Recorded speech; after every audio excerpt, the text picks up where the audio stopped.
I don't mean kill.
now you hear me? Now you hear me? Holy shit. Yeah, you should hear me now. Holy shit. Fuck. I have to restart again. Yeah, I was saying, so many hiccups today. Now the mic also a hiccup. Okay, so first thing first, I want to say I tried to spell Epstein correctly. ESP, ESPTEIN. Then YouTube blocked the title. So there is YouTube blocked the word Epstein. I put Epstein-Trump. They blocked it. I removed the E. They allowed it. So it become Epstein without the E. So yeah, no, that is very, very suspicious. No, I'm just saying, I can't. That's why the spelling is wrong on the YouTube one, and I actually also kind of the Rumble ones the spelling is correct. The YouTube one the spelling is wrong. But anyway, I think the Rumble one I also changed because the title because of the 151 thing. Let me put back the E on the Rumble one. Yeah, so that's the first thing. Then after that, Streamyard was this platform that I'm using to do this DPA Open Mic. They have this new feature allowing me to do portrait mode. Just to show you portrait how it looks like. Like there is actually it can't focus well. Now there is actually a portrait. There's a portrait mode and a landscape mode. Yeah, you see, there's a portrait mode and a landscape mode. But it doesn't work. As in not that it doesn't work, but it creates additional streams on the YouTube side. So it creates like 2 streams, and that is a bad idea, right? No, because you guys like to chit chat, right? So if there is 2 streams, then you guys cannot chit chat together. Then that defeats the purpose of an open mic. So yeah, so I realized that the StreamYard don't make. They combine the 2 together. I cannot just turn off one and keep the other. Then it's like when I did it on YouTube, it bugged the StreamYard here. It was like, oh fuck! I just turned off the whole stream and restart the whole thing again. So that is the story there. And then then the mic. I forgot. I didn't realize that the mic is on the wrong channel. So like so many. Yeah, it's been 3 weeks. No, the past 2 weekend I didn't do DPA Open Mic because I was so busy and I super shack and. Yeah, so it's been a long time since we did do DPA Open Mic. So so hopefully that's enough ranting to get enough viewers to come on stream on time. yeah. So anyway, so hi everybody, long time no see. I'm actually very sleepy right now, but I realized that I cannot don't do it. It's because it's so many days I haven't done yet. So welcome to DPA Open Mic. So good news. The DPA Open Mic channel has somewhat monetized. So you can now do super chat if I'm not wrong. If I'm not wrong, might be wrong. You can check. If you cannot, then it's still going to be on the main channel. But I enabled it. Let me check. I enabled it. So anyway, I'm going to drop the link to join so you guys can chit chat rather than me just continue ranting. Yeah. I enabled it, but I don't think I'm not sure. Do you see it? You on the Open Mic channel? I'm not sure if you guys see the super chat button. Never mind. Anyway, it is monetized, but there's no ads because we don't have enough. We do not have enough subscribers. We need 1,000 subscribers, so we only have half plus. So so subscribe on the DPA Open Mic channel, so that we can actually get Google Ads in, so that we can actually do clips and earn a little bit of money to cover some costs. So okay, enough chatters. Monetization seems to be working. All right. Yay. So because super chat is super important because that is the main thing that's funding the DPA Open Mic channels. And we didn't have it for the past 2-3 months. So thank you Ted for the super chat and all right. Okay. So okay, let me drop the link to join so that I'm not the one chit chatting here, ranting myself. Let me see where's my copy and paste. So the link to join, copy. The link to join is here. So I dropped the link to join on the DPA Open Mic channel, as well as the main channel, and also on the Rumble. And I pin all of them, and I'm gonna put it on Twitch as well. Although no one uses Twitch, no. So yeah, so all is in. So if you want to chit chat about geopolitics, war, or anything, you can come on and chit chat.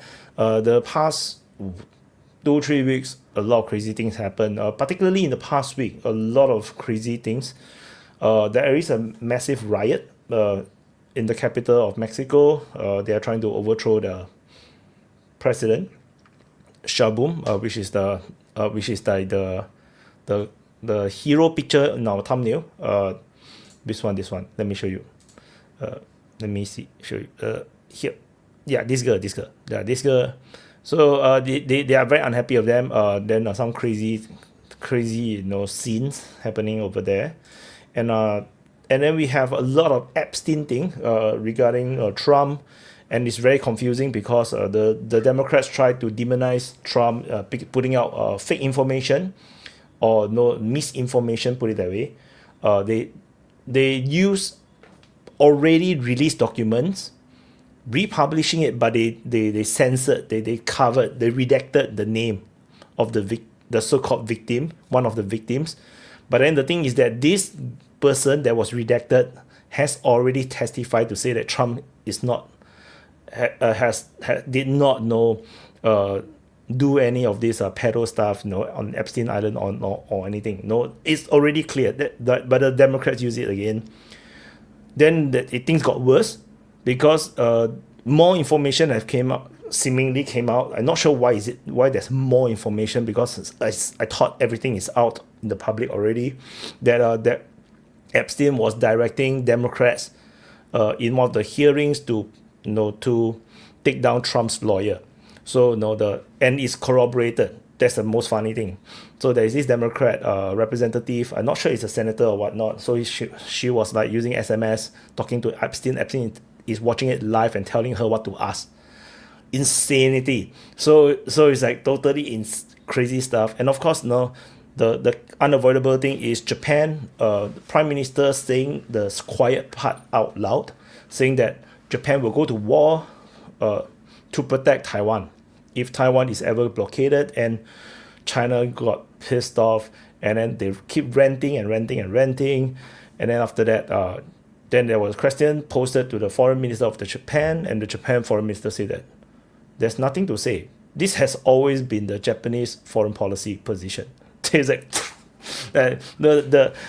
because the reporter was trying to say what is the response? People are condemning the prime ministers, the Japanese prime minister, the new girl, the new female prime minister's words regarding the existential crisis for Japan if Taiwan is blockaded by China.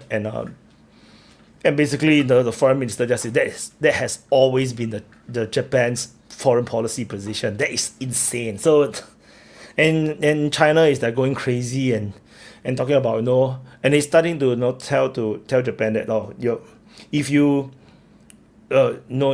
if Japan intervene with Taiwan thing, the whole of Japan will be at war with China. The whole of Japan will be under attack. But which is a funny statement, because that's exactly what Japan is saying. If China tries to do anything to Taiwan, then the whole of Japan will be at war with China. That is literally what Japan is trying to say, and the Chinese are saying the same thing back at Japan, which is like Japan already know that is the Japan's foreign policy position, and then then the Chinese side keep doing a lot of virtual signaling. The link is sending him to Pornhub. What the fuck? Wait. What? Wait. So there is no. It works. Hey, come on. He bluffed me. Vaughn is in. Hi, Vaughn. Well, you're muted, by the way. Oh, I was saying some stuff that I didn't want people to hear. So there's a super chat or super rant or whatever from Rumble side. He said the link to join is sending him to Pornhub, but the thing is, that's impossible. Let me check. The link is to Streamyard. You know, I clicked and I think you are maybe hacked, he man. wants to go to Pornhub, but he just thinks he doesn't.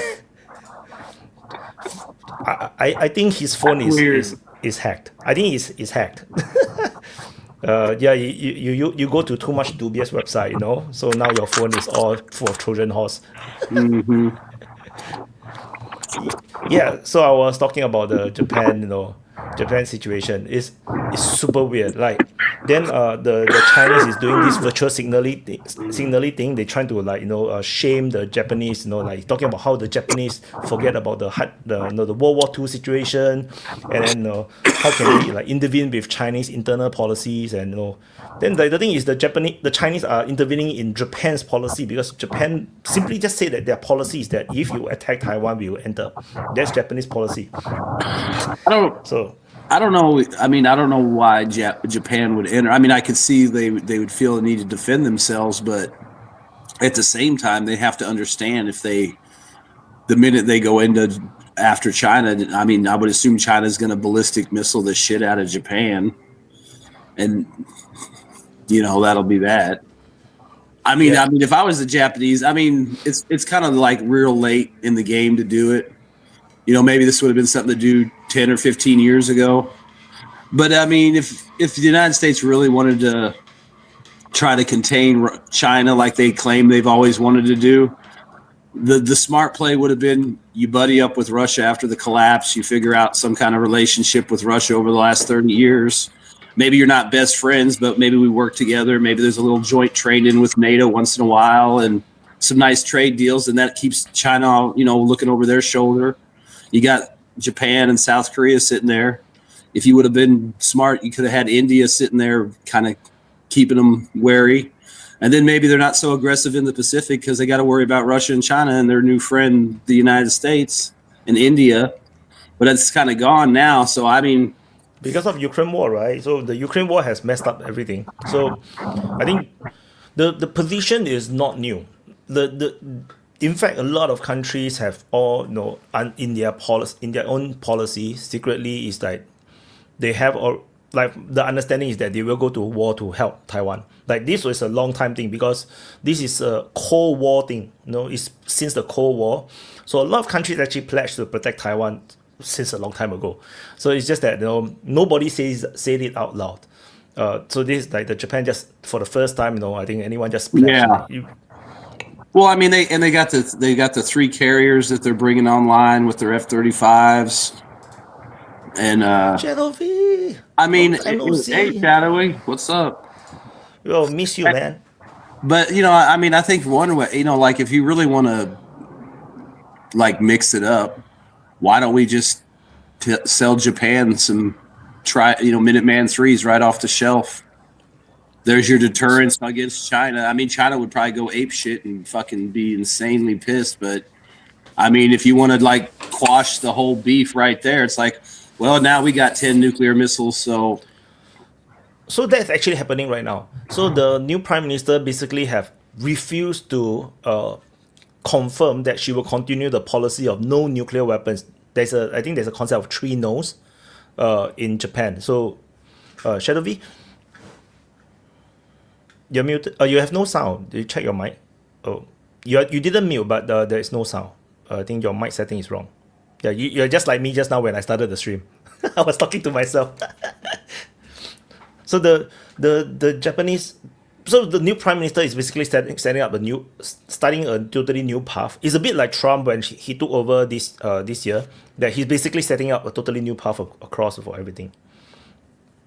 I wonder how long would it take Japan to? I mean, I know they probably could enrich if they don't do it already. And I mean, they obviously have the technical skill to build a small device of any, I would imagine, of any size they wanted because they got the people. I mean, I would assume that that's an option for them and they could do it pretty quick. I don't know why they don't at least announce a program just to kind of put China back on its heels a little bit. Like, you don't really have to start, you just announce that you're going to build a site and start, looking into the program and leave it at that. Maybe you build something, maybe you just get some scientists together. But I would at least do that. You got to try to scare China off a little bit. Go ahead, Shadowy. Sorry. Yes, do you hear me? Is it better? Yes. So I wanted to say two things about that. First, Japan is one of the states that a lot of people think if they want to have nuclear weapon very quickly, something like 6 months or maybe less. It's really because they don't want to have nuclear weapon. It's not that they cannot; they don't want to. Okay, they have nuclear power plant. They have a lot of nuclear studies for civilian use everywhere, and I'm pretty sure there is plan very secret, very deeply buried under the Ministry of War or Defense, whatever they have. That is ready, but you have to not forget that for Japan, nuclear weapon is a taboo. With Nagasaki and Hiroshima, if a government says they are going to build nuclear weapon, the government fall. It's instantly. Do you really think so? I mean, do you think that the attitudes are still that anti-nuclear in Japan that they couldn't justify a program even in self-defense? It's an Asian country. It's not the same thing as in European or USA. They don't forget in just 10 years. I mean, I know they got nuked and all that. I'm just saying, I would just Japan assume is one of the latent nuclear powers. It's a strategic posture in which they have enrichment to high capacity, like Iran, but they haven't gotten all the way up.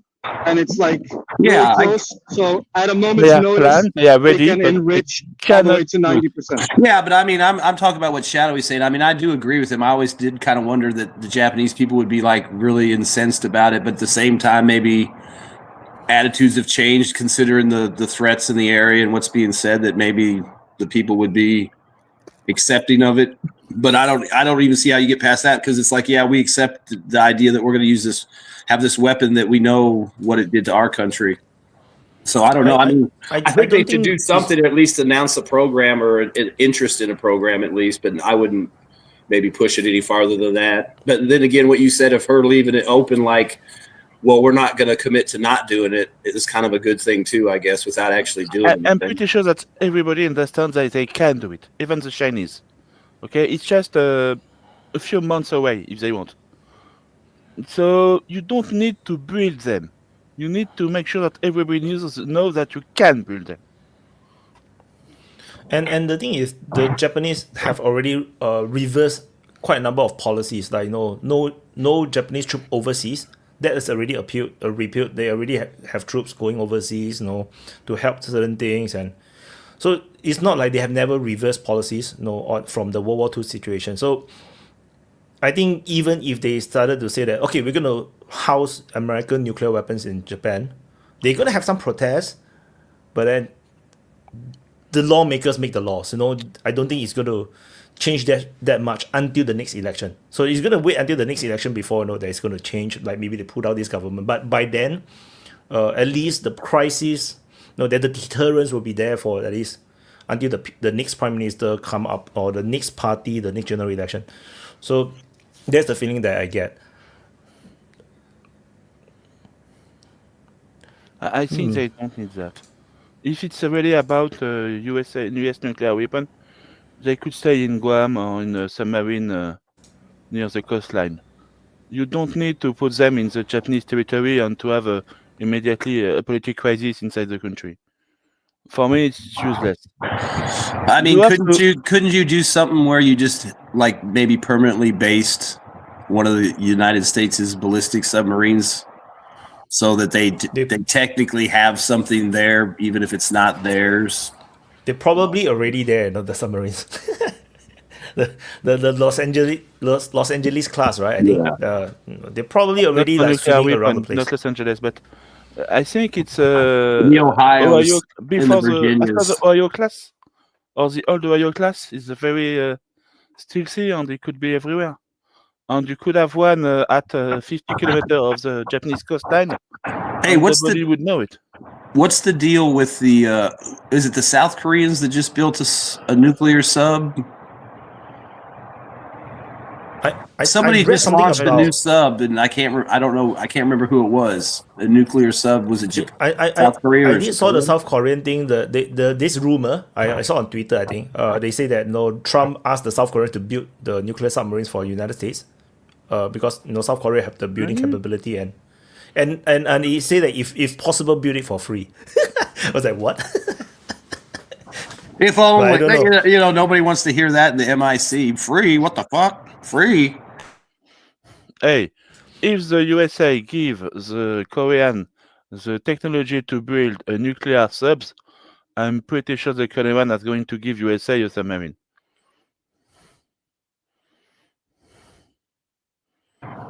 Yeah, that we got a free 747. Maybe we get a free sub out of the deal.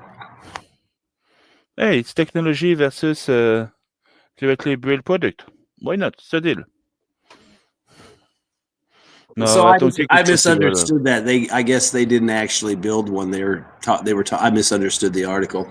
I thought they had actually came out with their own first one. So they supposedly gonna jointly build nuclear power submarines. Yeah, but then the anti-Trump side is like talking about they say this rumor about Trump asking South Korea to build it for free. That's funny though. Imagine the South Koreans say, okay, sure, we'll build it for free. Was like,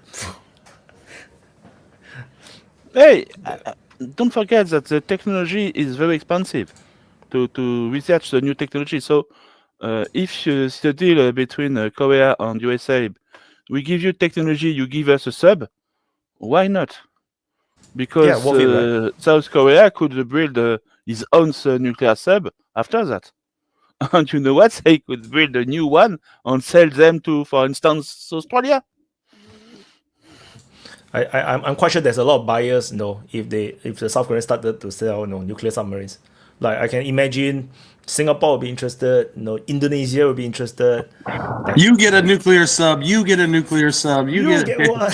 No, I think nuclear is just too complicated and too expensive. Honestly, for most of the country, it's a mistake. You need just to use the old SSK submarine. It's way better. And don't forget that today you have the new anti-system from Japan, and I think it's a Swedish who have the same system. The SSK could go underwater for 3 weeks. They don't need to go on the surface anymore. So honestly, don't even try to have a nuclear submarine, because a nuclear submarine, what is most expensive is not what is on the sea, it's what's on the ground. That means that you need special facilities to storage the waste of the submarine, nuclear waste. You need special facilities to put the submarine himself. You need to pay the diplomatic price, the political price, because you have to say your population, we have a nuclear something in the harbor. And a lot of population on Earth don't want that.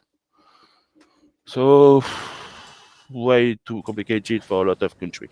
But South Korea will love it, because they don't have the best of relationship with Japan, so having some nuclear subs also make them feel like a bit more comfortable, sitting with Japan.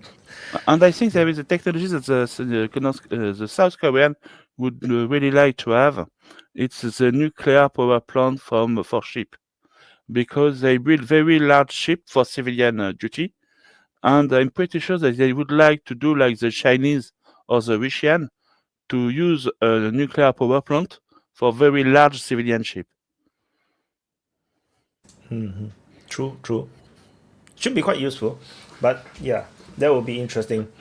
Multipolar world, everyone, you guys always wanted multipolar world. This is how it looks like, man. Nuclear powered oil tankers. Exactly. That sounds very contradicting, right? Space channel, but why not? That sounds so contradicting. The nuclear power carries the oil around. Super chat. Does Japan actually have enemies? Yes. North Korea and Russia and China. If a country does North not Korean have is enemy, number one. they are not doing their job. Yeah, North Korea is the most biggest threat traditionally. China is not a major threat until recently, and Russia is always this, or USSR. No, this unstable relationship because they have the claims, over in the northern islands, the Kurila Islands, which is now under Russian control. So yeah, but that is not going to come back. That is gone forever, man. That's forever gone. And there's super chatter. Shadow V, tell us about the budget crisis. Which one? Which one? We have a budget crisis every week in France. No, they are trying to build a budget, but it's a disaster because the government has not a strong majority. And the left want a more left budget, the right want a more right budget, and the center is trying to have a... Bref. Hi, William. Hey. Am I lagging? Oh, I what's think I'm up? lagging. I have 2 live streams. You have 2 live streams? Yeah. It's so on Streamyard now there's a vertical and then there's a horizontal. There's a landscape and portrait, which was what I was trying to figure out just now. And then it's a mess because on YouTube it creates 2 different live streams. So there's a portrait and then there's a landscape. It's 2 different streams. So it's like, oh my god, this is a bad idea because that would split the chat even further. So it's like, then after I figure, I just turn off the whole thing and restart the whole thing again. So yeah, that was what happened just now. Shadow V, where have you been, man? You've been away for so long. Walking and having some fun with friends, but mostly walking. People always ask about it as well. So repeat, please. Yeah, people have been asking about you for some time. Sorry, I went away. Yeah, I'm glad you're back, Shadowy. Good to see you. Yes, I'm happy to be here too. Yeah, I was thinking about the Japanese Prime Minister yapping about China and how Japan is gonna participate. And I was thinking, about these like naggy girlfriends that start picking a fight at the bar with the huge muscular guy and like, my boyfriend's gonna beat your ass. Just you look at him, and then, the boyfriend has to go fight. And that's like the United States is the boyfriend, right? So Japan is like picking a fight with China and then the United States is gonna, I'm gonna have to go. But see, that's the problem. That's why you should avoid putting women in places of power, unless they really earn it. The issue is that she's a woman. I think the issue is that she's a nationalist. Yeah, I mean, if she was a nationalist, she would be looking at the at the military bases in her backyard, not Taiwan. But I don't know. Nationalism is weird when you're a colony. In Latin America, we see that all the time.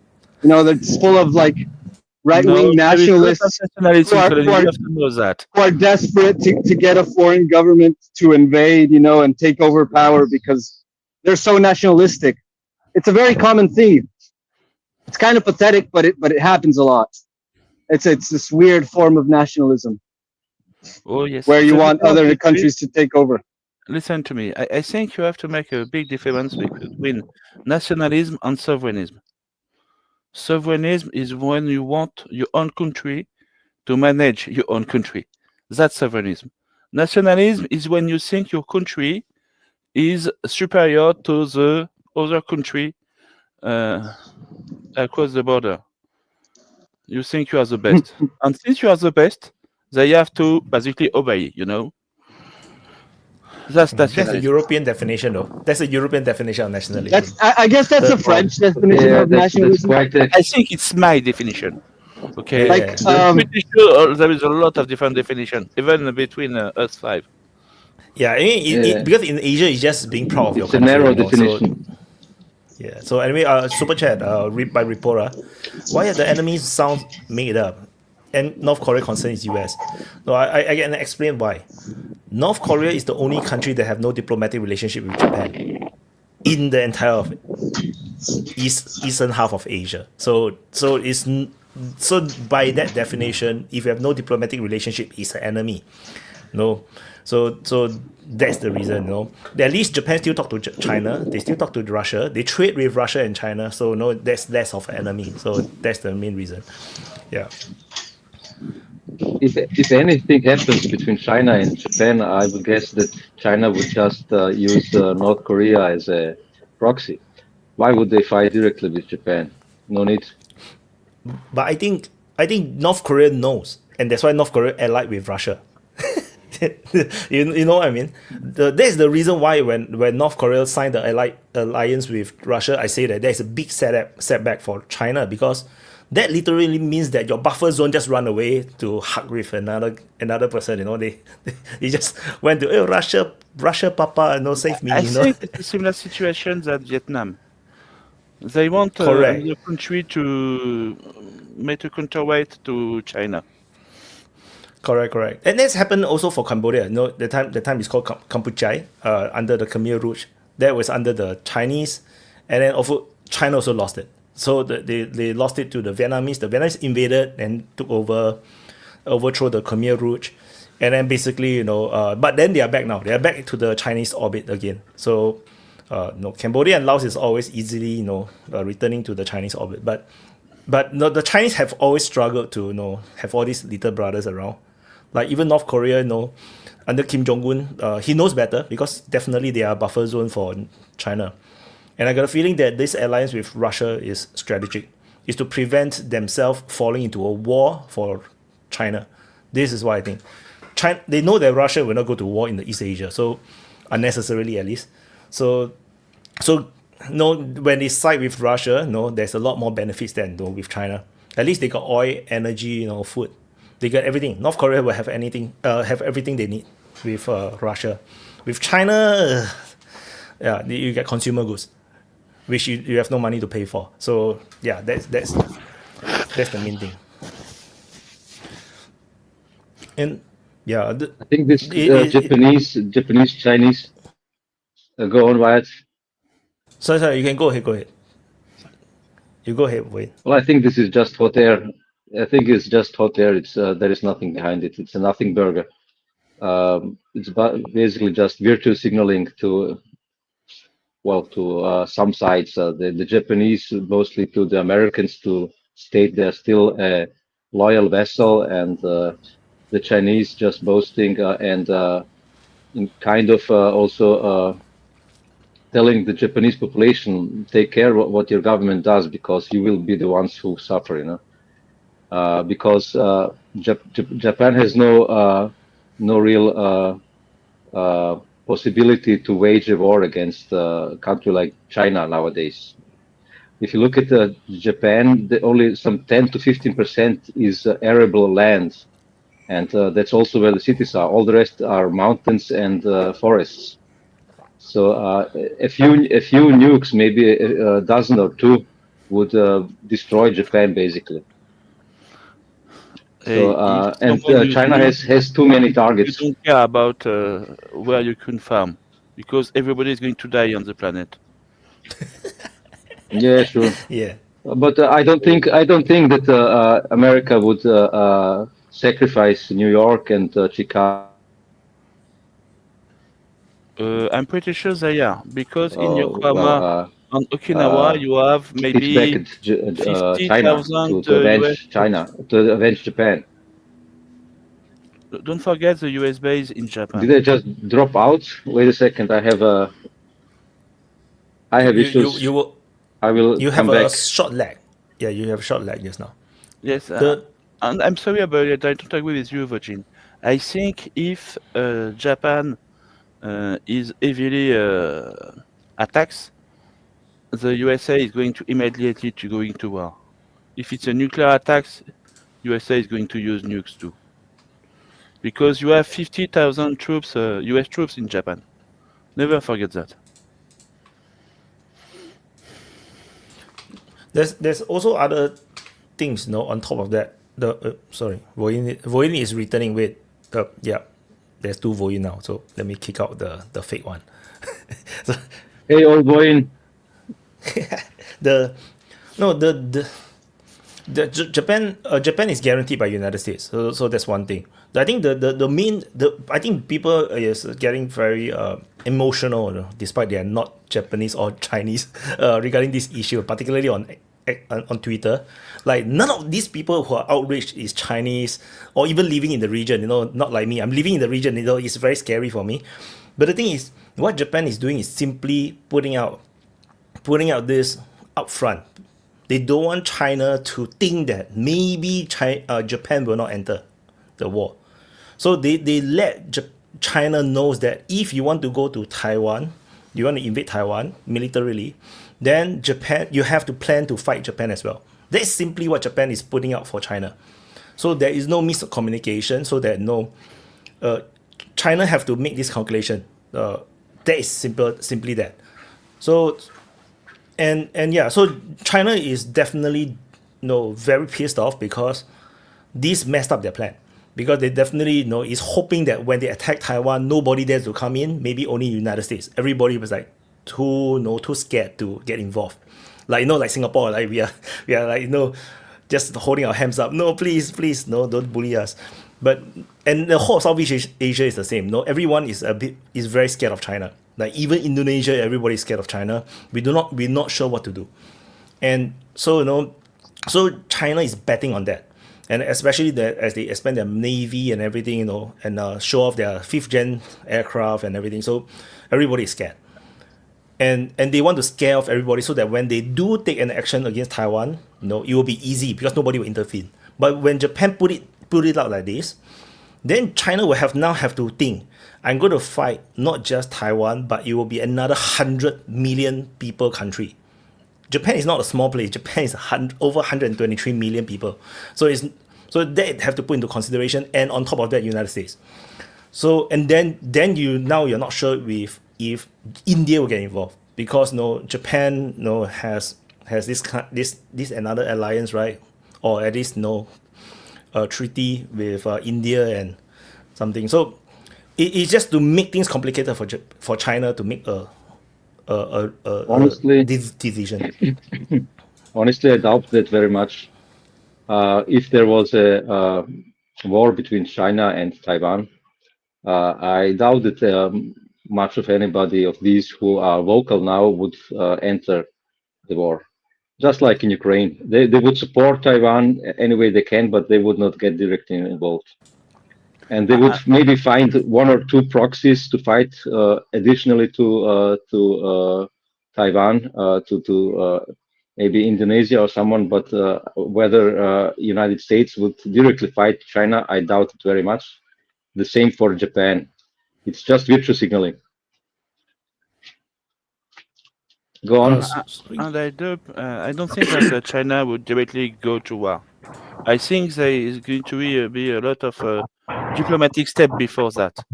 And for China to increase the threat to Taiwan, it would mean that Taiwan or another country did something before. I don't think that with no thing, China is going to increase the pressure on Taiwan just for fun. It would seem very strange, because honestly, the time is for China. China just has to wait maybe 20 years, 50 years, 100 years, we don't know, but they just have to wait for Taiwan to come back home. With demography, economy, politics, everything shows that Taiwan is going to be coming closer and closer to China. You just have to wait to win the war. The most important thing is trade, and the biggest trade that Taiwan has is with China, both imports and exports. But not only that, if you look at the demography, basically in Taiwan today, you have 0.9 bus for I think it's for two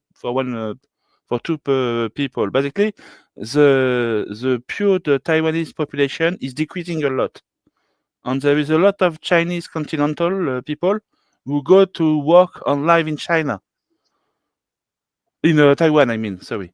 And so that means that slowly the population in Taiwan is changing. You just have to wait. But the Chinese population is also not blessed with good demographics. We have a lot of people to Yeah. to decrease basically. So Taiwan is not the same thing. Both countries is having bad birth rate. In fact, this is a whole world But problem. Taiwan So is one of the worst with South Korea. South Korea has the I same think issue. South Korea is the worst, way worse. No, Taiwan I is think one. Taiwan. I'm not sure. I just find checked. the It's like statistic on 0.9 ChatGPT for Taiwan is I 0.9. don't know. But I think China is also very bad. So the thing is that's why I always say China to go to war. I think this 10 years is the window. After these 10 years, they can't go to war because the economic problem is going to be tremendous unless AI and robotics change everything. No, that is another story altogether. But no, based on current trajectory, they're gonna run out of they're gonna have so much economic problems, so much overhead because so many old people. They can't go to war. It's just impossible. But then of course their enemies, all have the same problem. South Korea, Japan, Taiwan, Hey, everybody will have the forget- same problem. I was saying exactly the same thing in January 22. Russia cannot go to war. They don't have the demography.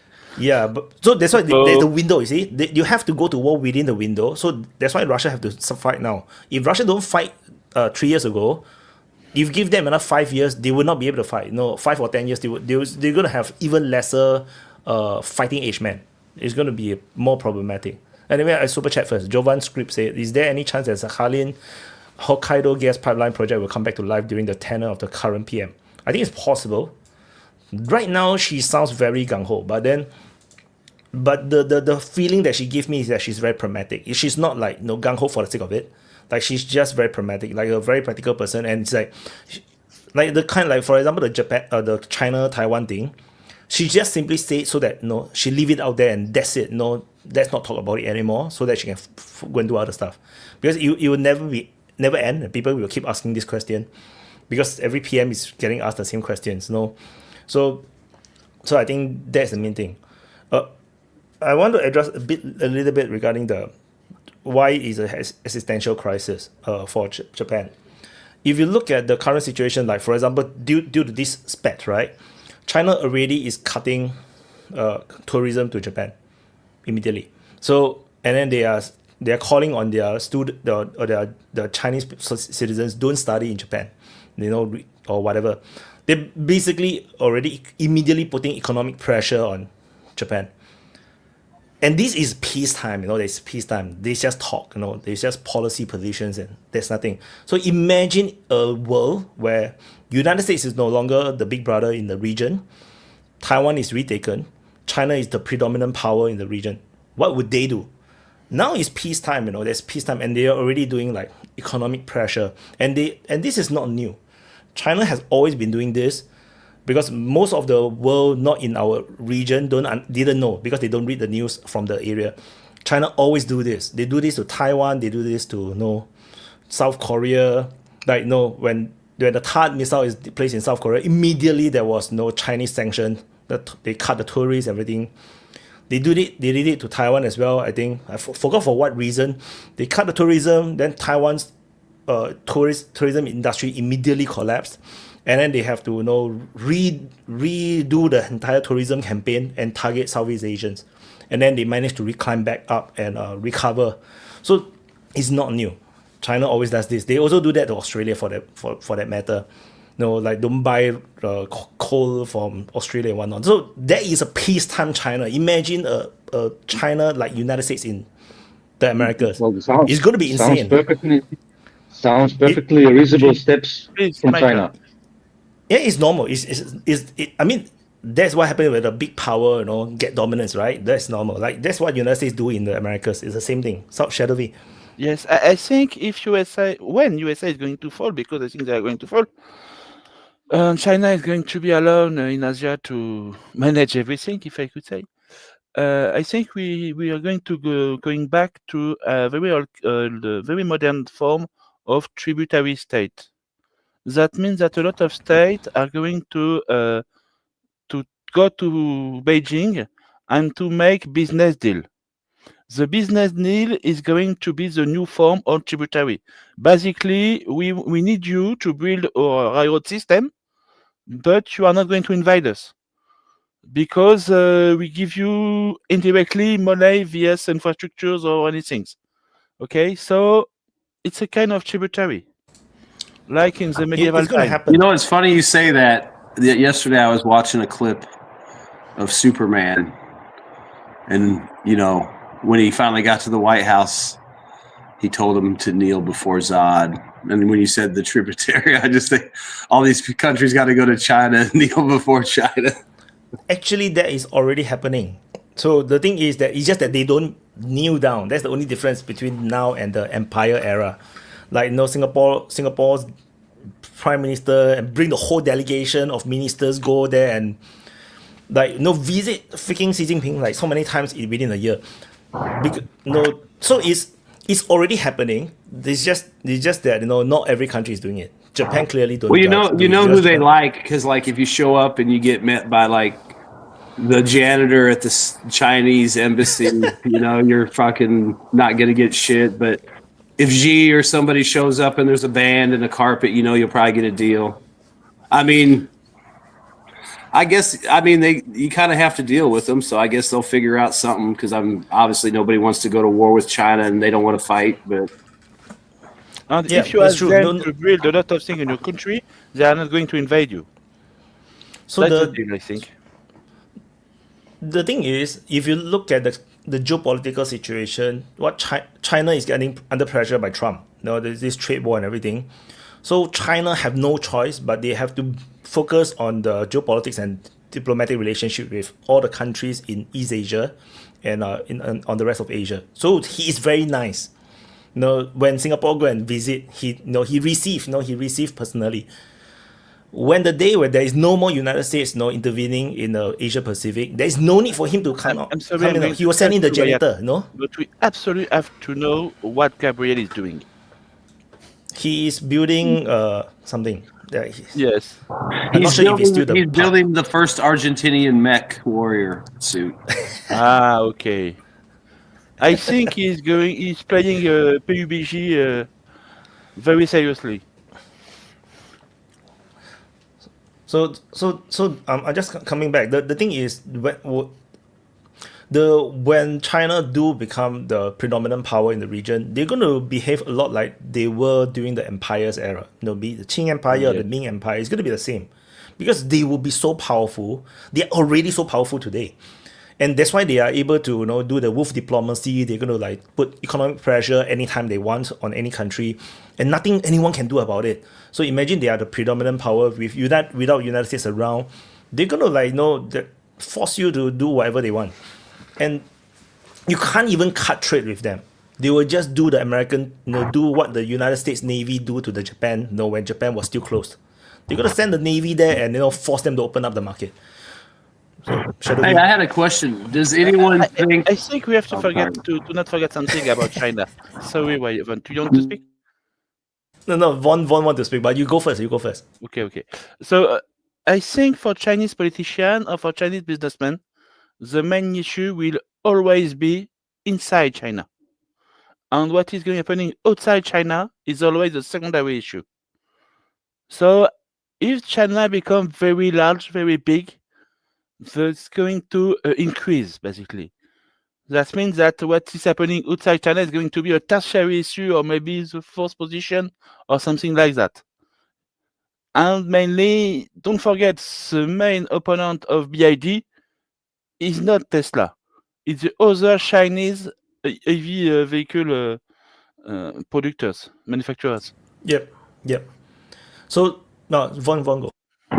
Oh, I was just going to say, does anyone envision ever a time where, I mean, irregardless of where the United States is overly involved or less involved or more worried about something else somewhere else, that there would be like an Asian coalition like China, Japan, North or South Korea, maybe North Korea, if they can somehow be calmed down or brought in some way, I guess, like an Asian alliance, an Asian bloc. I mean, I would assume China would prefer that, just because they would obviously be the guys at the top, but you'd have Japan, China, and South Korea. I know they all hate each other because of the history, but I was just curious if a smart Asian would ever come in and say, hey, if we all get together, we can run this whole thing. together the way we want. Actually, I just want to answer quickly to Vaughn. The reality is that everybody wanted that originally. That is the most shocking part. The whole of freaking East Asia and Southeast Asia wanted China to become that counterbalance to the United States. Because nobody trusts the United States. But the freaking China messed up the whole foreign policy. Then everybody become so afraid of China right now. Everybody is now going back to the United States. That's exactly what's happening right now. If you look from just look at Indonesia's military purchase. It used to be all over the place. They buy some Soviet, they buy some American, they buy everywhere, and quite heavy on Soviet. Then now they buy exclusively Western or United States. Why? Because freaking China, they messed up the whole foreign policy. Shall it be? Yes, I think that some people forget that about the tributary system. It's that it's a trade basically. So the Chinese emperor protect all the tributary against the foreign country, the people who are not tributaries. But between them, the tributaries could wage war. Basically, if South Korea and Japan were tributaries of China, they could wage war between them. And China is going to look at them, and if this war don't go too far, they have to continue to let them. But if another country, maybe a European one, want to invade one of the tributary states, they are going to protect them. Of course, it's not about war, it's about trade today.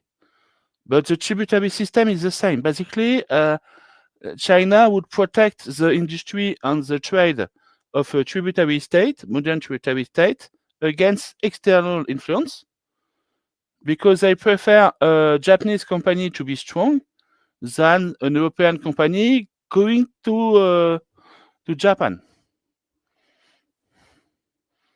Maybe. The problem is China today, and it's going to be China in the future as well. They build everything. No one in the region can sell China anything except natural resources. And of course, super high-tech stuff, which I think China will eventually catch up and they don't need to buy any more South Korean or Japanese tech. That's a matter of time because China is so big. What happened when that happened? No one have money to buy China stuff anymore because nobody's making money. Then what will happen? They're going to send their navy and force everybody to buy. That is going to be the future. So the best way to understand what China will become is to look at United States, how they treat the region in their own hemisphere. That is exactly how China will behave. Shall we? There is two things.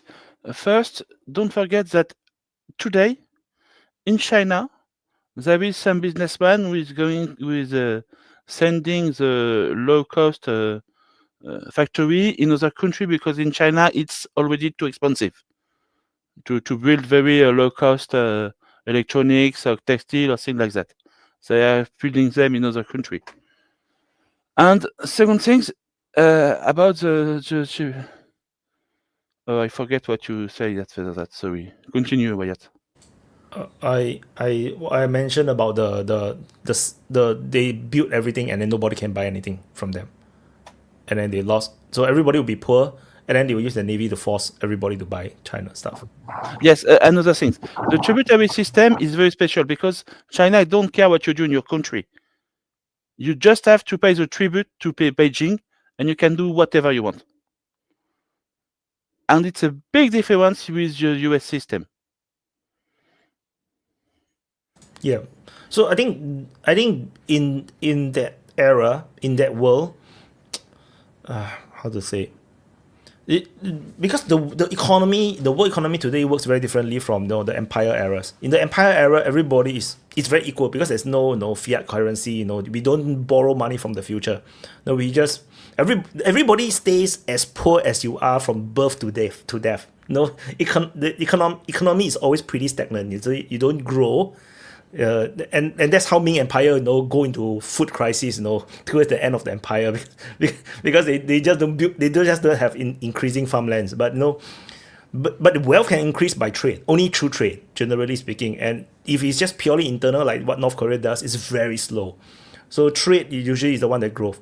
But the question would then be, will China be okay in the future to have this stagnation like what Japan is going through? If they don't want, then they will force trade on other people and force everybody to throw in their wealth into China, and that will be like the tributary system. But the thing is, it will be more than just tributary. You know, tributes in the past is that the kingdoms give what they can give. You know, is just additional. But then, if in the situation where it's this kind of toxic economics, then they will be basically doing what the British Empire did to India.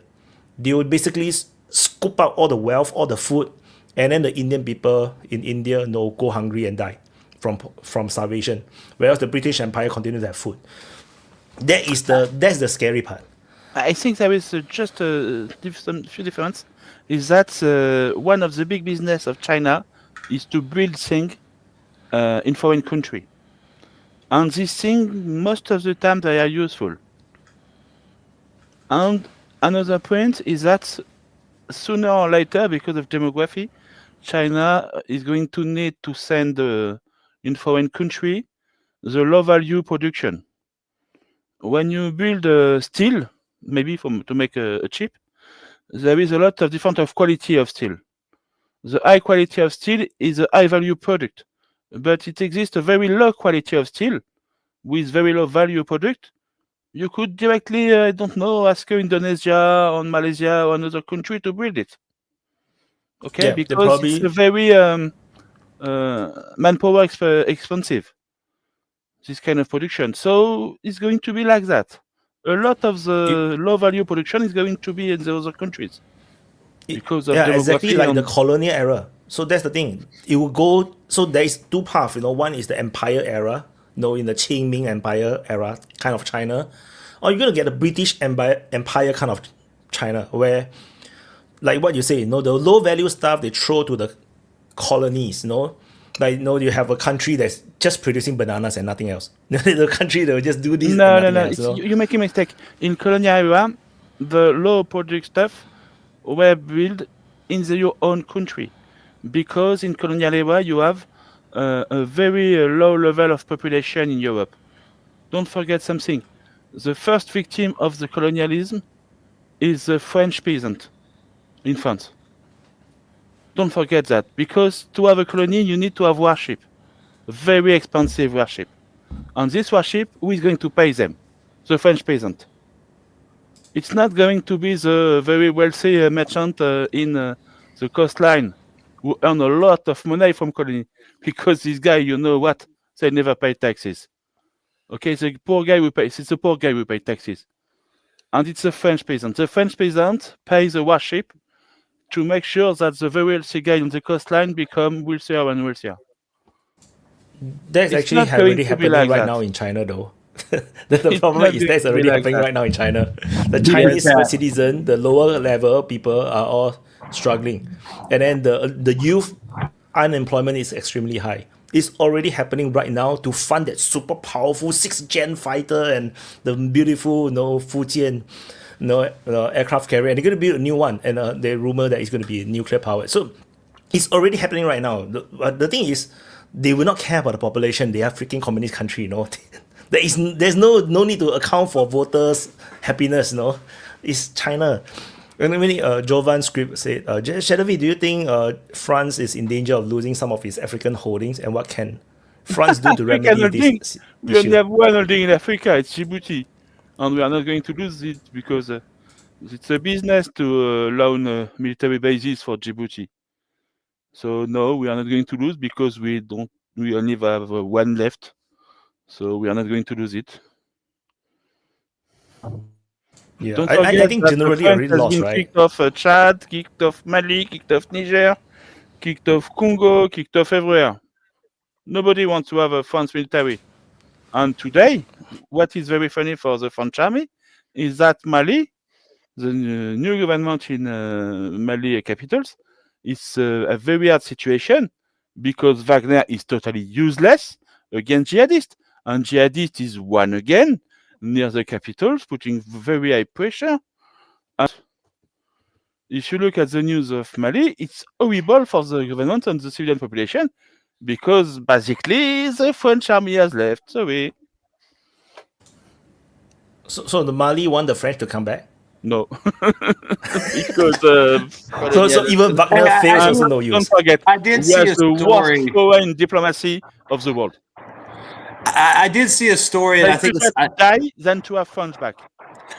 I think I saw a story that I think they're pushing out this week, like on Crappy Army and other places, about how supposedly Russia is sending a vast amount of military men and equipment down to Africa to cover this problem that they're having in Africa with all these states like Mali, Niger, and where they're at. And it's like they may be having issues down there as far as getting rid of these guys and fighting them. But the idea that this guy is trying to say that the Russians are shipping mass amounts of military equipment that's affecting the war in Ukraine somehow is complete bullshit. Because at best, they're sending down Wagner guys or other types of people like that. And any equipment they're getting is probably light vehicles like MRAMs and the Jeeps and the trucks and the buggies. Artillery, I kind of doubt they're getting anything substantial, just because where would you base it? It's got to be mobile, and they're obviously in a mobile war. Maybe some aircraft could go down there, like helicopters, to help support them. Maybe some fighters or something to bomb and strafe shit. But you know, this guy's making it sound like the Russians have pivoted hard to Africa all of a sudden, and it's affecting the war in Ukraine, and it's complete bullshit. There may be some issues with certain areas in Africa where the Russians aren't doing too well, or they've gotten thumped a couple times. But the idea that they're shifting to Africa and not focusing on Ukraine is ridiculous. I mean, the Russians have probably hundreds of thousands of shitty little vehicles that they can paint tan and send to Africa and throw a bunch of light infantry on. The idea that anything going to Africa has anything to do with the war in Ukraine is ridiculous. And I just want to call out Cappy Army on his bullshit. I want to add something about that. The Wagner group today is mostly some kind of presidential guard, or not even that. Maybe they are more like personal bodyguards for the leadership. That's all. That's what I've heard. I've heard like Burkina Faso specifically. Not killing a coup. You know, but like in Burkina Faso, those guys are basically there to protect the government. They're not really fighting the rebels. Exactly. They're there to protect him. So, I mean, there could be a lot more going on too. Armies. They are not giving. Yeah. Well, he was inferring like given to you know, they're sending all these fucking heavy units down there and all this stuff. It's like there's no way in hell they're doing that because there's nowhere to use it. And if there was, we would see satellite pictures of all this shit getting unloaded. You would see ship on train. Yeah. If it's just plane, it's useless. Well, that's what I'm saying. I mean, at best, where are they going to fly in? Like dune buggies and, you know, some ramps? I mean, that's about all they can use. Toyota pickup like everybody. Oh, I know, but I'm just saying, I mean, there's not a whole lot you can bring in on aircraft other than light. People and light equipment. But this guy's making it sound like, you know, oh, they're going to send the First Guards Tank Army to Mali to save the day, you know, kind of bullshit. Sure, yes. To have them destroyed by the maintenance is going to kill them, man. All the sand get into the gears and everything. Yeah, well, crappy is full of crap, you know. Totally agree. But did you guys hear? Did you guys see this video that History Legends made about the French deployment to Eastern Europe? That was pretty funny. Oh yes, it was really good. I love seeing from the beginning to the end. I'm sorry, and I am French, you know. Yeah, well, basically, what he explained. Things, and the military is crying in silence on the background, and it's exactly like that. I'm pretty sure that when the guy in the military army, in the French military army, hears about the 7,500 soldiers to send in 10 days to Romania, they were crying because they know it was going to be a total disaster. Yeah, it was really funny, but it's interesting to get a grasp of what it means to make large deployments. You know, like it's like you never know how something works until it breaks, right? And this is a good example of that. So like we always hear about military deployments all over the place. on But- the front line, a lot of people say, even in France, especially in France, that the Russian is not advancing. But you know what? Not advancing is a very good thing for your logistics, because that means you don't have to do anything. You have to use the same words, the same supply stocks, the same things that you used yesterday. You don't have to create new issue, a new system to make sure that the troops have logistics. You just have to continue like always. So it's very easy to not advance. And that's one of the reasons why I don't want to go too fast. Mehdi, your turn. Go, Maddie. Everybody hear me? Yep. No, I your don't know mic it. is muted. That's just- what I'm just kidding. checking. I'm even looking at it. It doesn't matter. Did anybody see the video of the AFU medic? I think it's in the Independent, UK Independent, and she breaks down what's happening. She's the first one I've seen that's in the armed forces themselves, saying the training they're getting from the West is just not adequate at all. She said they would go into training, they would be trained in the standard model without really any concern for the biggest thing on the battlefield, which is drone warfare. You know, they wouldn't be trained on how to defend themselves against drone. They'd be trained in basic assault tactics and shit like that, which is pretty amazing to me. Hey, To Mehdi, consider that they haven't who is the best to avoid changed drone the today? way Ukrainian and Russian. they haven't changed the way they're thinking about how they approach the war and how they're training their soldiers. It's like you see like three guys on the back of a Jeep or something in AFU, or in the back of the Jeep, maybe on the back of a four-wheeler or whatever. You would think that one would be turned around and doing air guard. Just a simple thing. That's like standard operating procedure. How long have we been talking about that bullshit? Since the fucking tanks started showing up, it's like, why isn't there the loader sitting in the fucking hatch looking around? And if the commander's not telling the gunner what to do, why isn't he up there looking around? You got a 12 gauge laying there on the top with you.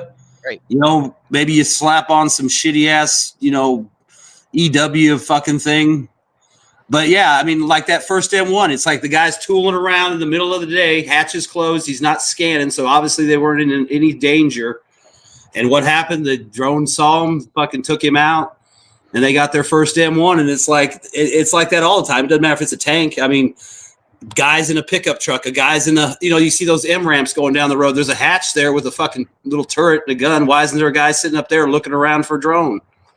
I mean, it's just some really basic shit that's not being done. And I mean, I don't blame the more elite guys. I mean, I guess maybe they just don't give a fuck. But, like Mehdi said, air guard, literally a guy sitting there facing the rear. I mean, you see guys walking through the woods. Everybody's looking in a certain direction. There's a guy at the back that turns around and watches the back. I mean, why don't you do that on a fucking truck or a BMP or whatever the hell you're riding on? Or when you're walking through the woods, you see these guys scanning for targets and they're looking, but when you get on a truck or whatever, all of a sudden it's like, oh, I'm just going to lay down and take a nap and ride back to the fucking, refueling point and get rotated. And you see what happens all the time. Guys, you either get fucking hit in the face with a drone or you dive out while you're driving 30 miles an hour and hope you land in some mud and don't break your leg so you can run off in the woods and try to dodge the drones there.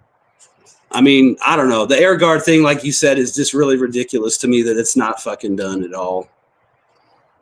I'm going to quote you a French journalist who was gone to the front line on the Russian side, and we have spent a few days with the Russian drone units. He said that during a TV interview on the mainstream media. In the French army, we had drone to artillery unit. In the Russian army, they had artillery to a drone unit. We just don't understand what's happening. Basically, the center today is the drone unit.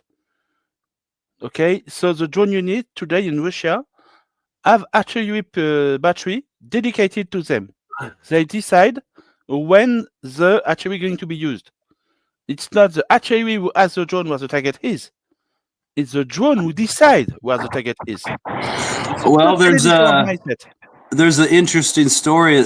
A guy I've been talking to who's a Russian fighter that was at Bakhmut specifically talked about a drone unit that had a drone that was set up to be autonomous and cover the road of life. And basically it was set up to where anything in this search parameter that popped in was targeted automatically by a Mistra.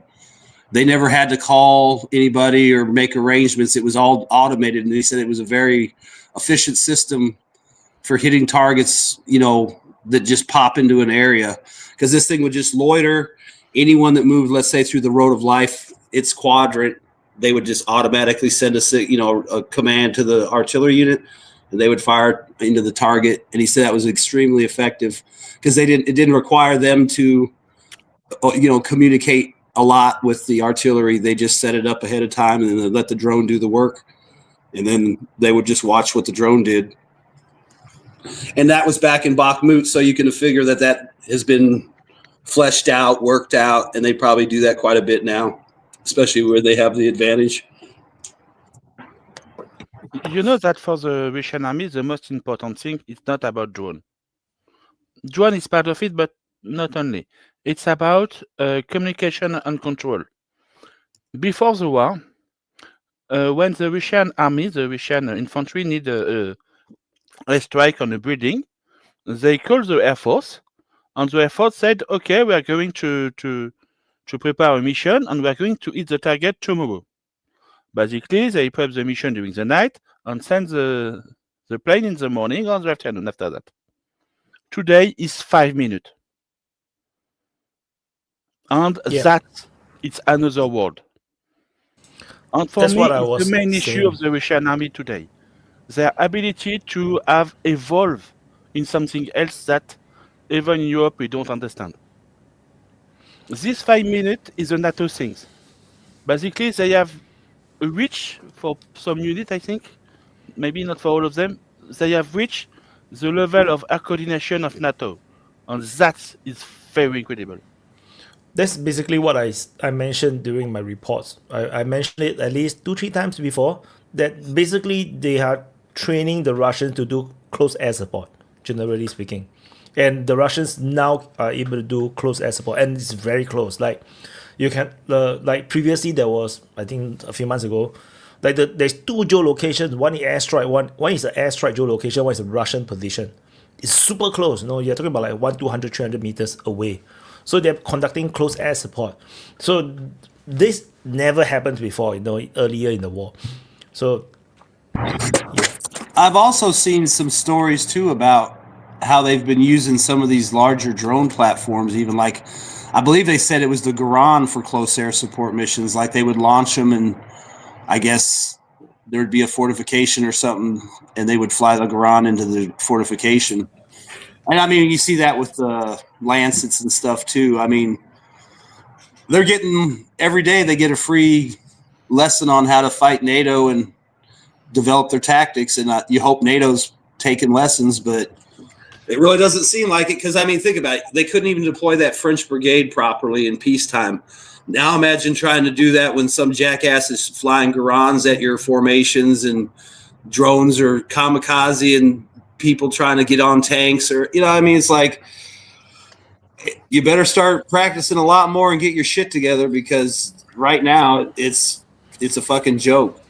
I mean, it's going to be like the British Expeditionary Force in World War II. They went in and fight the Nazi Germans and they was like, oh fuck shit. Then they just retreat all the way. And then, they have to be safe at, Dunkirk. It's like, that's going to be what happened because, they're totally unprepared.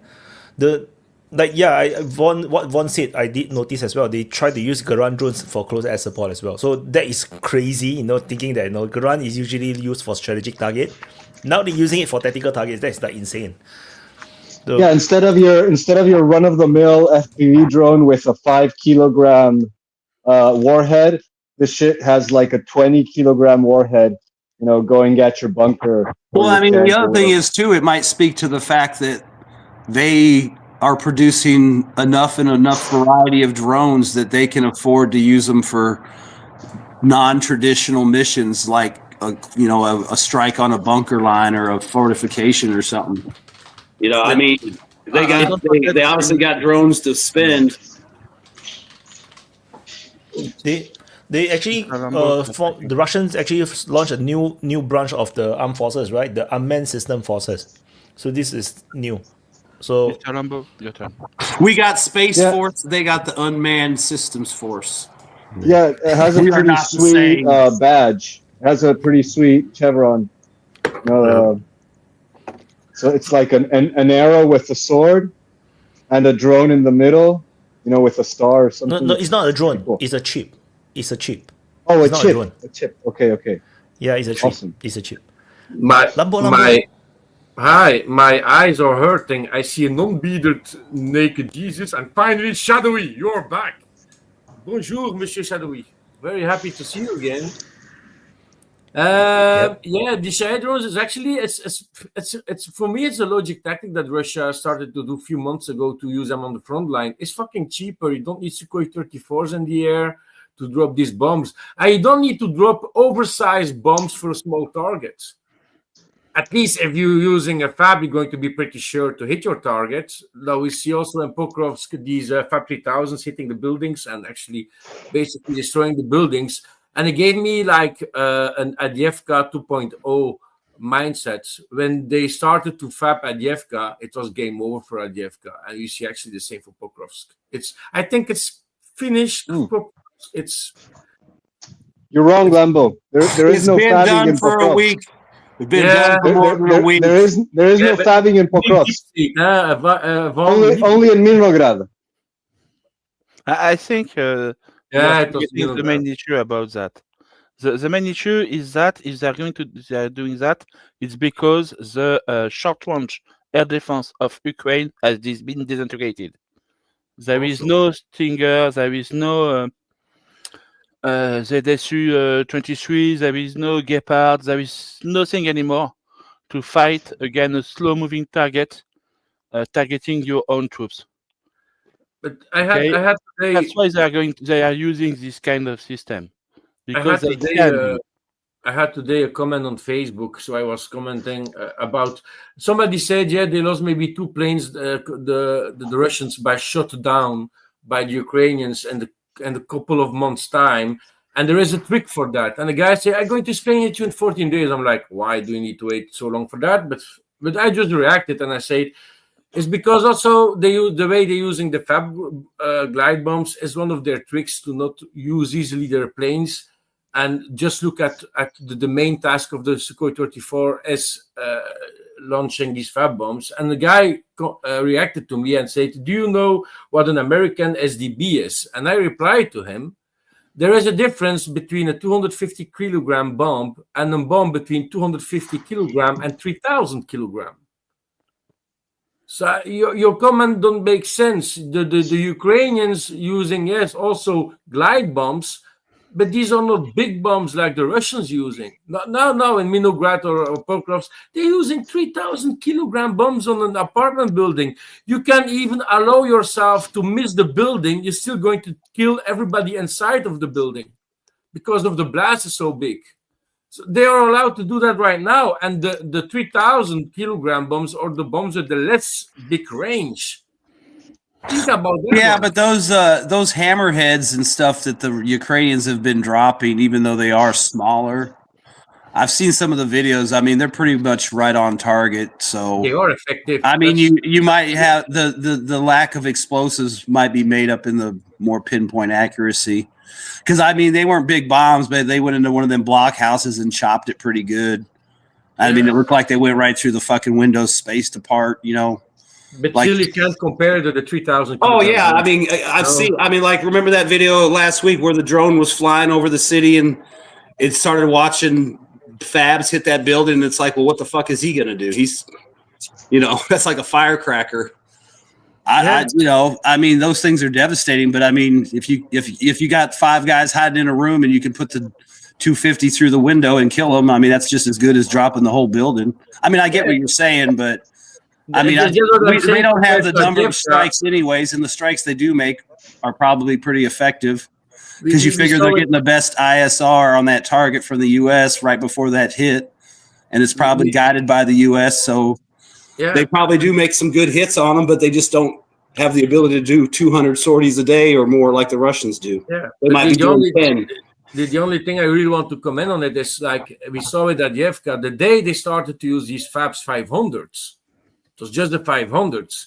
They were like dropping these bombs in the city center of Adjevka. 1 week later, Adjevka was completely in hand of the Russians, or maybe two weeks maximum later. We see exactly the same in the Pokrovsk region right now, of like 1 week or two ago, started. Only the pro-Ukrainians are still busy not admitting that Adjevka is completely in hand of that Pokrovsk is completely in hand of the Russians. Yeah, but the other thing is too, the Russians are starting to do this type of bombardments. It's meaning that the Ukrainians are not anymore in the neighborhood of that city region that they tried to take over, which means it's fall. It's game over for the city. I mean, it's kind of debatable though, because I mean, some of the people that I've talked to and stuff I've been reading and other stuff that's been said, I mean, they make it sound like, I mean, yeah, there was fighting in Pokrovsk. There was obviously tanks and infantry and all that shit going on. But the real fight was the drones. The drones is what the Ukrainians really leaned on to try and hold the city and keep the Russians out. And they obviously were doing a pretty good job with it for a while. But obviously the attrition has gotten to the point to where they can't. And I'm sure the FABs were going after UAV command points and stuff, because from talking to people, it seems like that was really their obsession, was going after the UAVs and the support more than so for the frontline troops or the guys in actual positions. And, you know, it was like, I mean, you've seen the videos of all around Pokrovsk. There's fucking fiber optic cable everywhere. I mean, you saw the videos, they're flying drones everywhere, all over the time. You see the videos, these guys can't even come out. They can't even dump bodies out of basements because there's so many drones flying around. And it sounds like it was pretty horrific, but eventually the Russians were able to overcome the Ukrainians' drone advantage, and now the city's collapsed and fallen to the Russians. Yeah.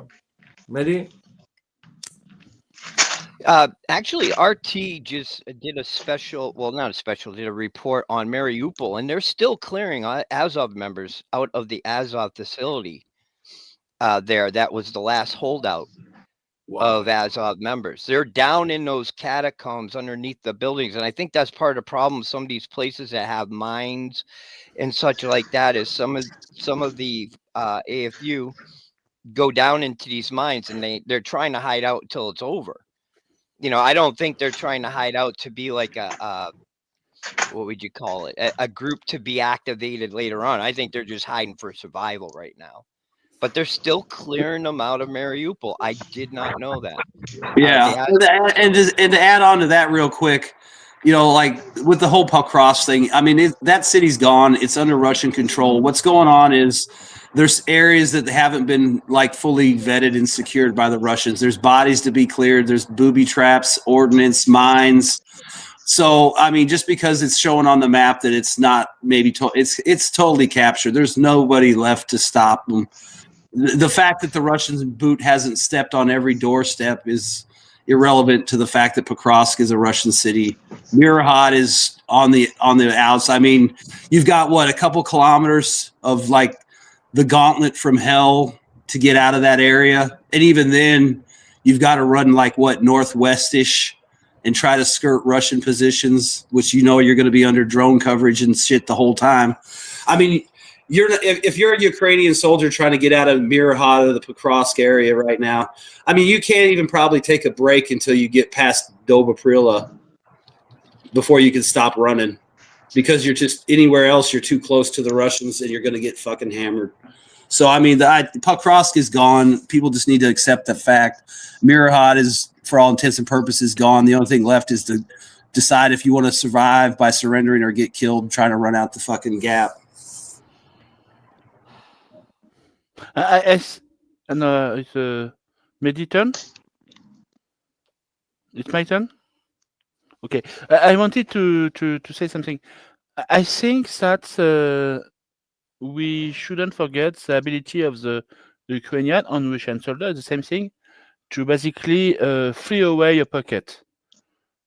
I don't remember since Azovstal watching on TV a large number of prisoners of war at the same time. So I think the pocket is empty now for a few days. Maybe there is some special situation where one or two Ukrainian soldiers are somewhere, but it's always a small, very small team. Most of the troops are free away, and it's a good thing for them. But don't forget that we are not going to see a large number of prisoners of war.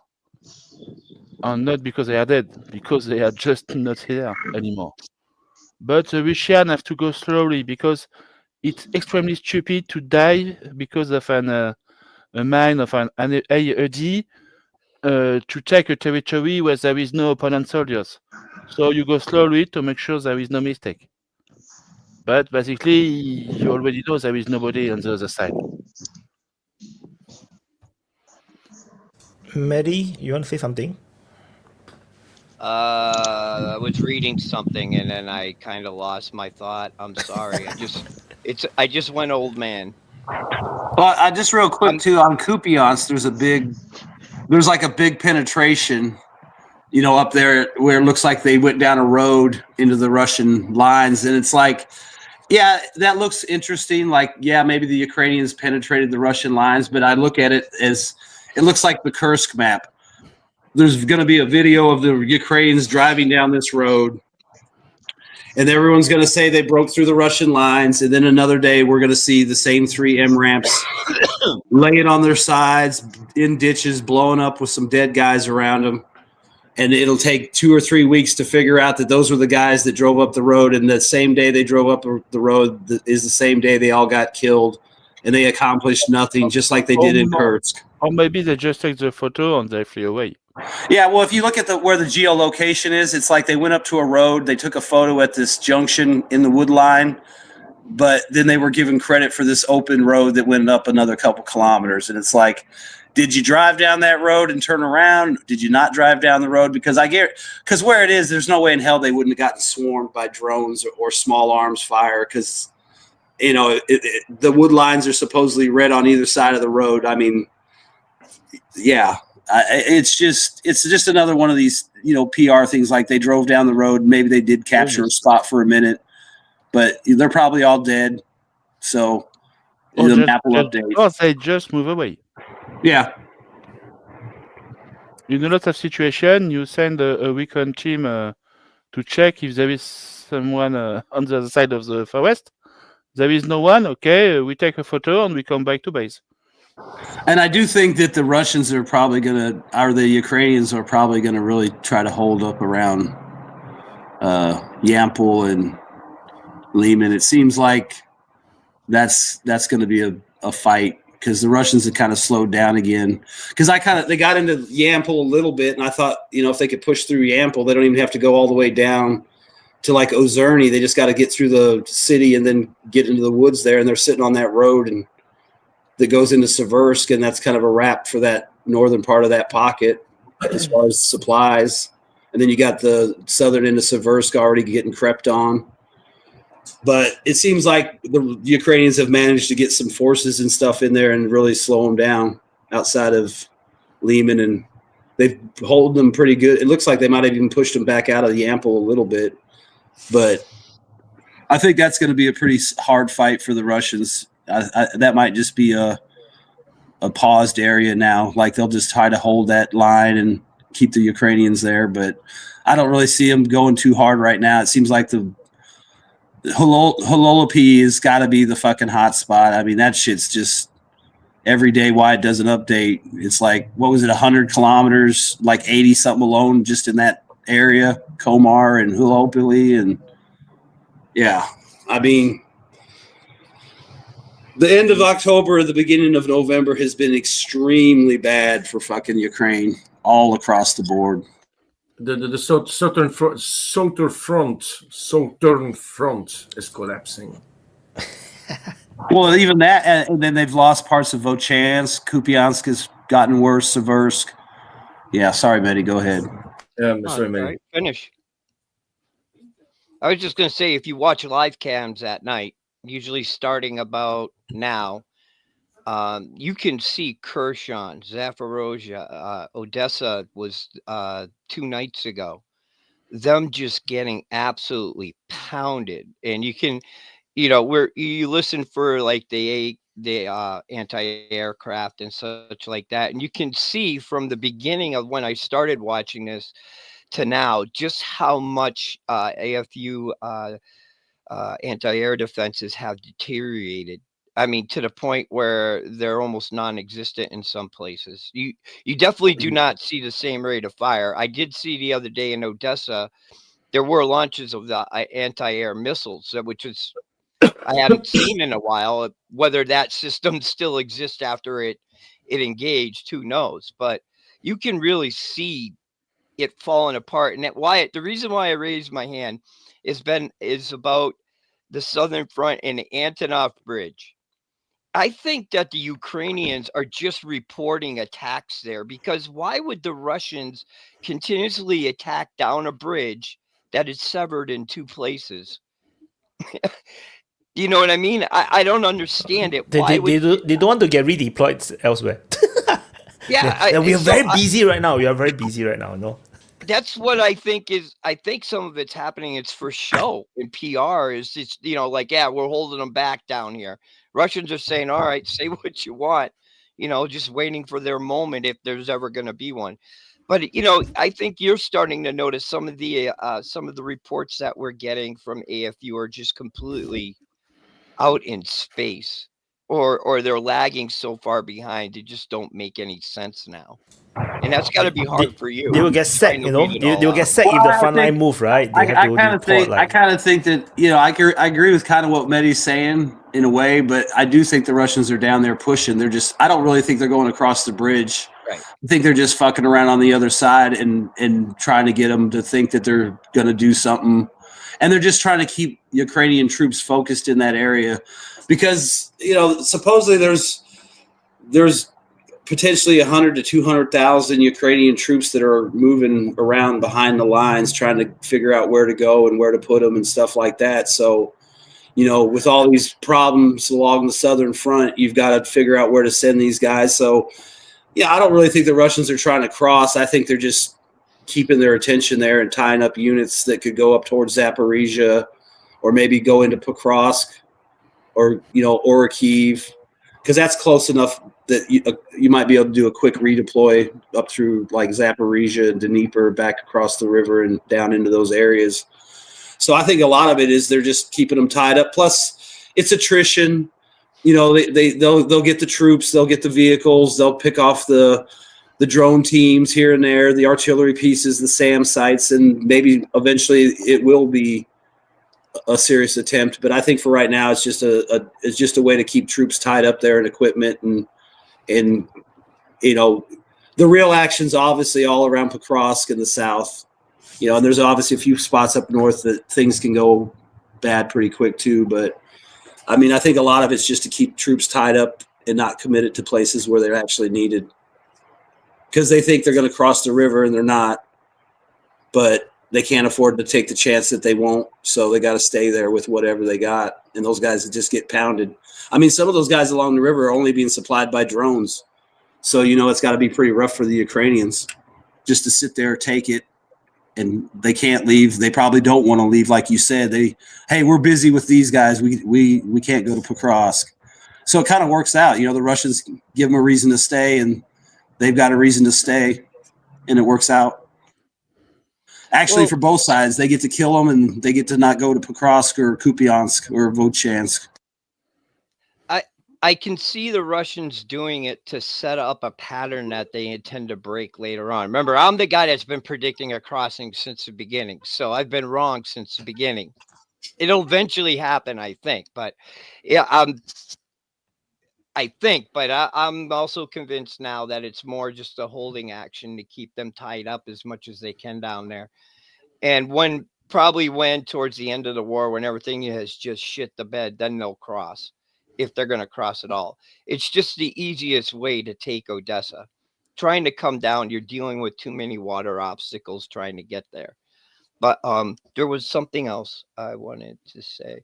Oh, the operational pauses that Yvonne was mentioning is sometimes, they make they let a part of the front go stagnant to only open up someplace else, and it's designed to make the AFU continuously chase around where they need to put their forces.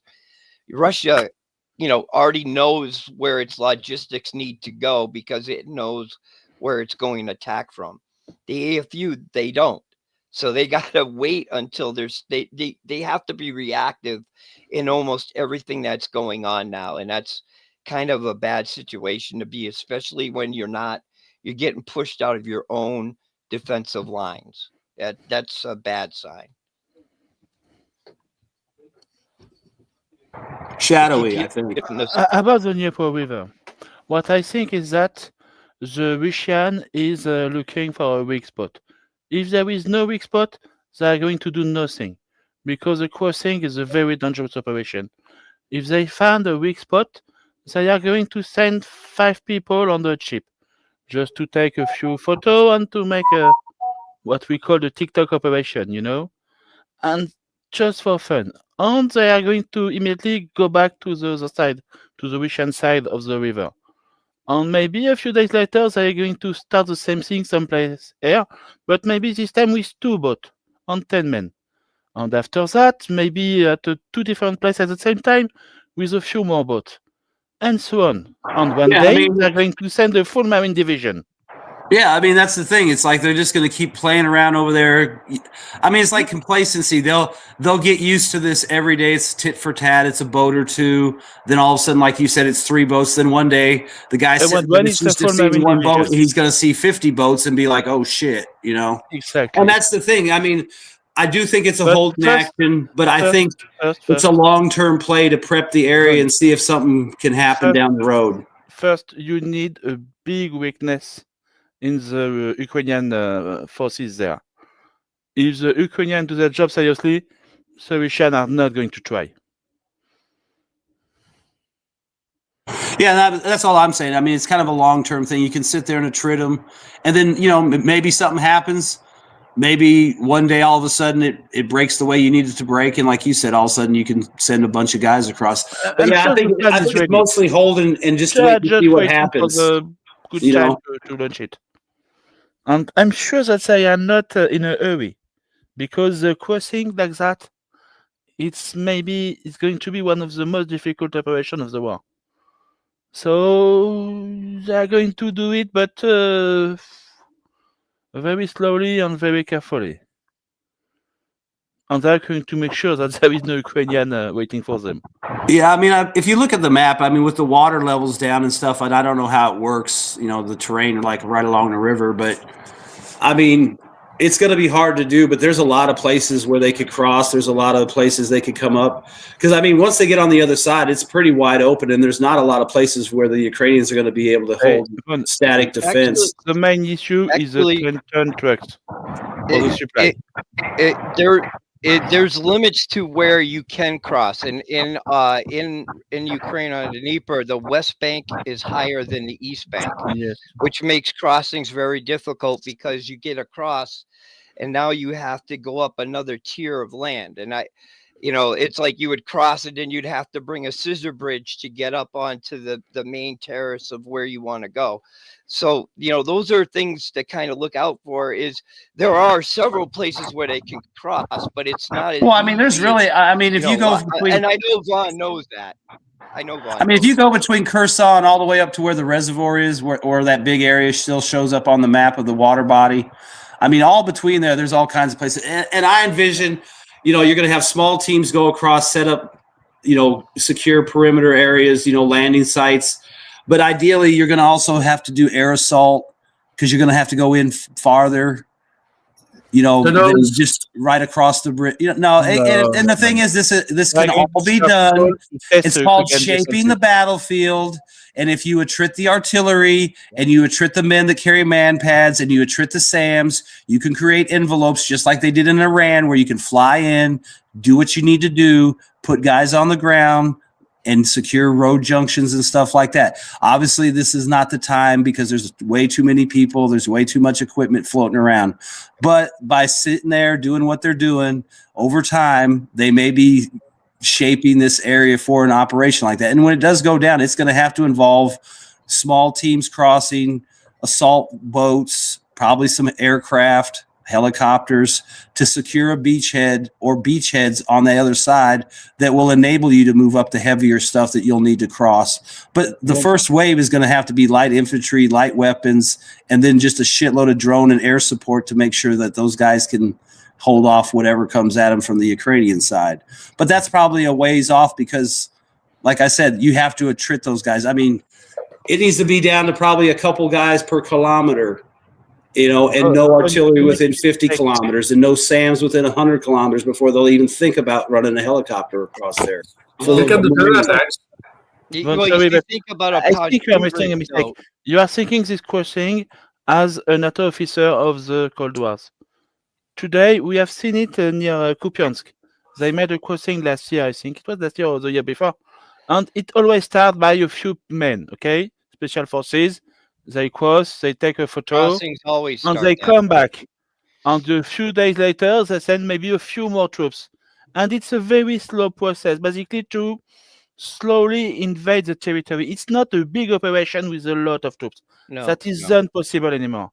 That is not possible. It's not possible right now, but in the right conditions, it is possible.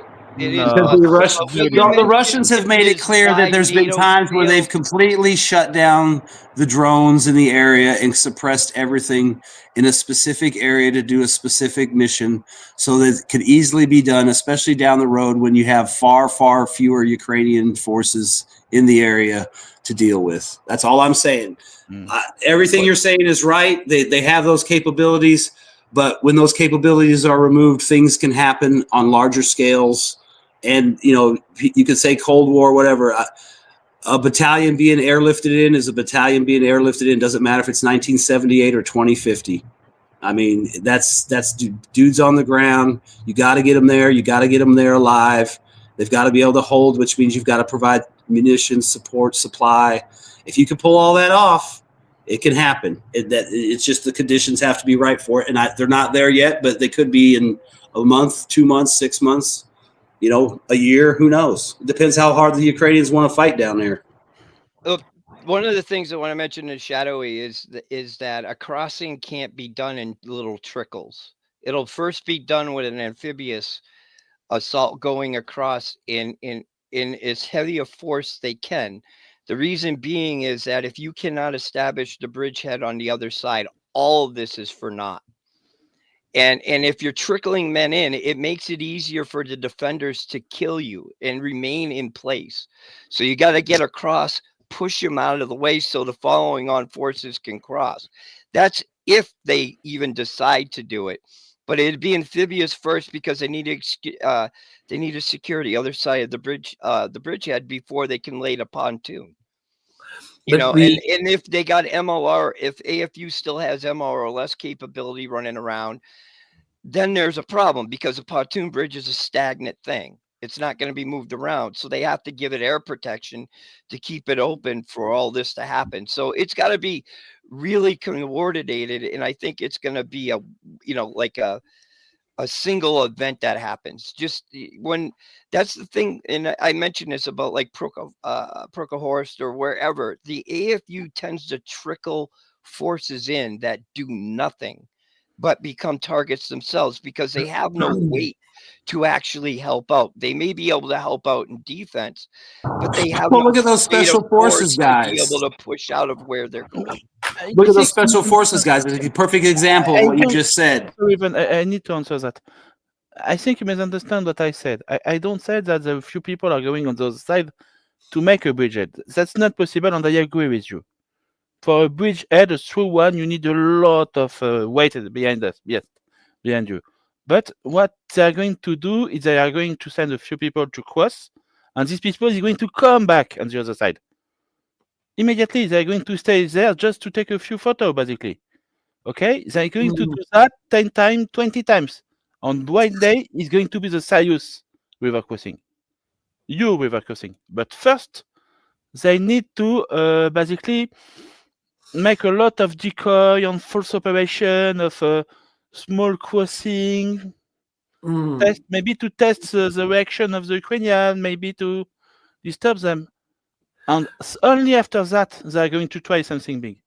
No, yeah, I mean, I agree with what you're saying, Shadow, because I mean, you're going to want to set up fakes and feints, just like they did on D-Day. We're going to land here, but we're really landing here, and that's all legit. And you're right, that's all going to happen. But all I'm saying is the idea that it can't be done is it can be done. It just the conditions have to be right, and they're going to be done a certain way to maximize the effect and reduce. Obviously they don't want to take casualties. I mean, if they want to cross right now, they could. But they're going to lose thousands of guys doing it. Exactly. But if they wait 2 or 3 months, it might be a couple hundred guys and they get the whole fucking pie, I mean, what they maybe could do today is to send 2 ships with 10 guys. Okay, some kind of special operation or scout recon mission just for one night. And then in the morning, they are back to the side of the river. They did do that one operation supposedly a few months ago down in Odessa where they hit that harbor and supposedly attacked some Navy guys or some kind of drone thing that was building drones. But that was the one where there's supposedly NATO people there too, and nothing ever came of it. That was a special operation. I think it's a topic we already made big calculations on. There are a few options. I think the most logic one is to wait that Ukraine is more even weakened, and I think the Russians are waiting for that one. That the situation for the Ukrainian troops getting much worse than right now. That you need to have a concentration of front lines that are very busy by the Ukrainians, so that Russia deliberately tried to trigger them to that side of the front line, and hope that the part of the Dnieper River is more empty and less busy. Also, you need to have an existent destroyed bridge that you can build floating bridges next to it, because you can use the pillars to attach everything that are still intact. Because we had this crazy with Ted, we had Mr. Eric or Ted, or how you call him, we had that crazy idea. I think he had that together with Vaughn to do a tunnel crossing. To say, hello, you're coming again from the ground because it worked a few times. Are we going to fuck up everybody there? That is a very difficult possibility, because you need to be able to build your tunnel unseen. So the Ukrainians are not able to see that you're arriving with materials in a shed or underneath a building to make your tunnel. So that is a difficult point. But you're going to use a lot of drones over. And you need to be sure that you have less Ukrainian possibles to even try something. I think in the winter, because if it's fucking cold and the river is frozen, you can maybe go easier even by foot over the river. It's also a possibility. Like now, it's for the moment in certain parts of Ukraine very foggy. And Ukrainians are very difficult with that. And even the Russians. Why? Because you can't use drones properly. Only the fiber optic drones are actually very active. Why? Because you're just sitting on the road waiting after the Well, I mean, if you go with what you're saying, Lambo, you could do like a Pacross thing. If the winter conditions come in right and the river's frozen and it's a good storm where it's real shitty visibility, you could probably walk a couple battalions across the river under the cover of snow and fog and darkness. And so you can already, if you know exactly where you need to go and you know what's there because you've surveilled it, and you send a couple hundred guys in there, clean out the settlement. When the fog clears, all of a sudden there's 100 Russians there. Yeah, and even cross that motorcycles that are very light. If the ice is thick enough, you can even use your motorbikes or e-steps if you need to go further. But the goal is that you clear as fast as possible the biggest area possible that you can control. If you can control an area big enough, like I said, next to a bridge that is already destroyed, you're going to have a clear space, a controlled drone space also to be able to make a floatable bridge system to the afterwards to try to put vehicles or whatever and all your Supply. troops The main and issue is always supply with the river crossing. yeah, I know, but just using 2 boats, you're going to be spotted very fast. And the thing is that you need to clear your area as fast as possible and as big as possible. You need to open a new front line, and you need to push the Ukrainians. You need to make them panicking. That's why that every time that the Russians use a tunnel system, the panic of the Ukrainians were so big, they were able to clear the space and the fast time big enough to actually have a controlled zone. So the tunnel is maybe far away, maybe starting to be too cold to do it, but it was a good idea to do it if you are capable to do it. They already used existing pipelines that the Ukrainians forgot about, But now we are talking about create a new pipeline, and you can drill very fast if you have the right equipment that Russians have. They are experienced in making pipelines, But that is not even an option I want to take. My way of thinking is using the weather conditions and your drones, and you try to because every time with Pokrovsk also was the same.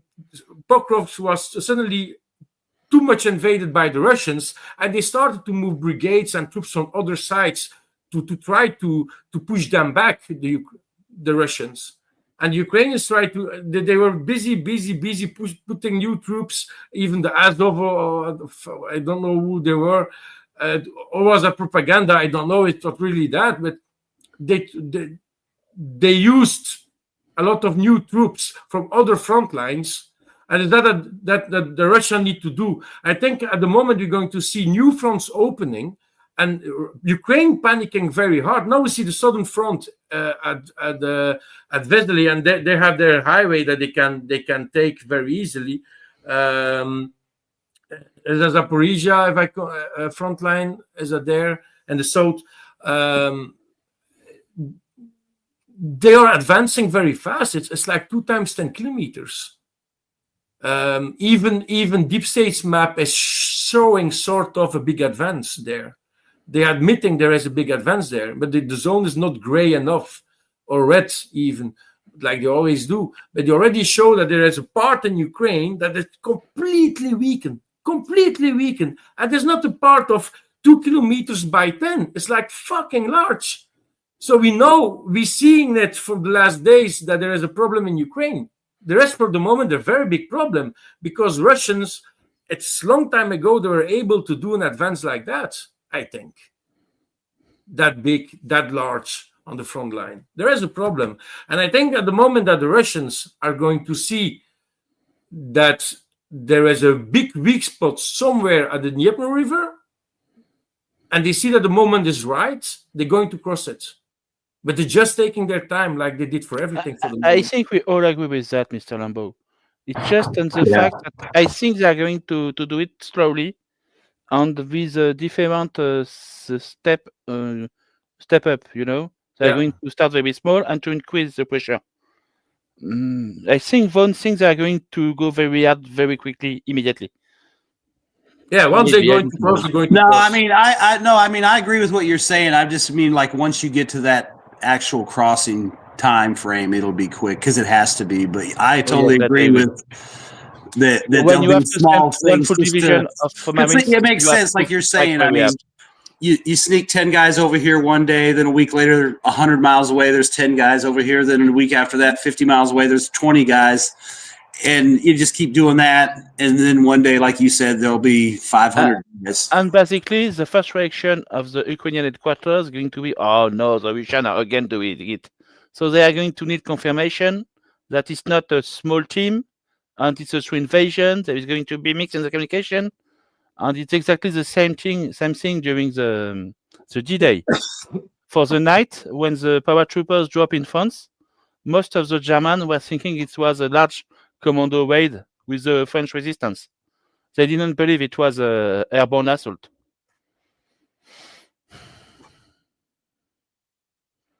It's going to be the same thing.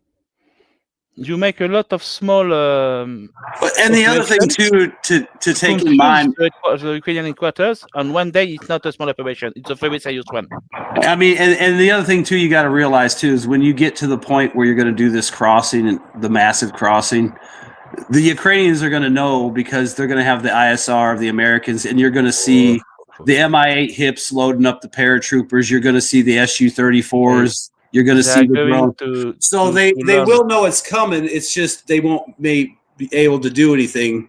But it's not like they're not going to see it coming because you're not going to be able to hide that amount of equipment heading to that Oh, they're going to area. hide it. Don't Oh, they're forget. going to try. I mean, trust me, I've been looking at it for months. I mean, I've been looking at all these settlements and stuff along the eastern bank. You know, you can throw a platoon here, a platoon there. All you got to do is figure out how far away they are, what time they need to drive to get to the same point at the same time. That's going to be the tricky coordination there. But with all the settlements and stuff around that area, I mean, you could hide a division there if you spread them out properly. But it takes time to sneak it in because you're going to have to sneak it in one or two vehicles at a time. That you can't drive a company in. They are going to learn from the Ukrainian. They are going to do the same things that the Ukrainian did for the Kursk offensive. They are going to hide in cities. They are going to hide in forests. They are going to increase very slowly the number of troops. They are going to make sure that everybody is hidden. And they are going to increase very slowly the pressure everywhere to make sure that all the NATO headquarters and the Ukrainian headquarters saying it's just a small raid. And then they are going to strike out. And like Mr. Lombo said, they need to create an area of 20 kilometers around the first bridge. Because you need a bridge. If you don't have a bridge, you lose.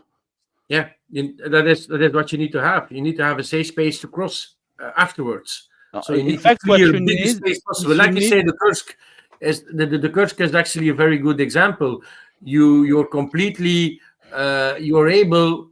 That's something that the Russians never managed really to do, and the Ukrainians did.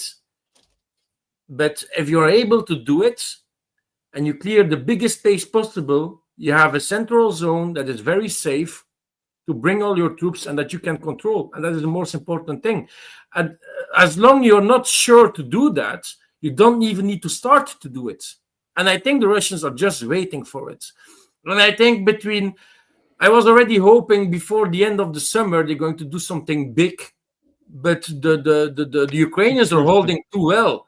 And I think if we're seeing with Pokrovsk and with now the southern front is busy collapsing, we can't call that a collapse because the advance is too big. If you're already able to do it there, at a certain point, somewhere on the Dnieper River, they're going to find a spot to do it also. That's what I'm thinking. Yes. I'm just referring for what's happening now, So, but I think don't forget the first step, Mr. Lambo. The first step Huh? is going to see on Telegram a lot of photo of Russian troops on the north side taking photo and fleeing away to the south side immediately. And we are going to see a lot of them and more and more and more on them. Then, I mean, think about it. You got the true operation. You got those videos that came out this week of the Russian guys zip up and down the river and in these channels. That could be what's going on right now. Those could be the guys that are driving over there, taking a picture, and then cruising back. I mean, obviously, it's pretty dangerous. You can see how bad the drones are because they're literally dodging them left and right. But that could be playing into exactly what Shadow is saying as far as, here's a boat full of guys. Everyone saw them. Everybody saw where they went. 3 of them died. You are not going to send 50 of them. Yeah. And also, we see more and more messages about Ukrainian leaving the training camps and going, how do you call that? Going missing. Yes. I think it's going worse and worse for Ukraine. It's sad to hear it for them. It's going really worse. That's why I say I can imagine not going to put a date because putting a date on something is stupid. But if the winter is hard for the Ukrainians, I can believe that beginning of the spring or even middle in the winter, Russia is capable to try something. If they are in a better welfare mental welfare compared to the Ukrainians at the same front lines. We will see some very hard pushes. So that's why I'm focusing right now on the southern front. And we see how the southern front there is busy crumbling for the couple of weeks coming. We can really say maybe at the good way, if Ukraine is in a bad state, or is that a tactic for them to allow Russia to go closer because they have a new defense line? So we need to see how Russia can evolve in that front line, how fast they can move, and where they're going to be stopped. But there is also an important road, and not even a river. Is actually a river that is dry for the moment, and only like if you have a lot of rains, it's going to start to fill up with water. At that front line, you need to check it on the maps. You can see that big roads, and they're already at that road apparently, and then you have that little river. And that river you can't even use properly as a defense line. So I don't know. There is things happening, but we need to have this confirmation about what's happening there. But that is I think it's a good frontline place to see how weak Ukraine is for the moment after the other lines. For me, the Ukrainian is not weak enough on the east front to move unit from the Dnipro front to the east front. Yeah. They need to be weaker. And when they're going to start to move this unit, especially the drone unit, okay, that's the most critical, I think, then you are going to watch on Telegram an increase of the river crossing from the Russian. On one day, you are going to have the big crossing. Yeah. It will happen. But but not yet. It's maybe next year, or maybe the year after that. I mean, like I've said before, I mean, it might not even happen until literally the Ukrainian army is in full collapse, the government's fallen apart, and they, like I said, ideally for the Russians, it would be that they could literally just drive across, literally unopposed, drive down to Odessa, literally unopposed. I mean, yeah, maybe there's some random Banderites and Nazis like taking pot shots at them, but there's really no, that would be the ideal situation. I think that would be their choice, attrit the Ukrainians, beat them down until they're broken, and we can literally just drive over the river unopposed. I mean, I think that would be, but that, like you said, that could be a year away, because the Ukrainians have been on the rope since, at least for sure, after Robotny's failure, the 23 offensive. And they've still managed to hang on and fight on. They're very courageous, very tenacious. Yeah, and they even managed to pull off the Kursk incursion in the middle of all this, and they still managed to hold on. So, I mean, there's places that are bad, but those, if you look at like in the southern part, it's mostly because it's wide open fields and tree lines. But once you get back to the river, you got the cities and the small settlements, and then once you get it past these areas along the river back towards Zaporizhia, you're getting back into these cities. You look around Pokrovsk and stuff, those are all going to be big concentrations of troops. And I mean, there's still a lot of Ukrainians around. They may not be in the right places, they may be on the run, but they're still there and they can still be utilized. And I think that's another reason why the Russians go slow too, is because they've got to demine everything and clear it as they move forward, because everyone knows that the Ukrainians were notorious for shooting those artillery deployed mines like crazy. And I'm sure nobody knows where they're all at, and the Russians did it and they did it, and now they got to walk through the area. I mean, there haven't been a Ukrainian there for a month, but it's so loaded with bombs and shit. I mean, think about it. Can you imagine trying to clear Mariupol or Bakhmut or any of these places where there was hard fights to the very end? I mean, there's all kinds of shit laying around. I mean, they showed a video where these guys, they're walking through a blown up farmhouse and they have to check the door frames and stuff for wires and stuff because, it's that bad. So that's the other thing too. I mean, they got plenty of guys. It's just they're not going to kill guys just to go walk through the village. And if you're a Russian soldier, you don't want to be the stupid guy who is going to die 1 week before peace. Okay? So why go fast? You are going to be very slow, very careful. You are going to take care of your friend. You are going to take care of everything. Make sure there is no drone in the sky. Make sure of everything.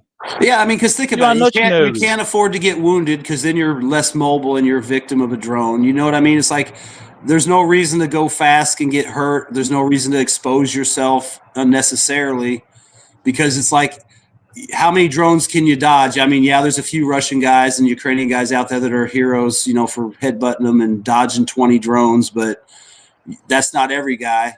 I'm going to tell you something. Even if the Ukrainians make a counterattack, I'm pretty sure that most of the Russians have the order to fall back immediately and call a FAB 300 or something. Basically, I mean, they to won't me, start that makes the "Okay, most no sense problem, too in take these the building." areas because They are it's like going to if destroy it. yeah, if you've got a few Russians holding the settlement and here comes a company of Azov, why would you stay? You would just leave, and then you would just call artillery and drones up to take care of them as you Or ran the away. aircraft. Or the Yeah, aircraft exactly. directly. So the building has no meaning for them. Mehdi, please, your turn. I just want to say that, you know, I understand that we see the Russian. I think really what we're seeing is an active defense that's just slowly moving forward. And it just basically sucks in whatever's in front of it and waits for it to move to it instead of it having to move to, you know, to them. But the problem is that the Russians are getting through the main areas where the main lines of defense were set. And now they're moving into wide open territory behind it. And that's a problem for both sides because you don't want to be stuck in that territory forever because you're going to be observed. So you have to move quicker to get beyond and through these areas. There's also going to be less mines there. And the Russians, and I've said it from the beginning, they have a mobility advantage because of the amount of tracked vehicles they have. Eventually, they're going to use it. Or the motorbike. Yeah, anything. But, you know, when it comes to firepower and force, you know, you need tanks, you need, you know, BMPs, such like that to be able to move through these areas quickly, to be able to Mad Max, the Mad Max gang, Mehdi. They don't use the tanks anymore. Using the Mad Max gang. Yeah, but he's talking about when you're going to use the tanks for fire support and heavy support. Yeah, I know. But I'm going to eat that coming back in 1 hour. Okay. Have a good one. It's just that I think we get complacent. We see something happening. We think it remains that way forever, and it doesn't.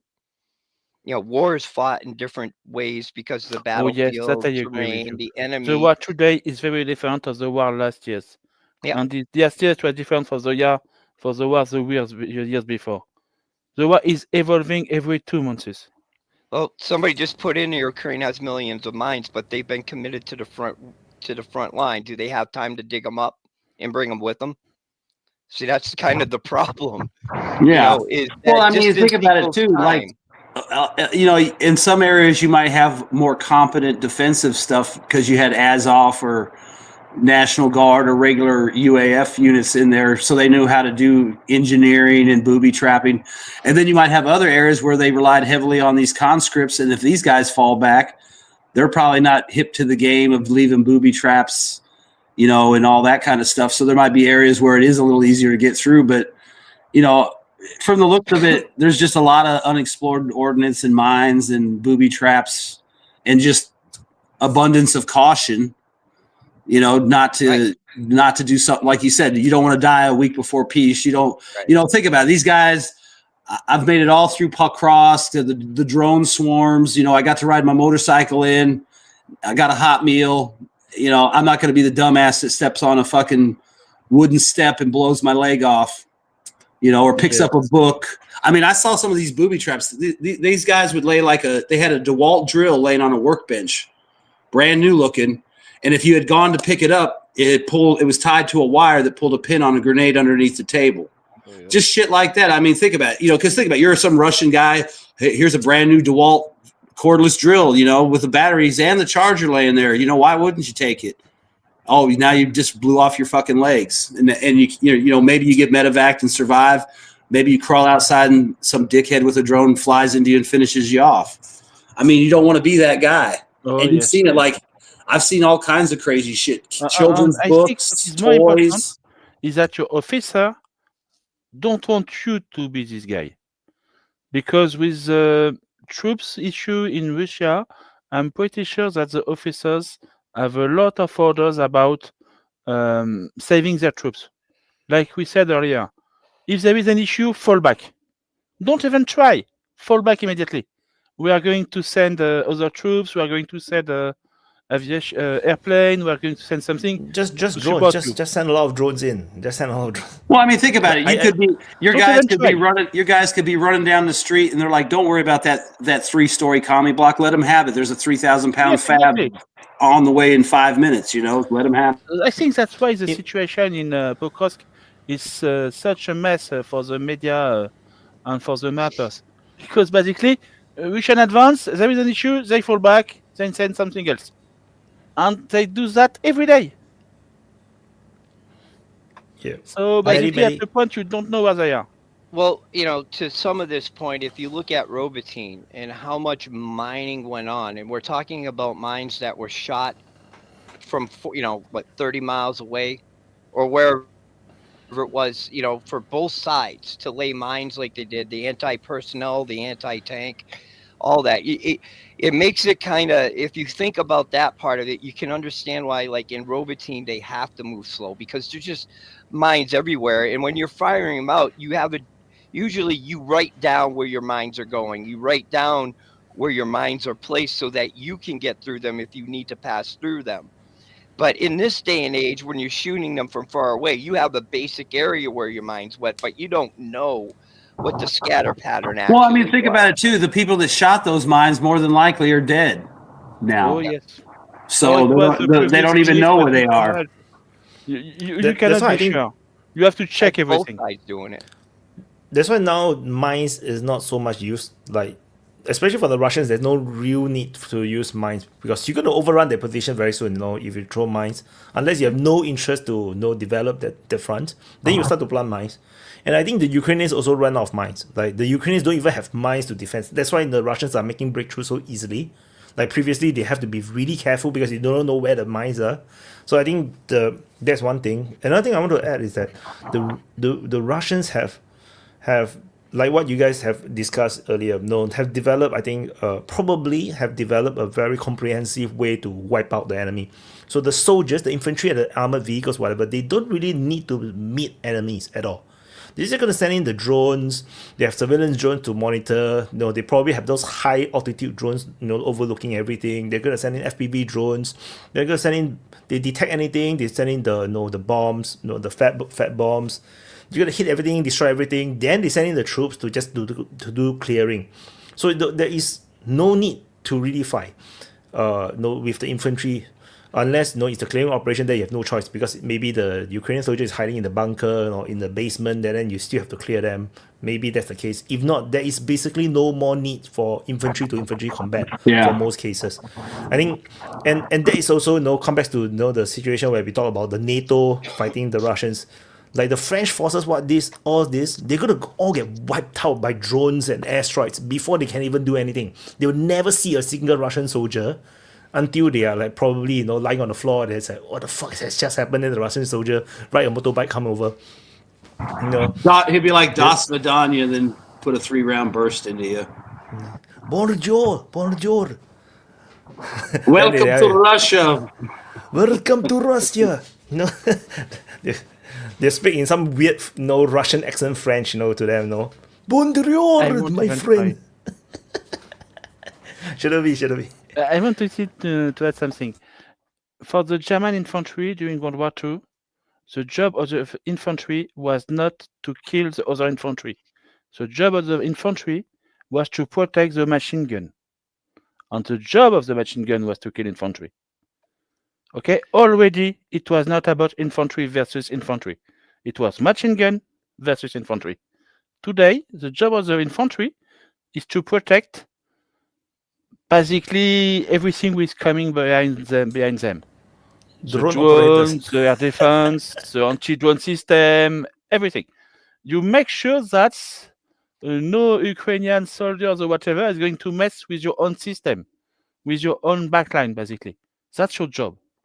In fact, you see the infantry is actually protecting the artillery systems. So when the Russians deploy the artillery, be it rockets or grads or whatever, you see the infantry basically do an all-round defense, basically looking for drones. That's their job.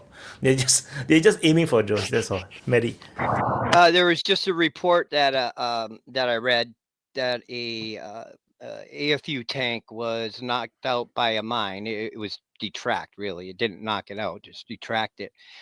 And drones were relaying targeting information to a tank, a Russian tank that actually knocked it out with a heat round from 9.5 kilometers away. Absolutely. Or is it an amazing. artillery? No, it wasn't artillery. It was a tank. It was a tank. I saw just now. I just saw a footage. Is the Krasnopol. So they basically, but I don't think they hit a tank. I think they hit an armored vehicle. So I think they disabled it with a drone. They hit it from behind. Then I think when it's abandoned or something, then they launch a Krasnopol over and just destroy the whole armored vehicle. Just explode, into pieces. So it's quite scary actually. You're getting hit by artillery. I think it was a different report, but something Shadley said kind of make me laugh because the German army in World War II in the very beginning, the panzer crews were taught to run over almost everything. So if you were if you were coming across a machine gun nest or anti-tank artillery, you basically fired it up and then you ran over it. So you would see it in their tactics is disable, then run it over. It's kind of funny that they did that. Back then, that's what one of the prime tactics they had. They were being taught. Oh. It changed, of course, but just something from out of the blue. We call that tank rush in computer gaming. In Command and Conquer, we call that tank rush. You just storm your tanks all the way. The problem is this tactic doesn't work today. Yeah, I think it may work in current situation where certain front line there's too few defenders, but but when we talk about the early to middle of the war, it doesn't work because there's way too many anti-tank missiles, and mines and whatnot. The tank rush is just suicide. Wyatt, they figured out it didn't really work in World War II, actually. So it worked against the French, I guess. It's funny that's how they were taught. I wanted to add something about the long-range tank strike that you described earlier, Mehdi. I think what's happened is that the drone operator guide the shoot. Basically, they help the tank shooter to aim. Right. 10 meters on the right, 5 meters on the front. And maybe they shoot it only on the third or the fourth shoot. I think it could be something like that, like artillery pieces, basically. Yeah, I've seen what you're saying. I've seen them do. They'll have the drone hover and make adjustments to the fire. Exactly. But most of the only exception would be is if they had that. I think in this case it was a tank. Yeah. Well, I'm sure they've done it with multiple different systems. It's not just a tank, and I just happened to come across one of the reports of what they did. But we have, that's something about that is that targeting now for artillery and tanks or anything that can fire indirect now is almost instantly because they have their own, some of them have their own designated observation drones to be able to address fire instead of a forward observer having to be there, calling it back to battery. Battery actually now has the information real time. So it makes artillery work even faster now. Don't forget something, Mehdi. For the Russian, it's not the drone who is affected to the artillery unit. It's the artillery unit who is affected to the drone unit. Okay? So basically, the boss is the drone. Not the artillery system. That means there's no need for artillery unit. Earlier, they give to the drone unit a few tanks. That's actually interesting, right? Because the traditional thinking, prior to the war, is that the drone operators works for the battalions and whatnot, or the brigades. Now, the artillery unit works for the drone unit, which is like quite insane kind of change, right? Exactly. It's a totally different mindset from the European army. We have basically one doctrine late. We are fighting World War One, and they are in World War Two. Well, the other thing too, it might be more of a matter of just survival too, because the drone does all the heavy lifting. It finds the targets. They don't have to move around. They don't have to talk. They don't have to communicate. They just have to wait till somebody tells them where to shoot. And that could be done through some kind of encrypted thing where it's not as at risk of being intercepted. It might just be a matter of that too, you know. And like that guy was saying, like over Bakhmut, they were already working with autonomous systems that were directly linked to an artillery unit, and they worked autonomously and independently from the line Where units do you there. want your commanding officer to be? Today, in the drone system, you want your commanding officer to be with your drone operator. Okay? The guy who takes the decision has to be with the drone operator. In the past, he has to be with the artillery. That's the main issue. Where is the guy who takes decision? In fact, it's interesting, right? That means modern military unit will have to reform in the concept of not artillery. That means you do not have artillery battalions anymore. Instead, you're going to have fire support battalions. Well, it's not going to be just... it's just not going to be just artillery. It could be like, you know... Well, think about the incentivization too. I mean, you're incentivized as an artillery unit with bonuses to kill targets. You're incentivized as a drone operator to find and kill targets. What better way to make bank than to coordinate with artillery units directly so that you get a piece of the action and they get a piece of the action? I mean, that could be another reason why it works so well, because these people are more than happy to work together to make more money. And I mean, think about it. There's low risk to the artillery. All you got to do is sit in your hidey hole 50 miles away from the front line and wait for someone to tell you, go left 3 degrees, up 2 degrees, fire for effect. And if you hit it on the first shot, great. If you don't, you'll make an adjustment, fire it. Then you'll go back to your bunker. The drone will go find something else to bomb. Your brother artillery piece will get the next fire mission, maybe while you're repositioning or something. I mean, it's probably a lot of that too. It's safe for them. It's easier for them. And they make a lot of money by working with somebody that goes out and finds targets. And don't forget, I would imagine for it the like leadership to make the good decision, you need intelligence about what's happening. And where the intelligence is, it's with the drone operator. I would imagine that, you know, it's a totally new kind of unit. It's like a god unit. You know, it's like this is the unit that knows everything. Like they will operate all the drones. You know, they have all the high level drones, high altitude drones, the surface drones. Then they will be like commanding the air strikes, commanding the artillery strikes, because they are the one that knows everything. And it will be a totally new kind of formation that don't exist today. Maybe the Russians have it today. No, because the only way you can control the artillery properly is that you have full understanding of the battlefield. You must know that where is the enemy drones coming. So the moment that they command a fire, a shelling attack, a battery attack, this drone unit will also be monitoring for enemy drones so that their own artillery units cannot escape. No, so it cannot be like detached. No, they cannot be like two different things. The artillery units will be ordered by the drone units where to go. No, like it should be one unit on its own. And if the artillery is not available, they can call in airstrikes, helicopter missile strikes. No? The most difficult thing in an army, and the most powerful things, it's your ability to make different weapons work together. It's the main issue.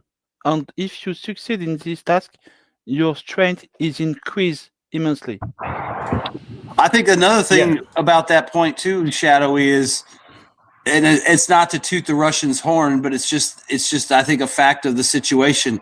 Every single day they're getting real-time training, practice, experience on how to coordinate all these systems in a real combat environment against a real tier 1 enemy that has the best ISR on the planet. And that's the thing. I mean, we get that too because we're supplying stuff and we probably have people doing stuff. But I would think on the scale wise, the Russians are getting the better education because they've already got the systems in place and we're playing catch up. Because if you really think about it, like you reflect on how like we play Command and Conquer or other real-time strategy games, right? The player, the gamer, is basically like a god unit, right? You see the whole battlefield. Anytime you can call in special attacks, it could be an airstrike, whatnot. You just click and then you just click on the enemy, and you launch an airstrike or parachutes or whatnot. It's very similar. It's like this god unit will see everything and basically make strategic decisions. Of course, the infantry units, the assault units will also have their own drones, but the thing that this strategic unit will be able to control the whole battlefield.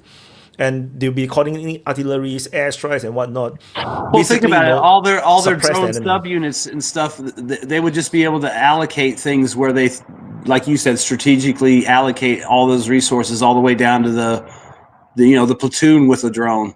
I mean, maybe they're not micromanaging them, but they make sure that drone unit and that platoon is where they want it to be to do what they want, even though it may be part of a bigger unit. Yeah, I think it's just like revolutionary, right? The entire concept of recon soldiers is no longer needed. You don't need this recon going far away, hiding in enemy territory. Well, I mean, Like, look you at it just now. put the I drone mean, there. remember the Call of Duty or was Battlefield? I can't remember which one, where you had the fucking drone flying with you over your shoulder that would scan for you and protect you. I mean, we don't have that yet, but you've seen assaults with Russians where they had drones flying to provide real-time information where units were to take or suppress. They had FPV drones flying with them that could attack targets of opportunity. Except the game is making a mistake. The job of the drone no, I'm is just not saying. to I mean, in protect the video infantry. game, The it's job like of infantry people is to think that's protect the drone. ridiculous, but we're already there. Hear me, Evan. The job of the infantry is to protect the drone, Yeah, not the reverse. yeah. Because the critical one is this Well, system. yeah, is the I get drone. what you're saying. I get what you're saying, but I'm just saying, like people thought that was crazy and stuff, and it's like, well, we kind of have that now. I mean, not as ridiculous as the game, but the idea that you have a drone over your head monitoring for you, and you might have 2 or 3 hanging back that are going to pop some guy that pops up out of a foxhole. It's kind of nice. And it's not very glorious to be tasked to protect a drone, so it's not for the video game. Yeah, so Actually- this point is very, very important because because every time nowadays we see that infantry is used, they die. Like the Ukrainians just launched a heli attack, right? Helicopter, sending the assault through the special forces, and they just all die. You cannot use that for assault anymore, Maddie. I wonder if the Russians are working on basically dedicated drone units to their S2, because if you think about a drone that is flying right over the battlefield is giving the commander direct information of what's going on that they've never had before. That guy I talked to, he says they really like the Orlan drones a lot. Those are like their favorite because of the loiter time and the amount of ISR they get off of them. That's like their favorite. And it's cool because those commanders, the frontline commanders in the Russian military, have access to strategic assets beyond what is done in NATO. So this even gives them a quicker turnaround time from target observation to targeting solution to actually firing and taking out the target, instead of having to report through multiple channels. It's going directly to the commander live. No. Media, you are not going far. What do you mean, enough. no? You have to understand, the guy who takes the decision where the infantry go is no longer in the infantry. He's in the drone unit. Basically, No, it's imagine not in the drone situation. unit. The commander. At the beginning of the war, Wait, shadowy. Let me let you understand something. A drone guy doesn't know the total operational plan. He doesn't know all the operational goals. He does not know all the targeting needs that the commander has to be able to move forward. So a special branch or the drone guy is not going to make those decisions. It's got to go to It's the command commander. post. I think Right. I think Yes, what Shadow but V where do mean you is put, that where do you put your command post? Your command post is just Okay, at one if you mean distance they're of interconnected, the yeah. drone operator. no. Actually, It's, both of you guys are saying the same thing. It's just that Shadow V not in the military before, right? So basically the drone command will be in the command post. Basically, it's the same thing. Yes, exactly. Both of you guys are talking about the same thing. It's just that So you're you'll coming from different perspectives. So you'll have the drone. The drone But guy the will be on the officer is in staff. the drone unit. The guy will be on the staff with the S2 and the S3. Correct, and the, right. Same thing for artillery. The artillery officer at the beginning of the war was in the artillery unit. And I think today the artillery officer is in the drone unit. Because basically it's more efficient for him to be directly in front of the screen. To give order to this 5 artillery system. Yeah, I think there is a very big difference between now and like maybe 30 years ago. Like 30 years ago, the command post will just be maps. There will be soldiers that will staff right pinning on the map. Where the enemy is, and then they have to do the marker and mark on the transparent sheet over the map and try to figure out what is happening. I think because now with all the drone technologies, I think it will just be screens, right? Just like we saw from the Russians and the Wagner units. It just screens, and then they just have think about it too. command post. You've got the Blue Force tracker and all the IFF stuff for like ground vehicles and infantry now too. I mean, data links. Exactly. I mean, it'll be a digital map with the most up to date digital positions based on whatever the drones are seeing.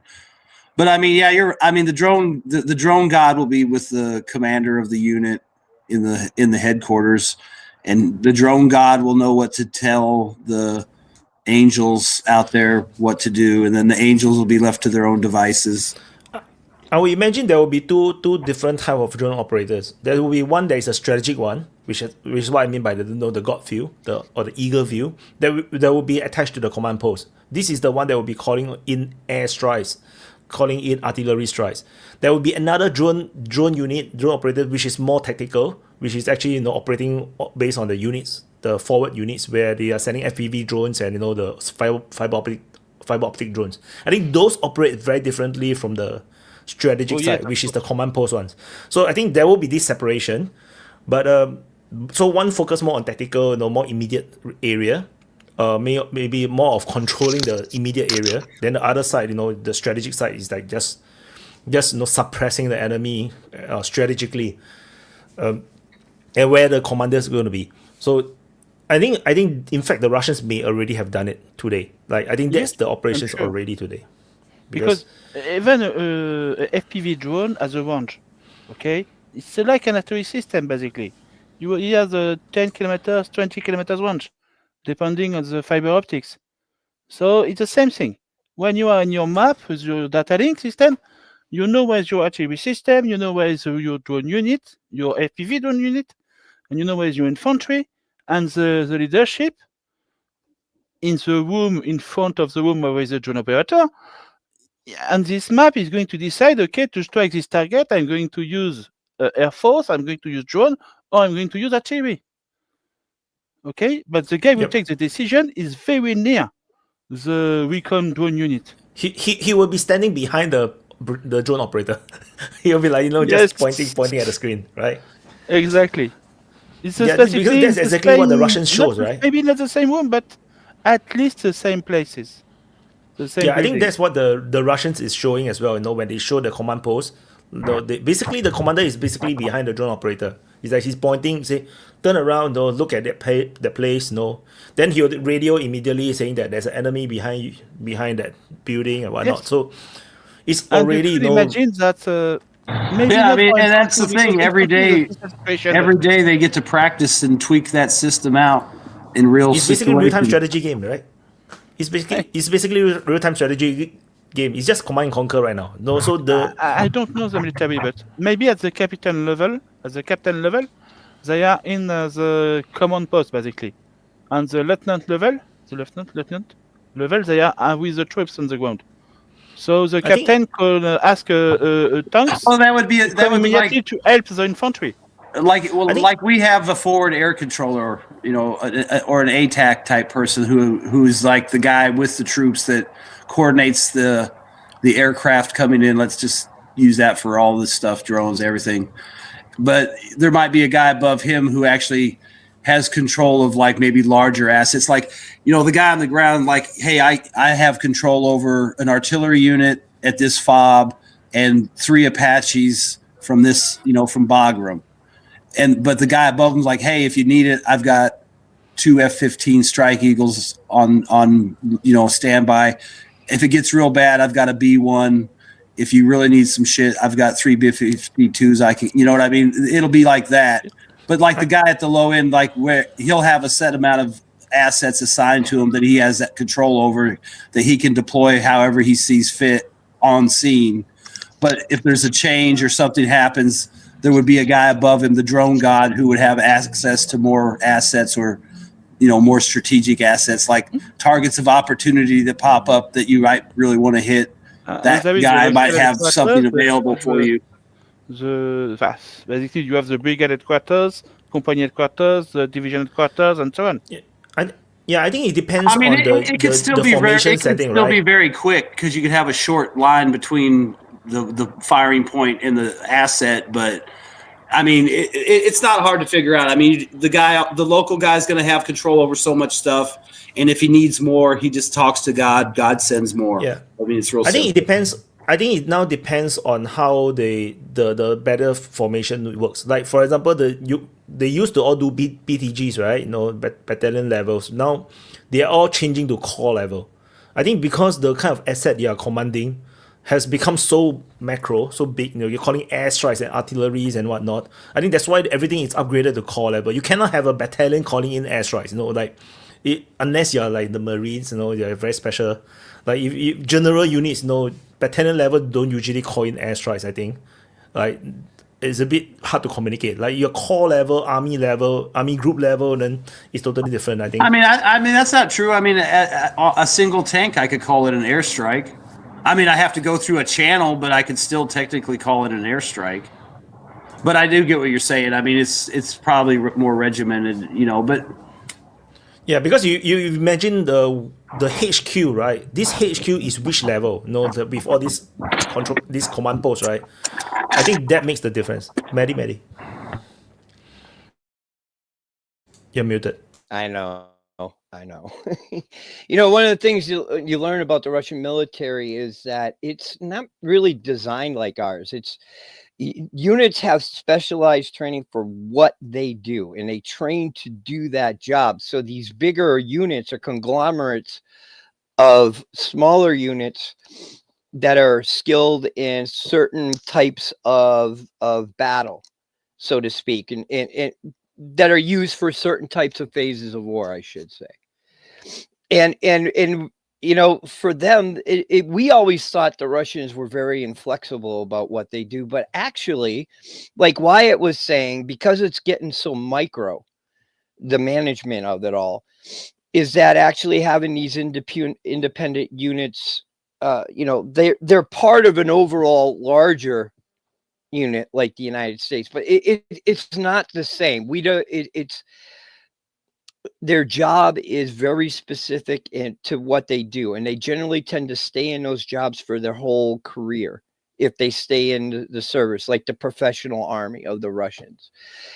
But like Wyatt said, we see how command even now is changing because of what the flexibility of drones can offer, which I think is, it sucks for the ground. But whenever there's a weapon created, the answer will be there eventually as well.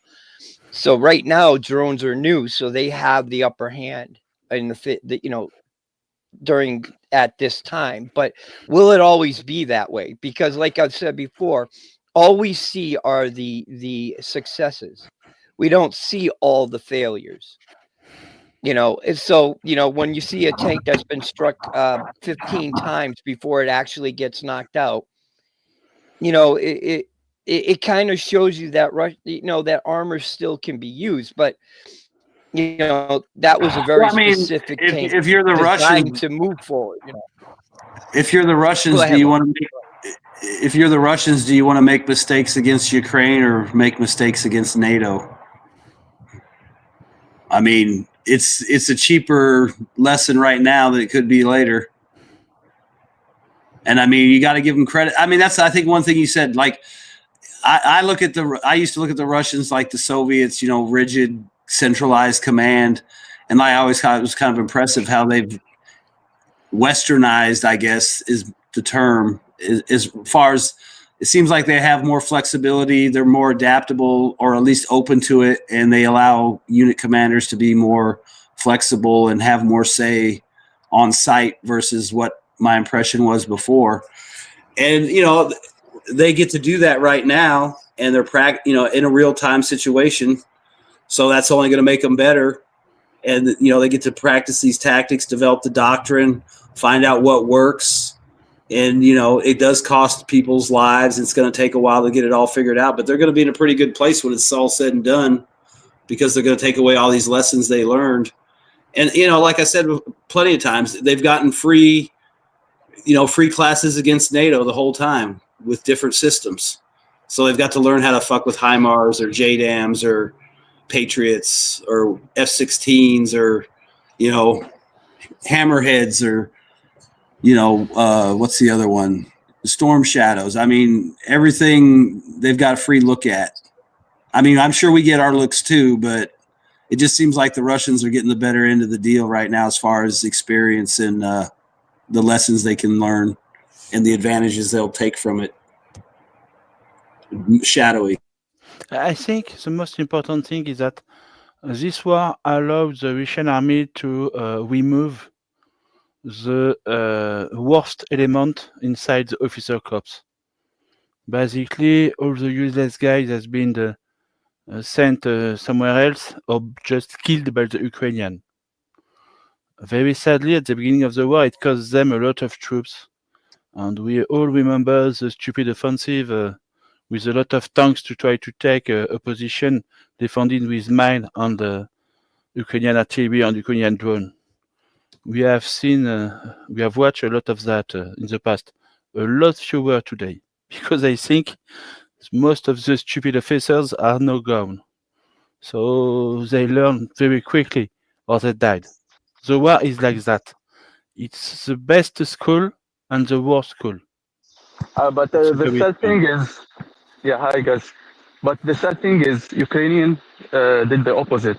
They kept the worst elements, the worst leadership commanders, because they are the most corrupt and they can hold the most power.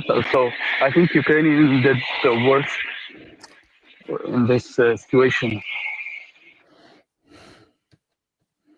I think the main issue is about the politician.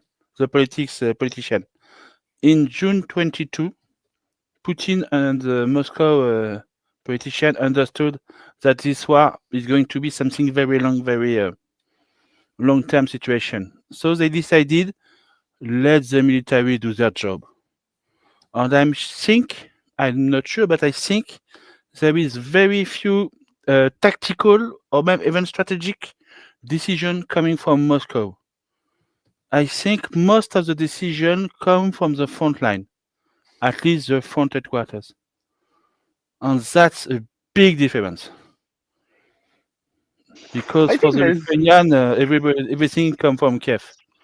I think there's some influence, some back and forth between the political leaders in Moscow and the military leadership, because you need to coordinate your political moves with the ground.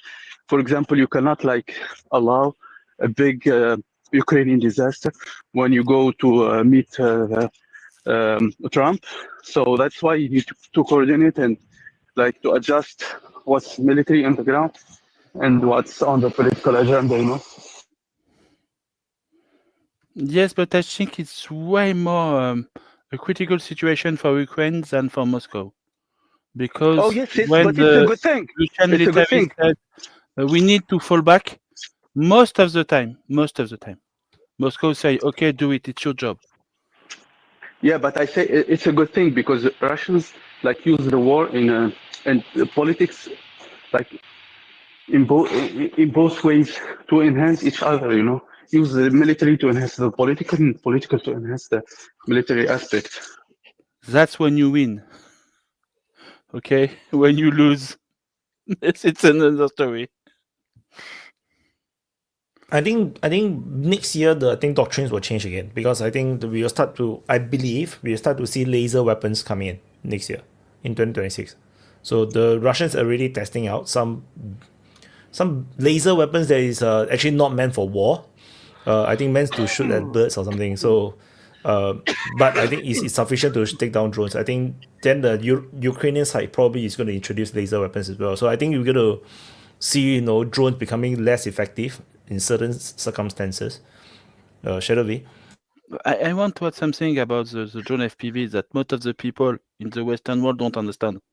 The time where we could say that two guys with an FPV drone in a pickup could stop a Russian armored drone, that's over. Forget it. Okay? Today, for the drone unit, military unit, to stop a Russian armored column, you need 100 drone, 10 operator, 10 relay for your operator, you need electronic warfare, you need ground troops to protect everything, you need anti-air system, very good one, or you are dead. You need a whole military organization to stop with your drone the Russian column. And the Ukrainian has this organization, okay? I'm not saying they don't have it. I'm saying that forget the idea that we have at the beginning of the drone warfare, that it's a very cheap weapon that a rebel faction somewhere in the Sahel or somewhere else could use. Yes, you could use against the Malian government. Yes, sure. But the jihadists in Mali could not use it against through a Russian armored column. Forget it. You are not going to pierce the electronic warfare system. To do that, you need fiber optic or very special drone system with a very powerful relay and so on. So the cheap drone FPV is more and more disappearing. Now we are going we are watching the coming of military FPV. Okay, of course they are way cheaper than a Stinger or Javelin missile. Of course they are cheaper. Okay, but they are not cheap. So we continue, Wyatt. Yeah. Wait. One thing about the laser, I don't think it's like here yet because of the energy source. Because laser need a big energy source and a lot of. It will emit a lot. Yeah, it needs a lot of, like for a bigger system, like as a defense system that it's not mobile, that can like pull out, for example, energy from a very powerful source like a nuclear power plant or something. It's feasible. And even with that, there's like... Well, I mean, if you think about it, you've got those molten salt reactors. I mean, you can mount that on a flatbed truck and then mount your laser system. No, but the laser I'm talking about is not the big one that is meant to shoot down ballistic missiles or the it's small one. It's meant to just shoot down drones. You can have an AI system detecting the drones. Oh, yeah. I think there is a big mistake with the word that we are using. I don't think laser is the same thing as the Star Wars things, okay? Forget it. What we should call it is an energy weapon. Yeah, high power. We are not sending light things to a drone, okay? You are sending special kind of electromagnetic wave or thing like that to the drone to disable it. And it needs a lot of power. That's what people don't understand. It's not like the laser game that you do. It needs a lot of energy. Yes. So it will either we will talk about another technology, or like a different kind. All I'm saying is you've got these small reactors that seem like they're pretty feasible and doable. Yeah, you know, what you could mount it on you could use it as a power source for batteries of those types of things to cover a hard target like an air base or a plant. You could maybe hook them up to those EMP type weapons so that they would be able to have powerful bursts and maybe a quicker shot because it's a large energy source. So, you know, you've seen those directed weapons where here comes a swarm, the microwave fires out and the swarm drops, you know, maybe All I'm saying is there's a power source that you might be able to do something with if you can figure out how to. It's not about it's feasible or not. It is feasible, but is it practical or not? Like when depends on how much another, depends on how hard you want to protect your sites. Like how important is that site to protect? You might want to spend the money on a laser. We're going to start to see the system on warship. The first step is going to be the warship.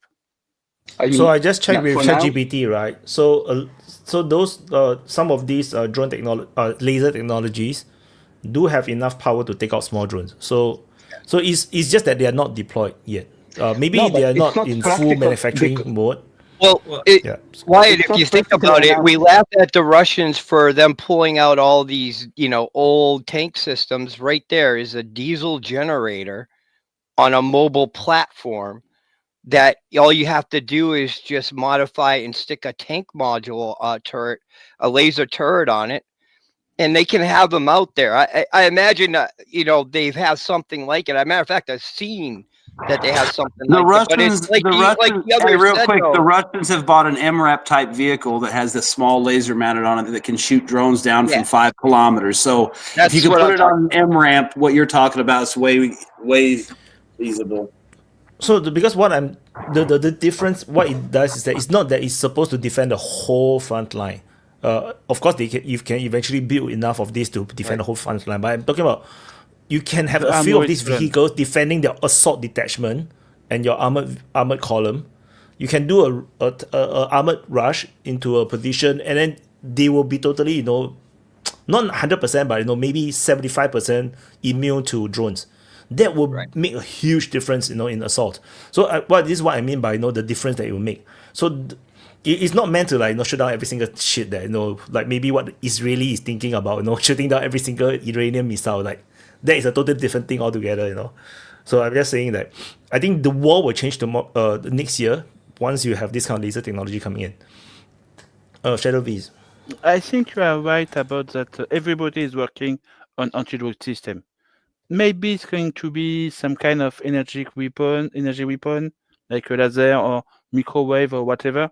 Or maybe it's going to be some kind of full automatic shotgun. Or it's going to be some kind of, I don't know, a 23 millimeters airburst shell or something like that. We don't know yet, okay? But it's obvious that everybody is working on it. Because you need to protect your armored column. That's the true things. And I think what's going to happen is that we are going to have all the system at the same time. You are going to have electronic warfare. You are going to have active armor, like the Israeli system. When something is incoming, you have some kind of projectile which is going to try to hit it. You are going to have a old school shotgun system with infantry soldiers. We are going to have 1 or 2 vehicles with energy weapon system. We are going to have a lot of things in the armored column. Because the more system you add, the more you increase the survivability of your column, basically. And that's what matters. Would a laser anti-drone weapon be closer to anti-aircraft, like anti-air, or would it be closer to like EW?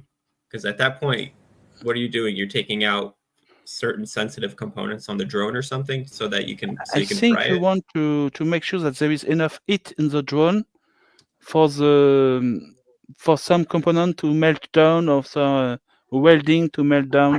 Yeah, I mean, think about it. Like to kill the thing. If you think it like on my drone, if you were to put a laser on the body of it, you're going to heat the battery up pretty quick, which would probably cause the system to fail within a few seconds. Maybe. You might not even have to actually destroy the drone.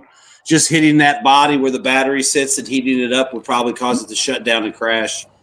The drones are all made of very cheap materials, so definitely they're not going to sustain laser attacks. It's it's made out of that ABS plastic and stuff, and it's nice, but I bet you a laser, 5 seconds it would probably crash just because it would fuck the battery.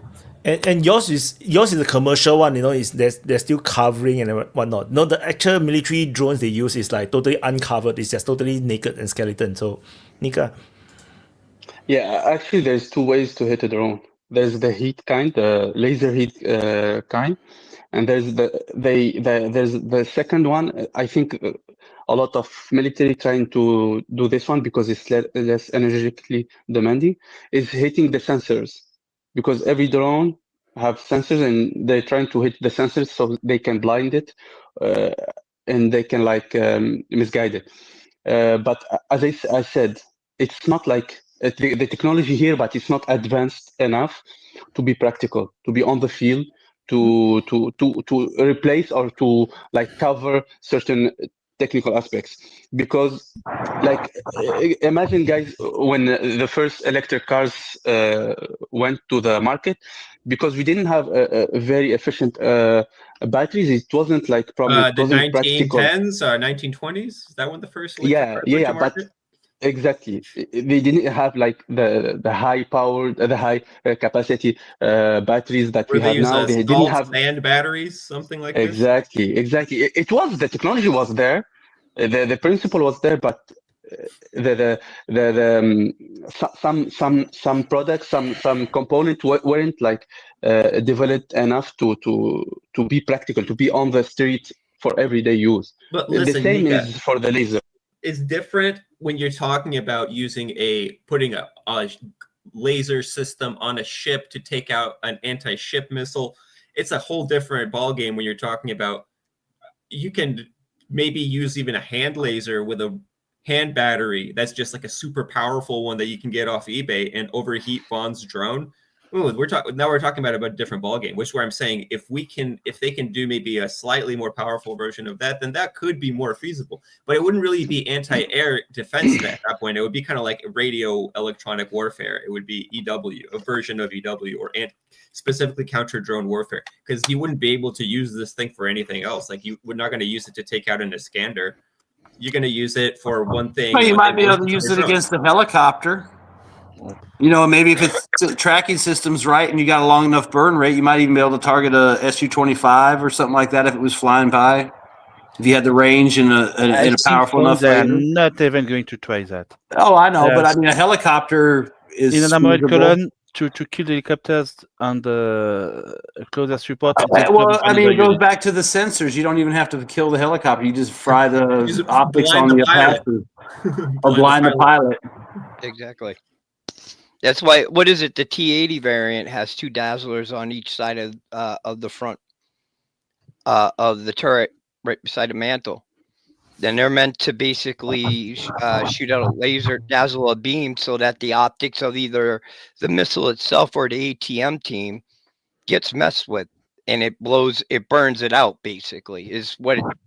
And the other thing, like Shadow was saying, it's there is a lot of people working on a lot of different systems and attacking the problem. Yeah.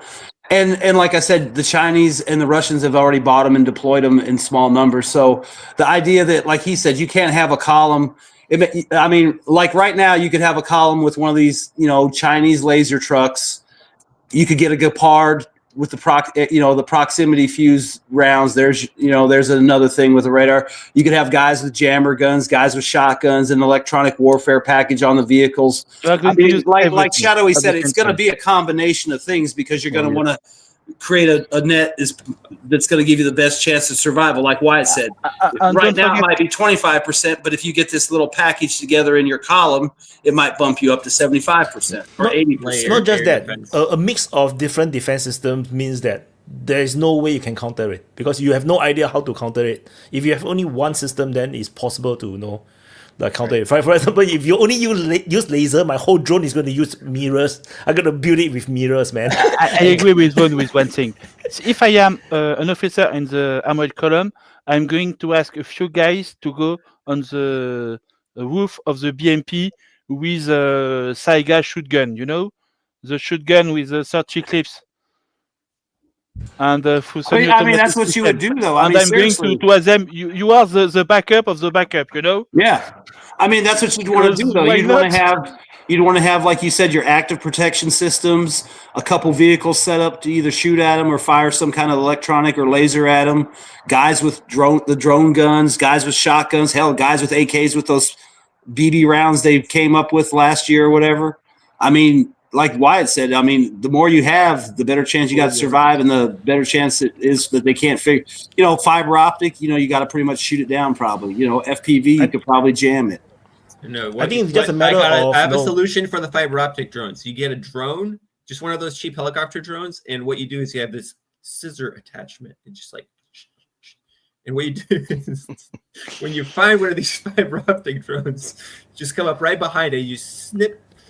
That's my solution. Or you can just have walking drones, right? They look like crabs, and then they have the scissors on. They just walk around the battlefield and just I was just any lines, you just click it. What if you had a column going down the road and they had 2 or 3 of those, those little fast drones with the 4 props orbiting in a circle at like one at 10 meters, one at 20 meters, one at 30 meters.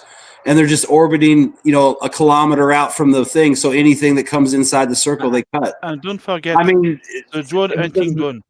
Crazy shit. I think I like Wyatt's idea with the crabs, because we know the Russians have had a history of training dolphins, training whales, training all these kinds of what are all people are always complaining that the dolphins are Russian spies, right? So this means that the Russians have history of doing this. So they need to we know about the spider crab problem that the Russians are having. Take some of those spider crabs, train them to climb poles and snip wires. You could just unleash them on the battlefield, autonomous AI crabs. Maybe you could even or build robots of it. Just build robots of it. And then they will have solar panels. They'll feed itself. You can sit there for like 24/7. Just sit there. Because I think the thing about the technology right now is that it's all up to your imagination. Like there is so many possibility of what you can do. So here's what I'm looking at the. It's very true, Wyatt. The cost of the technology and the useless and the fact, is it useful or not? Because it's very easy to make something very expensive, very useless. I was thinking about this. That's very easy. I was thinking about this recently. So, remember how the arms race generally played out, right? Once the Mongols came up with, the mounted archer, it was like, oh my gosh, this is amazing, right? Because I can reach out and touch you, you can't reach out and touch me, and then we developed the arms race further like that, with cannons and ICBMs now, right? And so it's always been like, can I reach you at a safe distance where you can't reach me? And drones do that just fine. I bet if you showed some medieval person, hey, look, check it out. Here's a drone. You can fly this motherfucking helicopter right through, I don't know, the castle window, right? They would probably have been like, they would probably pray to it. They would pray to it, think it was some kind of god or angel. Okay, whatever. What I'm saying is that technology has existed for a while. The technology to reach out and touch you with a drone, the technology to reach out and touch you with a drone, even relatively cheaply, has existed for a while. It's just, I remember back in the 90s or 2000s, so maybe it was 2000, there was this video game that came out on Nintendo 64 called Perfect Dark. It's this multiplayer, 4-player multiplayer game. And I remember there was a gun that you could get that would launch an FPV drone.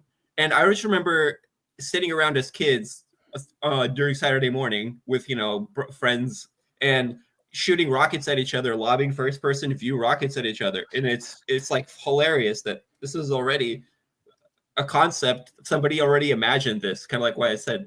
It's up to your imagination. This was already imagined back in the 90s. And now it's actually playing out in front of us, and it's a game changer. So the Team Fortress turrets, those auto turrets, that is going to be the reality. Like they're going to drop one turret there, and then you're just going to defend that whole place all the way. Okay, let me know when they come up with the Team Fortress locator thing, so you can do the transportation. And the thing is, this technology should be able to be developed right now. Like you just need the programming for it to just optically, visually detect what is the drone. And then automatically just fire at it. You will be way more accurate than a human being. Yes, some kind of IG system. Drone. To Wyatt's point, actually, on tanks, one of the biggest things and cheapest things they could do right now is just buy a bunch of GoPros and have them visually connected inside the tank so that they have 360-degree awareness of what's around them. The T80 or T80 E4 that is recent, the line was reopened, actually has a mast that rises above the turret of the tank that actually does do that. And it's idiotic to me that our M1s are not covered in simple GoPros. That would give that crew so much more awareness about what. Come on, man. You know the E4 Mafia would steal all them motherfuckers and sell them at the pawn shop. The Singapore developed some of these armored vehicles. The more newer ones all have this 360 view. Like they have cameras everywhere. So this is already a thing. So it's just that probably very expensive. You know why? Because the U.S. Army wants you to have a ground guide. That's why we can't have cameras. Probably. I think that tanks are have limited use. Ground guide Humvees now. I don't agree with you, Bradley. I can't fucking believe that Humvees are being ground guided in motor pools. It's just the stupidest damn thing I've ever seen. Did you see the Ukrainian Humvee that is covered with the cage? Yes. And the spikes? Hey, how is there any Humvee anymore? It's useless now, Humvee is supposed to be a quick transport vehicle. Now it's totally useless. Wyatt, if it works, it's a good idea. Okay? If you can increase your survivability of 10%, it's an excellent idea. I do hope when this is over that some of these vehicles that were on Telegram videos, like the porcupine stuff, I hope a couple of them at least survive to make it to a museum somewhere. Yeah. Like original ones, not like a reproduction. Like this motherfucker went from this place to this place and got hit by 500 drones, and here it sits today at, whatever fucking park, Patriot Park. So it would be fun to see the bar. That's some pretty ingenious shit, and it's pretty crazy. Like everybody's talking about all this high-end super tech, and then you look at the tanks, and it looks like a fucking pile of sticks and shit, or some Mad Max looking ass thing. I want to see the hairy tank. The hairy tank looks really cute. Like the hairy tank. It looks like hair. That is so cool. That is like the coolest interpretation of didn't they take like tanks. Steel cables and then they welded them on and then spread them out like steel cable? It looks like. That's so cool, man. That's way cooler than the cage tank, right? The house tank. What? Like the air tank is just stylish, man. You know what would be cool? I want to show you. And I want the tanks to have 4 drones, and the 4 drones in a square are basically lifting a protective net for the tanks. That's kind of what Bond was saying. You have the drone moving with the tanks with the protective net. So like a shower curtain? Yes, something like that. Wow, this is that's cool. A fun one. Yeah, you know what I mean? That motherfucker needs to be in a museum someday so people can just see how crazy shit got. This hairy tank, I love it, man. It's so cool. Afro. He's got an afro is going it efficient or not? That's the question. I think it's effective, man. I think those hair are all metal things, so it's that would work. It's going to stop the drones. Yeah, it looks like it was steel cable, like the kind you use for like Rybar or something. Yeah, and they untwisted it and spread it out like hair, and then welded the base on. I mean, it's pretty. It looks completely impenetrable. I mean, it looks impressive. Yeah, like I said, I hope it ends up in a museum somewhere. At least making a joke of the turtle tanks. But this is so cool, man. The turtle tank is ugly. It was this very is funny cool. because 1 week they are making fun of them, and the week after that, Ukrainians have their own turtle tanks. Yeah. Well. And I think even RPG rounds can get through. You start seeing them everywhere. It's like, oh look, these Israeli tanks, or oh look, the Israeli South tanks African tanks all of a sudden have.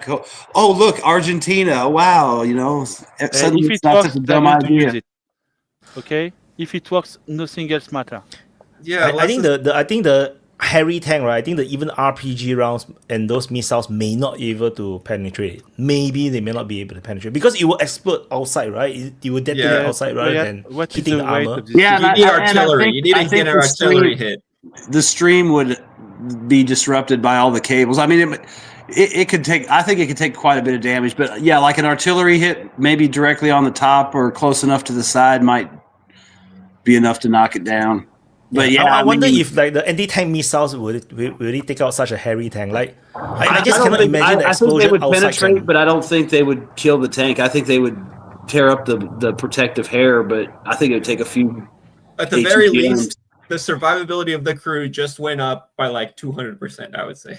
I don't know. yeah, I always totally, wonder man. how hard it is to get the fuck out of those things when you got to actually get out when the time comes. You know. Yeah. Well, yeah. I was watching Yeah, that's some- why I say. I was watching a video on that. Some dude was talking about it with one of these dudes that does the welding on of the stuff, and he was saying how it's super important to keep ergonomics in mind so that you can somehow operate the vehicle and somehow actually get out and into the vehicle in quick enough order. Go ahead, Maddie. I didn't see.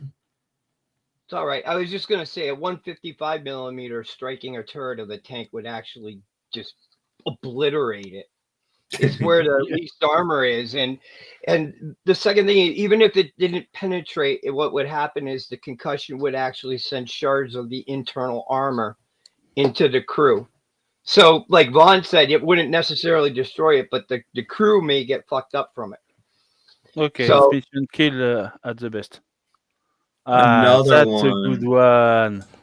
Look at this. Yeah. And And I'm is the crying Humvee. for the engine and the suspension system of the MV. Yeah, I wonder. think I saw one like that, and it looked like when they had to get out of it, the guy had trouble getting out because he had to kind of drop down under the cage, even because the door didn't open right or it got stuck. And it was just like, you already only got a couple seconds to fucking run anyway, and then you lose 2 seconds getting hung up, getting out the door. It's like, I don't think he got away either. It didn't look like it from the And view. Vaughn, but- how much does it weigh? I mean, yeah, some of that shit. I wonder how hard it is to get out because you see those But guys. destroying the MV. I don't know. I feel like it just defeat the whole purpose of the Humvee. Like it just spoiled it. But Like, destroying the MV. Yeah. like as if you're going to send the Humvee to the front line. You know? broken. You're not supposed to send the Humvee to the front line. Like you just defeat the whole purpose of a Humvee. Yeah, but I mean, the Russians are really hitting their logistics hard, right? So, Yeah, I mean, if you're for just- all we know, that could be 20 miles behind the line, and that's how Yeah. bad it is in some areas. some kind of like, listen, we really need to get this. It's I don't know. just a meme for the Telegram, you know. There's a shipment of tushonka and vodka in here. It needs to make it to the front line. Listen, okay, fine. This is the one we're going to develop this. So it's like instead of like soldiers sending their moms letters, being like, hey, can you it's cold. Can you knit me mittens or something? Right? They're like, hey, mom, can you? It's dangerous out here. Can you weld me a car cover for my Humvee? And then this is what mom came up with. This is my theory. Mhm. It looks like a lot of love went into that. A lot of homemade work. This kind of reminds me of what Vaughn said ages ago, where the real danger in war is creative rednecks with too much time and too many tools. Like, look at this. This is a weapon of Then mass what the fuck destruction. is this? But I mean, man? if it works, it works. I mean, it's crazy to me. Like I said, Yes, you got all these tanks that got lasers and I agree with you, yes, active but don't systems forget, and shit, and now they easy got like destroying the Mad engine Max of the shit tank. welded on them. Look at that. I mean, It's a It's monster so truck. pretty. I love it, man. It's so oh, cute. I know, but I'm just saying. I mean, think about it. It's got underneath that. It's got a laser rangefinder. It's got missiles that can fly 10 kilometers and tag you. It's got thermal imagery. Yeah, And it there's looks like a porcupine. And there's a mine clearing in the front. There's a mine clearing. Oh, thing in there's the a front. mine trawler. That makes the most sense now. That makes even more sense. So this could be like specialist mine trawler tanks, or for like the yep. real assault breakthrough. Well, yeah, they're the ones that go in the front. They take all the hits and try to clear a path for the ones coming behind. That's exactly what that is. That's a breaching tank. Yep. It's designed to breach into the enemy or breach its any And the way- whatever and the way it is they're it's trying to shaped do. in the You can back. tell because Well, just real quick, the way it's shaped in the back too, it's probably got a place for the infantry to sit on the back, like maybe 4 to 6 guys. And drop Oh. off. It's going to be very painful to sit at the back of this tank. Well, least I'm you have just something like, to well, hold you on never to. know. They could have welded seats in there or benches or something. I mean, I've seen some ones where they have like an inner walled room protected on the outside by that kind of shit. And then you go inside and they got stuff mounted in there so they can sit down. It's been on like MTLBs and stuff like that. It hasn't been on tanks, but I'm just saying there's enough room. It looks like you could, if At you had this a couple point, of the willing Russians guys- could. make a show called Pimp My Tank, dude. They have enough. Well, of I mean, these. think about it. If you can get 4 or 5 guys on the back and you breach through a position, then they can jump off and secure either side of that breach real quick, and then the follow-on guys can keep going or fill them out more. Well, if you notice when we seen them used, I think it was during last summer, you would see one of these tanks, the turtle tank, Like and then this you should would be on see Pimp like My 4 Tank. other tanks, four other tanks directly behind it. And I'm wondering if it also has EW units, electronic warfare units, that they were trying to crowd in behind to be able to get underneath that protection.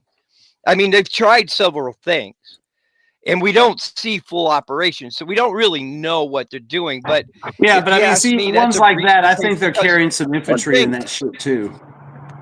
Well, that may be true. And to back you up is because the turret really only has fender to fender swing range. It isn't able to go over the side of its deck because of the cage that's built around it. So putting infantry on the back actually may be a thing. There's enough room back on the back deck to do it. I You know, just tank like how riders, tanks the now have Russians did it hairstyles. forever. I just like how tanks now have hairstyles. Like they have different hairstyles, no? Yeah.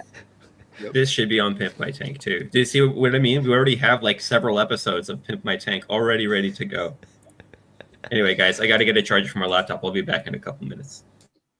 Cool.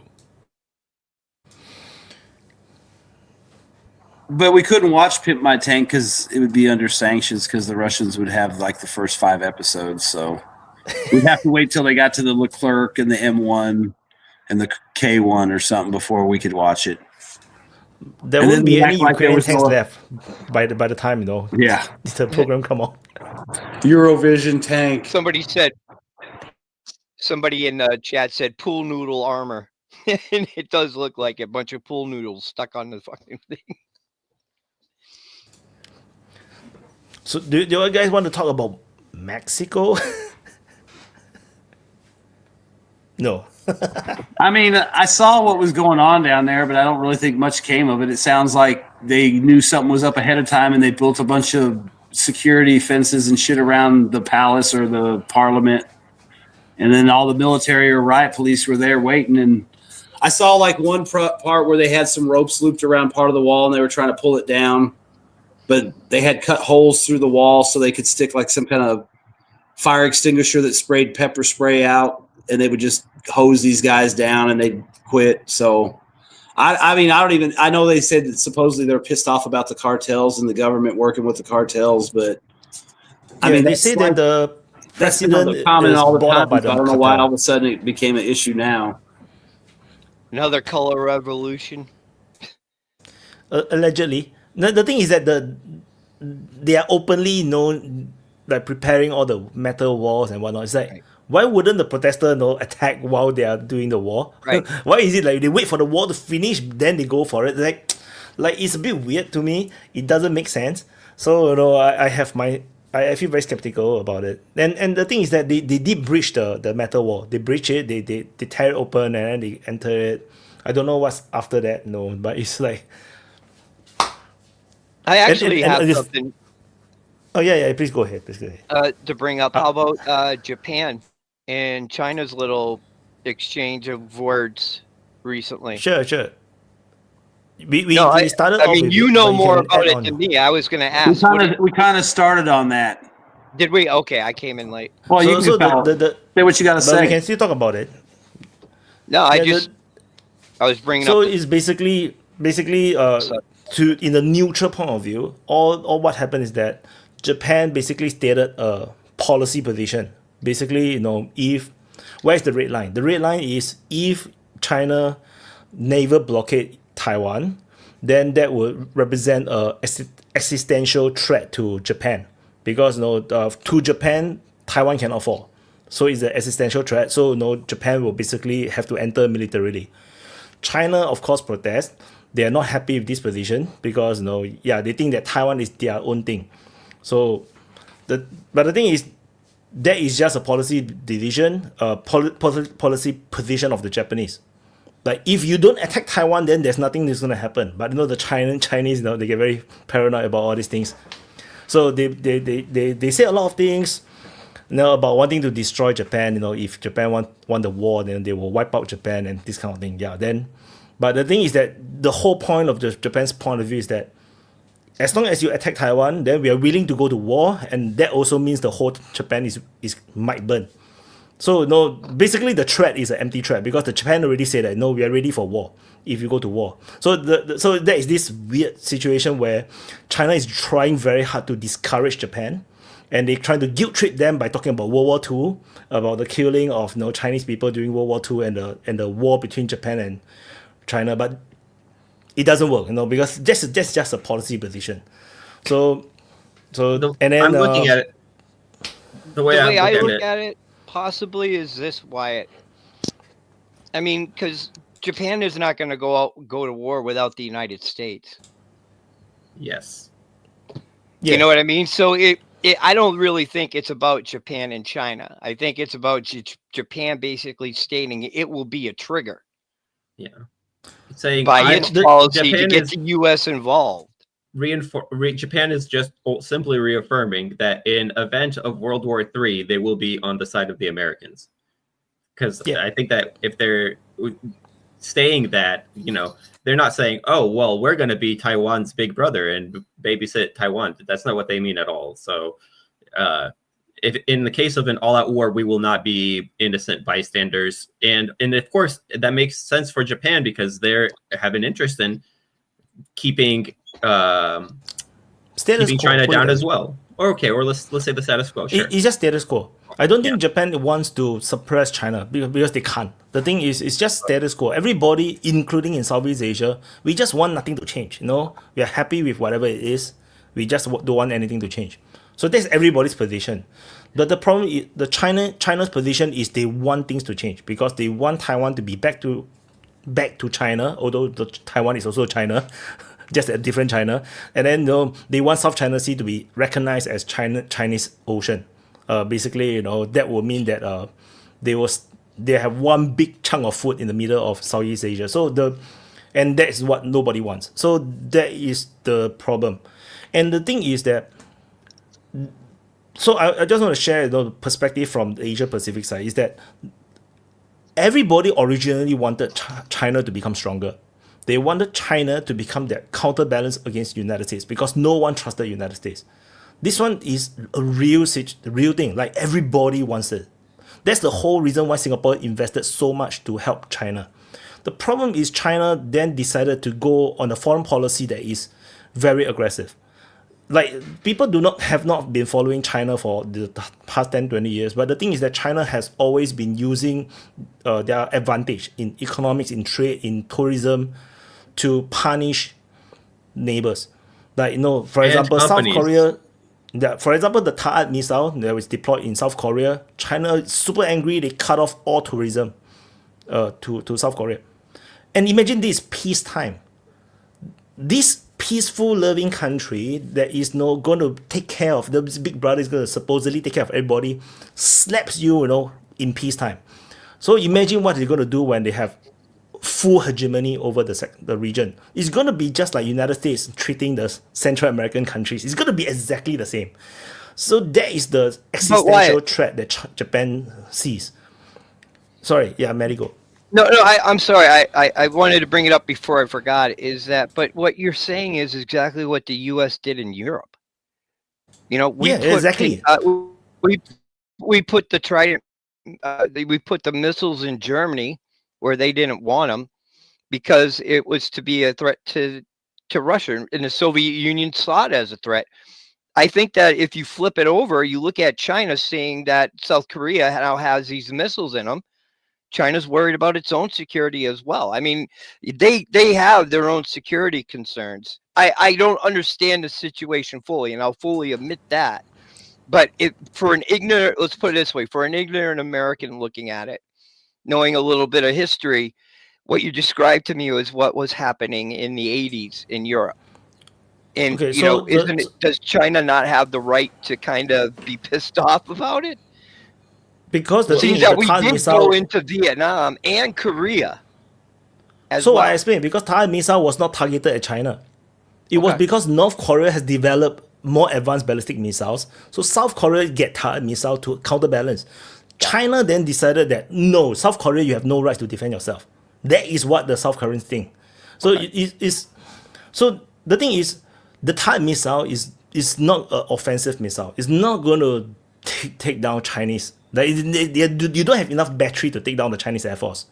They just don't like it. They think that maybe the radar will provide certain intel to the Americans, whatnot. No, they can make out all the excuses. So the Chinese position is always that you have no rights to become stronger. That is a Chinese position, always. So well, when China wants India to be sells, regional hegemon. yeah, when India sell BrahMos to Philippines, same thing happens. No, they protest. So the thing is, what the East Asia and Southeast Asia wants to prevent is for us to not become the Central America and South America in vis-a-vis the United States. No, that kind of situation. Because once China have that kind of hegemonic position, imagine now it's peacetime and everybody's afraid of China. Like the whole Southeast Asia is afraid of China. Japan is afraid of China. Taiwan is afraid of China. Everybody's afraid of China. That's why everybody is now depending on the United States to help to do this counterbalance. If you can see, no matter what Trump does with the tariff, everybody's unhappy about it. Everybody still welcomes Pete Hegseth to come, Trump to come. Everybody still just still suck up to the United States because we know that the alternative is worse. Because no one can trust China right now. Because China over the past 10 to 30 years, the way how they have engaged in diplomacy made us afraid of them. It's a bit like how Americans treat the Middle East, that kind of situation where the Middle East just don't trust the Americans. For us, our point of view is towards China, we don't trust. It's not the same situation with Russia and Europe. Russia has treated Europe super well. They give them cheap energy, they try to make trade, they try to buy their stuff. That is not what China is doing with the region. What they're doing with the region is they have been selling their goods and they buy nothing from us. That's what China is doing. And the trade is very one-sided. Then after that, he started to use the partner countries to sell stuff to the United States. And then, and the trade war allows Vietnam and Malaysia, everybody to just stop this transshipment, because before that, no one dares to say anything. No one dares to stop it. Do you dare to stop the transshipment from China? You don't dare. That's the reality. Is no one makes money from transshipment. So that is the reality. Everybody depends on United States. The problem with United States is inconsistent. That's why if you look back, at some of the statements from Southeast Asia, from Singapore or whatnot, we are always asking United States to be more assertive, or your position cannot be just purely military. So because Americans' position in Southeast Asia is very military, they didn't engage more in economics and diplomacy. So that is the situation here. Sorry, Maddie.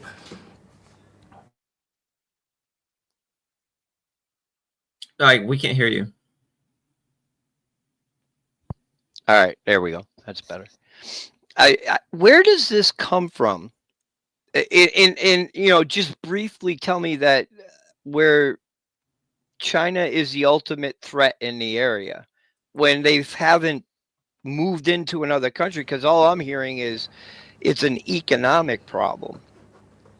Which is they're providing a Wyatt product is saying that those countries are buying. Well, hold on. They're providing a product that the countries that are pissed off out of China are importing.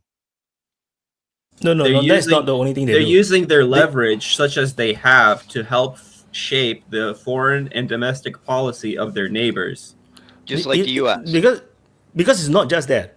You have to understand that for example, South China Sea, all these different islands that nobody stays. Everybody just go there for fishing. China basically went in and built military bases, and they built real powerful military bases. It's like not the lousy military bases that Malaysia have or Vietnam have. Like these are full-fledged with missile defense and surface air missile system.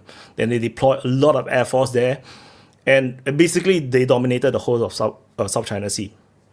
That is what people don't think. people who nowadays then realize, no, they start to like China because they haven't been following the story of China for the past 20 years. Suddenly, because of all the LED lights on the beautiful buildings, all the beautiful LED lights, then they say, oh, China is so great, and it's perfectly fine because South China Sea. Now, it belongs to them, because the China word is inside the sea. That's nonsensical. They were never there at the beginning. They claim it, but they have never have real sovereignty over South China Sea. That is just the reality. The 9-dash line was 11-dash line drawn by the Republic of China, which is Taiwan. When Taiwan was still the government of China, they draw the 11-dash line because they're freaking greedy. Not just that, they draw the borders all the way, the whole of Mongolia, the bigger area of Xinjiang, part of Russia. They draw super huge area, and if anyone can go and find the ROC map, the Republic of China map. That is the original claim. The communists took over the map because they conquered the country. They took over the claim, and then they redraw it instead of 11-dash line. They draw 9-dash. They still claim it. They never able to control that until the past 10 years because the Navy is not powerful. And then past 15 years, I would say. And it was under Obama that never stopped the never stopped the Chinese from reclaiming the island, which now creates a permanent problem for Southeast Asia. That is what happened. Because who dares, even 15 years, 20 years ago, nobody dares to stop China. United States is the only one that can counter China.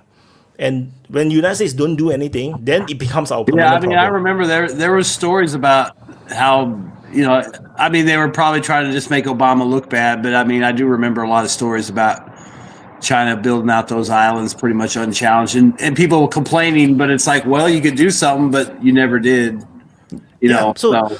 And the thing is that the complaints that Obama was ranting about, China is militarizing the island, and then the Chinese say, no, we're never going to militarize the island. 2 years later, the Chinese put missiles on it and say, yeah, it's our island. And that's what China does. So you have to look from that context. When you are in this region, if you are countries from this region, this is how China behave. They have no consistency. So then we have zero trust in China because it's like they say one thing, they do another thing. They say one thing and do another thing. And that is actually how China operates. You cannot listen to the spokesman. The spokesman's job is to speak very well, to make China look like a good guy. I know the guy, the spokesman. If you look, and he's very active on Twitter, because that's his job. His job is to make China look good. But the spokesman's words never gels with their actions. If you go and match what he says versus what China actually does, it doesn't match. And what happened right now between Japan and China, China immediately now sent 4 warships into the Senkaku Island region. Into Japanese, it's a disputed zone, but it's generally controlled by the Japanese. They basically send the 4 warships into it. So now you have to put yourself into the position of Southeast Asia, Japan, or South Korea. This is the China in peacetime. They're willing to use military vessels enter into sovereign territory to put pressure. Imagine they are the hegemony. They will be like United States now sending the whole navy to the coast of Venezuela. You will do exactly the same thing. And that will be the future if China does dominate. So why the countries right now in Southeast Asia, in East Asia is pushing back and we are asking United States to become more active in the region is because if we don't do it right now, if one day China does become hegemonic in the region, then everybody will just have to pay tributes and homage to the empire. There's nothing we can do anymore because no one can win against China. No one in the region. But together, China will think twice. That's all. That doesn't mean that we want war. Nobody wants war. No, we just want balance, force, power balance, so that China don't dare to try. And that's what Japan did by saying it, by outright saying it. That makes the chance of war on Taiwan lesser. That's all. Because now China have to rethink. Okay, now if they go on the battle with Taiwan, war with Japan is 100%. then the war plan have to be expanded. Then the cost of this war will be much more higher. Then they will think twice about going to war. That's the idea of it. So this is about the matter of no miscalculation. Is to avoid miscalculation. Ukraine war is a massive miscalculation, which is why Ukraine war is such a disaster, because the NATO side and Ukraine miscalculated Russia and the Russia's intent or the commitment to go through all the way. Everybody think that Russia will give up, but end up Russia did never give up. Russia, they underestimated the Russia's position about Nazism and everything. So yeah, the war fought on until now. But of course, everybody can disagree, and this is just my position from my point of view, and this point of view is shared by a lot of China skeptics, like diplomats, think tanks, and whatnot. It's not no, Wyatt. That's exactly what I wanted. I wanted just from some guy. You know what I mean? I want it from somebody that lives in the area that can explain it, because what I put in chat, what I saw, what I'm seeing appears to be a mirror of 1980s Europe and the United States versus Warsaw Pact type of deal. But it's much more in depth than that, and you explained what the concerns are. I did not know there was that much rubbing of friction in the area. I mean, I knew there was friction, but I didn't know it was at that point. And I thank you for it. Is it me or just Maddie is lagging very badly? Do you hear Lambo? Do you hear what Maddie say? I heard him. He's moving like a little bit, but I heard him. He say thank you for telling us because you are not living Your there. printer was going off. Oh yeah, I think maybe it's just me. No, because on my side I can't hear Maddie. Like he's lagging very badly on my side, and I can't hear what he say. But if I understand you, Wyatt, I think we have the same way of thinking. At a certain point, I think it's going to be certainly war with China, and the day that China is going to be too powerful for the rest of the world, that the rest of the world is going to say, I'm going to need to stop that. Yeah. So the thing is, China is already more powerful than all the countries combined in East Asia and Southeast Asia. Yeah. That's the truth. Like their navy alone is bigger than the whole of the navies combined. South Korea, Japan, and the whole of Southeast Asia, all the navies combined, we are still smaller than Japan. It's smaller than China. So it is already the case. The only problem right now for China is United States. That's why for China's position is to do whatever they can to destroy United States. That's why they are doing espionage. They are funding, protests. Maybe the fentanyl thing is real. I'm not sure, but definitely they're doing espionage. They're funding, protests and maybe Antifa or whatnot. Maybe the mafias, whatnot. Because if I'm China, I would do it. Like the reality is that hybrid warfare is all game. Anyone can do it. China doing it makes perfect sense, because if I'm China, I would do it. My aim will be to destroy United States or cause a civil war in United States, so that United States collapse upon itself, or to de-dollarize the world. That means create an alternative, de-dollarize the world. The de-dollarization will also destroy United States. So, and they are also doing that in economic front, in trade. Like for example, China has already been doing this diversification from United States. Anything that they buy from United States, they have been doing this diversification for 20 years now. That's why now soybean is such a big export in South America. Before that, it wasn't even a thing.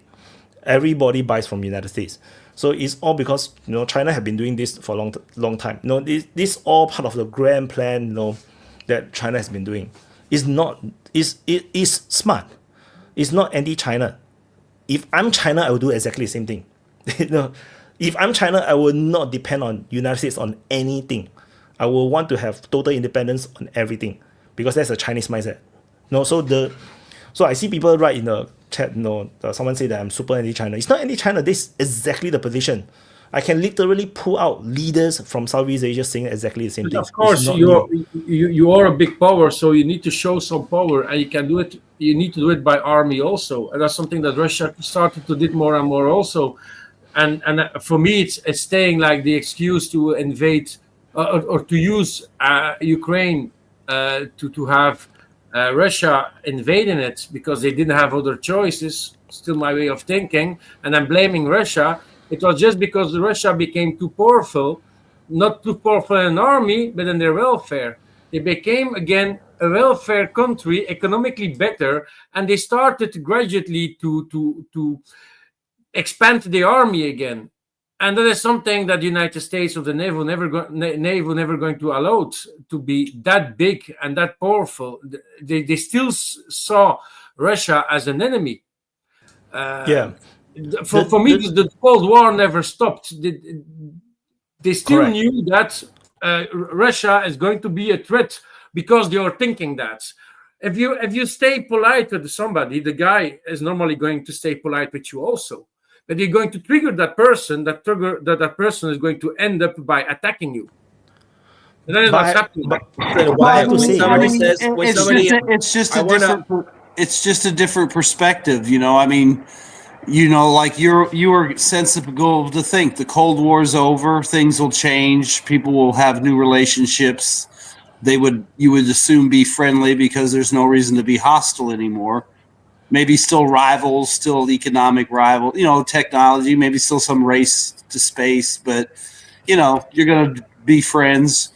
But you know, apparently the people in charge were more locked in the Cold War mindset and not the multipolar mindset or the mindset like, if you really believe China's this uber threat, then why didn't you buddy up to Russia after their collapse, help them, make good friends with them, maybe not be best friends, but if you've got some ties with them, maybe once in a while they do some joint training with NATO and you would have kept better relations with India. Well, there's your China containment right there. You don't really have to do a whole lot after that. If you got two good friends on China's backside that they got to worry about, maybe they wouldn't be as aggressive in the Pacific. So, you know, maybe you could get more concessions from China, but people were more interested in let's break up Russia into a bunch of little countries that we can exploit, you know, each for $1 trillion and all get rich. You know, let's make the quick buck, not the long-term plan. I mean, it's just, Vaughn, I think it's always a series of errors of bad judgment.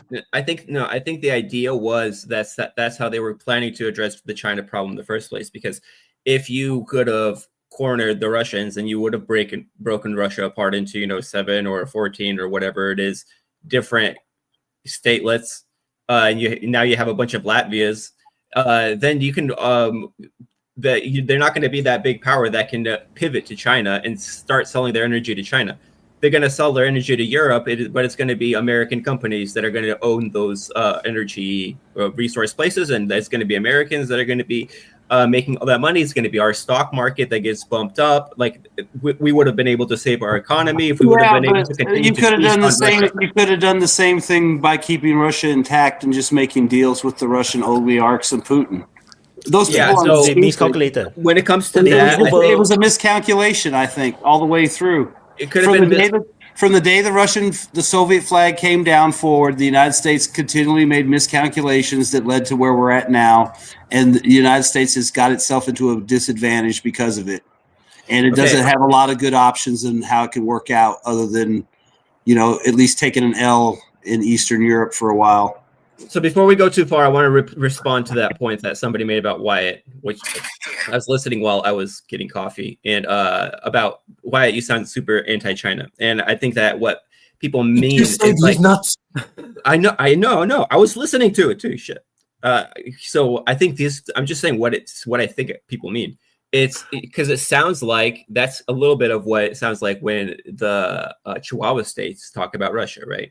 So the reason why we have to be super aggressive and have a very hawkish policy on Russia and be assholes to our Russian population is because of if Russia were to rise again, we would basically have a resurrection of the Soviet Union and all this other stuff. Like, these are the people that come up with that idea in the first place, right? So they have some kind of level of paranoia about them. So they come out and they sound the same way. Now, of course, what people don't know is that sometimes these ex-Soviet states, like for example Ukraine, when they say we don't want to do what Russia tells us to do, it's because they want to genocide the Russian population and put Nazis into power. So I mean, it's not an apples to apples comparison, but the language the rhetoric is the same. So I don't. Does that make sense? So I explain. The difference is that right now, every country in Southeast Asia and East Asia still trades with China. That is the difference. And we continue to engage with China and try to to maintain good relationship. Even countries that always have been really feel threatened, like Vietnam, South Korea, Japan, whatnot. No, everybody still try to build this strong relationship with China, even when we feel like there are certain things that is very unfair or no good from China. We still do that. The Baltic states went to subjugate the Russian people and cut off and just went insane. That is a totally different thing. They are extreme. Yeah. In our region, we do proper foreign policy, proper diplomacy. We believe in dialogue. We believe in peace. But the thing is that you cannot have diplomacy without military backing. You cannot have without power balance. There's no diplomacy. It's just one-sided. No, it's just like in United States versus the Central Americans or the South Americans. It's the same thing. If you do not have the power balance, then you just get bullied by the Americans. There is no diplomacy. You just go there and say, "Oh, sorry, sir. Welcome, sir. Welcome, Pete Epstein. The Panama Canal is yours." Like the fact that we still can talk, because there is America backing. Simple as that. The thing is that doesn't change the fact that the Chinese have already did many times do this kind of pressure. Honestly, if China have behaved like Russia, where instead of trying to dominate, they have been like they give up certain industries. They let certain countries have trade so that we can trade, we can make friends. They never if you look at Russia, they never do military threats on anyone. They don't do military threat. They don't send their navy into other people's ocean just to make a statement. After say something, then they send the navy into other people's sea. Russia don't do that. And Russia sell stuff cheaper. They sell the cheap energy. They don't try to fight with consumer markets. They try to integrate the markets together. They gave them actually good deal. I get that's and I said it's not an apples to apples comparison. Yeah. So the thing is, if China have behaved like how Putin's Russia has behaved, I can tell you everybody will pivot China in Southeast Asia and East Asia. Everybody is going to pivot China. The problem is that they didn't. But that's so not a Chinese attitude. Russians act like that because Russians think everybody's their little brother, and Chinese want to make business with everybody. This is a very different mindset. No, we are all barbarians and we are all supposed to be subjugated and under the heavenly empire. Of course, I'm a bit exaggerating, but it's actually not that far from the truth because I'm Chinese. We have the Chinese mindset. Is kind of insane. Like we are kind of like over indulgent in our fantasy, but that's how it is. See, don't believe in 30 years time China become hegemony. You'll see I'm totally right. But then by the time I'm not disagreeing with you. I think that the Chinese are shrewd. They play they'll play a much harder game, and unlike the Russians, the Chinese are coming out like a rocket from the crypt from a century of humiliation to become the big player in the world. Yes, of course they're going to try to dominate their region, and maybe even they have a chip on their shoulder about the rest of the region. But I tell you the real difference. Now I tell you the real difference between Russia and China. Russia is not insecure. That's the truth. China is super insecure. Because you have to look at the history. Russian Empire has never lost wars. Generally speaking, they won most of their wars. And they basically defeated the strongest army that tried to invade into Russia, almost consistently. The Nazi Germanys, the Napoleons, that kind of history, right? Existential wars for Russia, the Russians have won for their wars for independence. So Russia's psyche is different. They have this pride and this honorable, confidence, big empire statesman position posture. You know, China is very Why? different. Why do you think? Like you said, like Russia has this history and this legacy. They know what they did, so they're proud of it, and the Chinese know what they did to get where they are, and they're not so proud of it. No, not this. It is the insecurity, because since the Han Empire, basically the Roman Empire of China, basically Han and Roman Empire is the same, right? But since the fall of the Romans, so-called the Han Empire, China, half of its history is ruled by foreigners. I think I You see have to what you're understand saying. that. You don't mean insecurity like the Communist Party of China is insecure. You mean insecurity like a deep-rooted, actual cultural Yes, insecurity like that. It's a Chinese psychology. No, that's why I keep saying that I understand China, because it's a Chinese thing. As a culture, as an ethnic group, as our DNA as Chinese. There's a deep-rooted Our discomfort. DNA memory is that we are always hungry, we are always bullied, we are always conquered by other people. Half of the history since the Han Empire, we are conquered by foreign powers. So the last empire that is Han Chinese is the Ming Empire. Qing Empire is Manchu. They are not actually what we call Huaren. They are not Hua, not the Huaxia, which means Chinese people. The Manchus are not Chinese people. The Mongols are not Chinese people. The Mongols is actually the one before the Ming Empire. And before the Ming Empire was another foreign empire. Then before the other foreign empire is yet another foreign empire. After that it was a Tang Empire. The Tang, that's why in the Chinese, if you understand Chinese psychology, there's only a few empires or dynasty that the Chinese people are proud of. One is Han. Han Empire is where you get the Han ethnic group, because everybody call themselves Han because they're so proud of it. Then you have the Tang. The Tang Empire is what the Hokkien, the Cantonese call Chinese people. When we say Chinese, in the language of Hokkien or Cantonese, is actually Tang people. Then we have the Ming Empire, which is the third empire that we are proud of. But we are only proud of the treasure fleet. We are only proud of the freaking treasure fleet. Nothing else about the Ming Empire we are proud of. Only the treasure fleet. All the other ones we are only reminiscence. You know, this struggle against these barbarians, against these northern kingdoms. But they are not proud of it. They are just reminiscence. We don't reminiscence any of these empires that is foreign. No Chinese people miss the Qing Empire except when they watch the drama. You know, they do the period drama. Okay, then the princess so is so funny. cute. Even the Russians always say like, "Oh, we're very proud of the Mongol yoke. That's part of what makes us Russian." But the Chinese don't have that same attitude. They're not proud. The Mongol. For example, I think there's the Northern Empire. They are the Khitans people. The Khitan actually, you know, I think this Liao Empire or what. So these are to us Chinese people. These are foreigners. These are barbarians, and we got conquered by them. And I say we because we Chinese people all around the world have this memory. And when we look at period dramas, we feel it. Like when I play computer games, like Europa Universalis or whatnot, I play as China. The thing is, people say that I'm anti-China is insane because I'm Chinese. The problem is that is different. No, Chinese identity is different from China. No, that's communist China. I have more in common with the Republic of China in Taiwan, because we basically, when I meet Taiwanese, when Singaporeans go to Taiwan, we just mix very well. But we have problem with Chinese. Somehow there's just so big difference between the two of us. The culture is so different.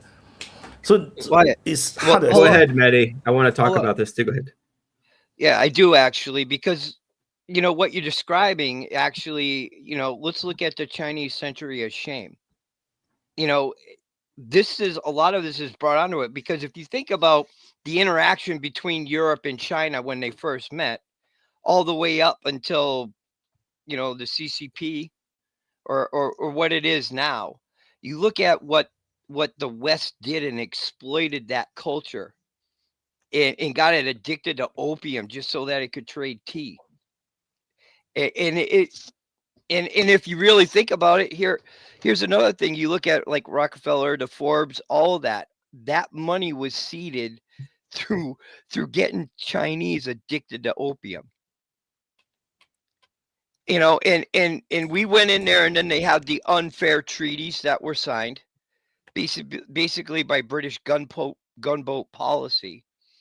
So, and I see what Wyatt's point is too, though, about Chinese history is different than a lot different than what we in the West think. I've come to learn. Once you learn its history, you know, if you get to learn about the Tang Dynasty, the Han Dynasty, the Khitans, the Mongol invasion, all of that, when you put it in there, you know, the United States we're just little babies at this compared to China. They've been going through this shit for 6,000 years. So, and that's the thing, why that's why I think it confuses me sometimes with the hatred towards China. When you know the history and how it was treated going into the modern era. So I explain why. Yeah, because the thing is, China today is not Qing Empire. Qing Empire is the one that got bullied by the British. Qing Empire is not Chinese per se. You know, they're half, put it half, because they are Manchus. So they are Manchurian Empire. The Chinese then overthrew the Manchurians. Because they failed to take care of the Chinese people, because they let the Westerners bully us and the Japanese bullied us. Then they overthrow them. They formed their own Republic of China, which failed miserably because the whole country is so big. There are a lot of warlords appearing. So now China is so strong. After they united, they finished the revolution. They give up the Cultural Revolution. After that, they open up. They become stronger and stronger and stronger. They could have behaved like a great empire. You understand? No? They could have behaved like a benevolent and great empire, where like a statesman. They can be nice to everybody and be very self-assured, because now we are great. Now this is our golden age. They could have behaved like this, but no. They decided that, okay, we shall now behave like some Twitter NAFO guy. That's how they do diplomacy now. You understand what I mean? No? They just, you don't listen to me? Okay, I'm not going to send my tourists to your country. Oh, you don't listen to me? I'm going to send my fishing boats into your territory to fish your fish. That's China today. That is not a behavior of a great empire. What you're saying is fascinating, Wyatt. Before we, because this sounds like we're starting to talk about two different points, so I kind of want to go back to the first one, where it's not even like the Chinese might feel like they have something to prove necessarily to the world or even to themselves. There could even be some kind of latent paranoia that if push came to shove and they have to prove it, they might screw it up, and they don't know whether or not that's what happened. They overdo it. China is so powerful, they don't need to prove anything. The thing is that they don't even have to need to, for example, for this Japan case, they don't need to send the Navy ships into Senkaku Islands. A self-fulfilling prophecy is what you're saying. They're screwing up their moment because they're so paranoid about screwing up their moment.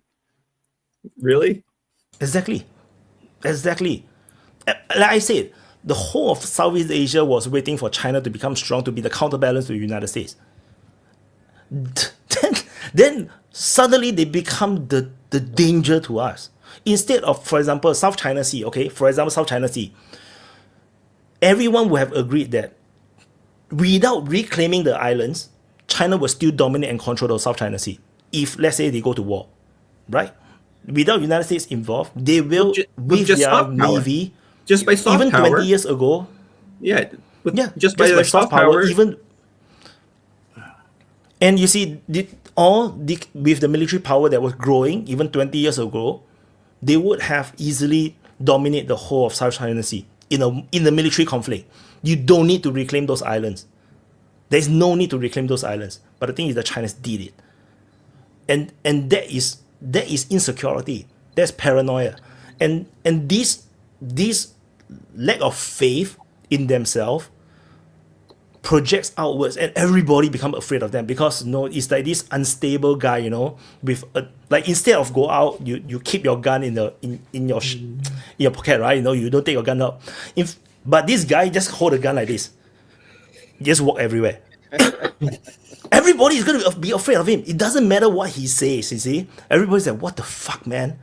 Then everybody's like, we got to go to the corrupt police, which is United States, even though he's corrupted, but he's like, fuck, we need the policeman to keep an eye on this crazy guy. Gosh, even though he have done nothing to us. He haven't shoot at us. He sometimes point it at us, but he haven't shoot at us. But now everybody's telling me that he haven't shoot at you. What the fuck are you talking about? But he's kind of dumb and he's a narcissist, but he definitely at least isn't scared shitless. Maybe he's too confident. Who knows? Maybe, but yeah, I could see kind of what you're saying. But unfortunately for you guys, I have to apologize to you in advance. Why? The United States doesn't actually give a fuck about what's going on over there in Southeast Asia. They care about keeping their world, like their hegemony, afloat as much as they can. And right now, the battle is all about, what up, Gabriel? It's all about the dollar, the BRICS. I mean, everything is slowly stacking up. It's slowly coming to some kind of a boiling point.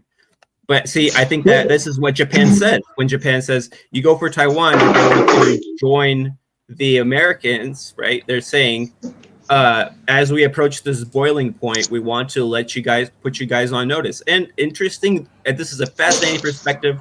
It really gives me a lot to think about. But yeah, I mean, think about if the Japanese are aware of this Chinese insecurity, this psychological self-pressure that they have, then they could be even playing on that. They could be scaring them even more, doubling down on. In theory, China should be like, yeah, dude, it'll take us 30 seconds to destroy Japan. But actually, they might get a little bit paranoid and might say, oh my gosh, all those memories of Japanese atrocities and stuff, Chinese and another thing to keep in mind from the Chinese perspective, Li Haoma, is that looking what Wyatt was saying about how Russia acts in contrast to the Chinese have been looking at Russia for all this time, and they've seen what happened. And so, but the thing is that China is not Russia.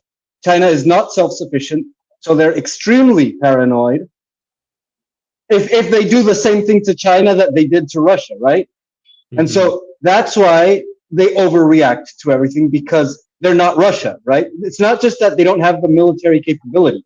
It's because they don't have the natural resources. They don't have interesting. And notice how China never pressures Russia like they bully their smaller neighbors. They know that they need them. Also keep in mind that after the Second World War and all the destruction that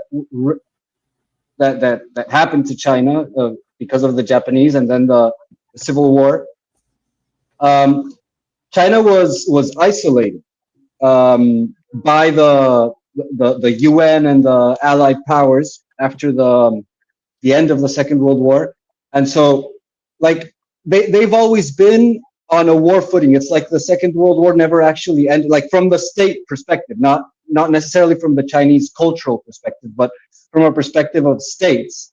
Like they've always been in a check situation against a much greater power. Maybe that's starting to shift a little bit. It's not much greater anymore, but that perspective hasn't changed because they're still in check, right? They're still under threat of having a maritime blockade at any moment. Their rival, their enemy, their sworn enemy, has military bases all around them, and so it's not as simple. What I'm trying to say is it's not as simple as saying they could have done something different.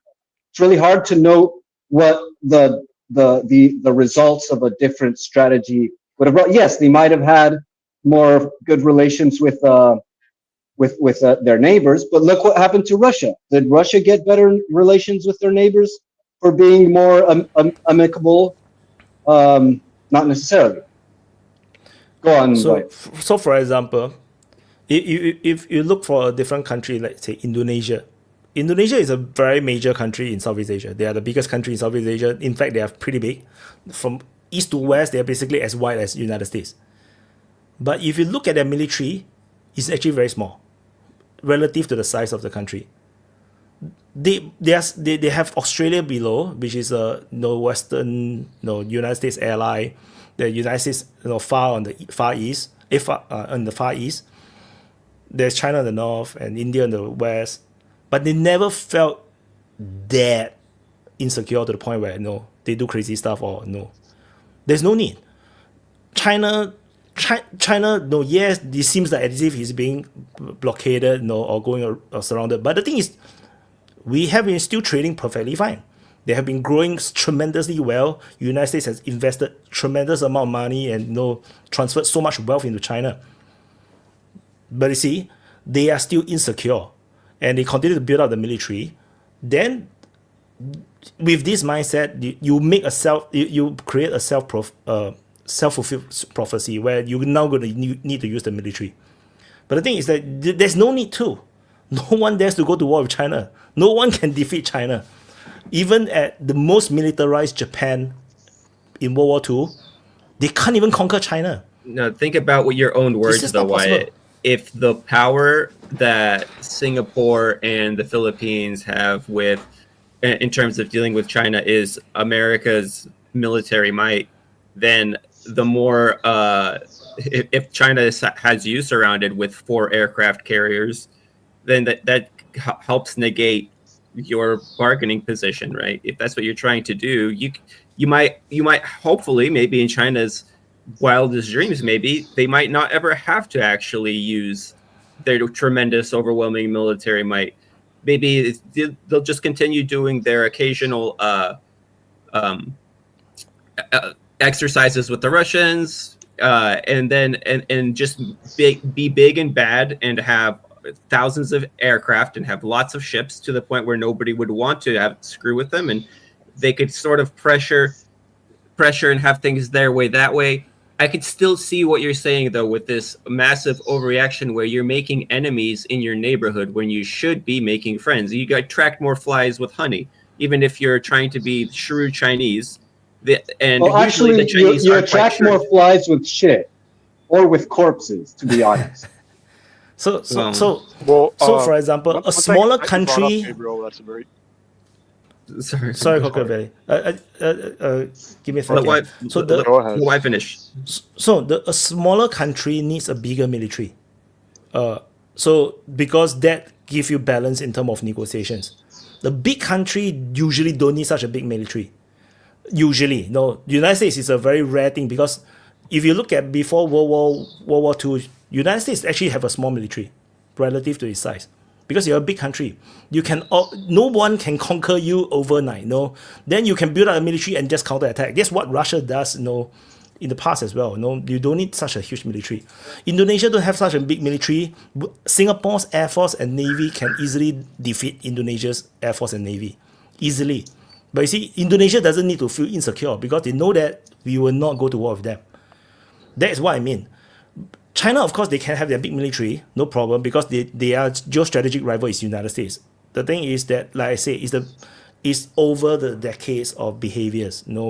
Like South China Sea, there's really no need. That's the worst foreign policy they have done is to build a military base in South China Sea. That is totally unnecessary.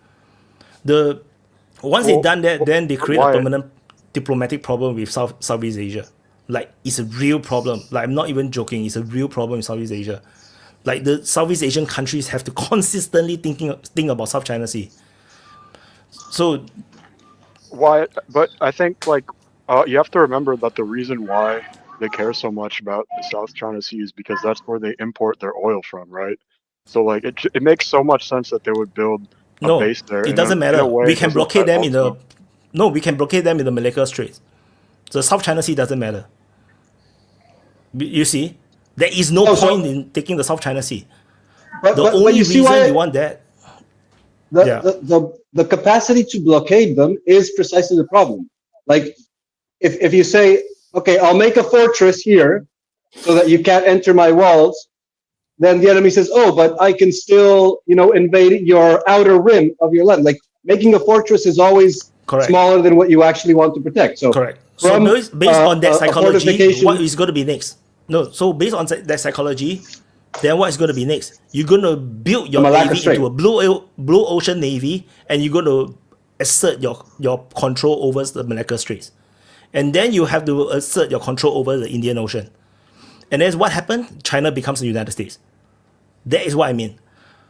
Eventually, if that is the mindset of China, then it's inevitable that they will go towards the route of the United States, where So, they must dominate according the to whole John, world. according to John Mearsheimer, according to like that, yes. according to But hold on, according to John Mearsheimer, that's what basically every regional power center strives to be. They each strive to become a regional hegemon and to keep other potential regional hegemons from rising up. Now, with China's situation, it's almost like they've been building accumulating critical mass over all this time and playing this long game, playing this decades-long plan to rise up. And it's almost like maybe they don't understand they're too big for their britches. They don't maybe understand their size or how they come across and how they appear to places that are like people that are fishing that in the South China Sea. How does this sound to them? It sounds to them like you're going to come and try to encroach on their lives and change things up around in an area where people don't really like too much fast change, and they want things to stay as they are, like you were saying. So I think that maybe like they don't even realize like, hey man, we're going to get to a certain size where it's one thing to get the unfair treaties with the Russians out of the way. Maybe that's very important for future diplomatic relations with the Russians. But in our neighborhood, where we're going to be the big player, right? Either way, we're going to be in charge of these, we call them barbarians. Well, these are going to be our barbarians eventually, right? We're going to have to be really nice to them. We're going to have give them lots of incentives. And, like, look how long the Russians were willing to play the political game in Ukraine between the West and the East. Of course, we were putting in millions of dollars into Ukraine's political systems, but the Russians were as well. This fight over Ukraine's place in the world was being fought out in the realm of politics until it spilled over. So China could be doing much more on that front rather than being like, hey, well, I'm like a schoolyard bully now, and this is going to be my soccer field, something like this, where people are going to be like, whoa, why are you creating this ill will for absolutely no reason? You start to look like a massive threat. The paranoia that somebody like the Latvians have is actually justified in the case of somebody like, Yeah. So the thing is, when you're neighbor with someone so powerful, the best thing you should do is to have a good relationship. That's the thing. The Baltic states go the opposite. It's like, no, we shall fight you all the end. No, fuck you Russians. Then one day you're asking for an invasion, because one day you're going to become a problem for Russia where they feel like, no, fuck man, just take them over. No, that's the thing. Now no one in Southeast Asia does that except maybe Philippines. Okay, maybe Philippines. That's exactly what Japan just did. That's exactly what Japan just did, and yeah, Japan might have the United States backing it, but so does Latvia supposedly. Like according to the Latvians, they also have the United States behind them, and all like the European countries that are absolutely bellicose. They all think that the United States is behind them, and even Ukraine thought the United States was behind them, and look at them now. And Vietnam thought that the United States was behind them. Southern Vietnam thought that the United States was behind them. Yeah. And the Afghan government thought that the United States was behind them. So it's a bad idea to trust on the United States behind you. You're usually going to get fucked. So, but the thing is, for Japan, right? Japan is not a weak country. Japan is a very powerful country. So it's just a matter of they do not want to invest so much in the military. But now I feel that China's foreign policy is misguided in the sense that the more you look threatening, the more likely that you're going to make the Japanese go back to the imperial ways where they're going to build out a big military. And they have the capability to do it. They're 100 million people country, A security dilemma. That's what you're going to do. You're creating a security dilemma. You're making a round where everybody's now overcompensating. It reminds me of that old joke. What do you give an 800-pound gorilla for his birthday? Whatever the fuck he wants.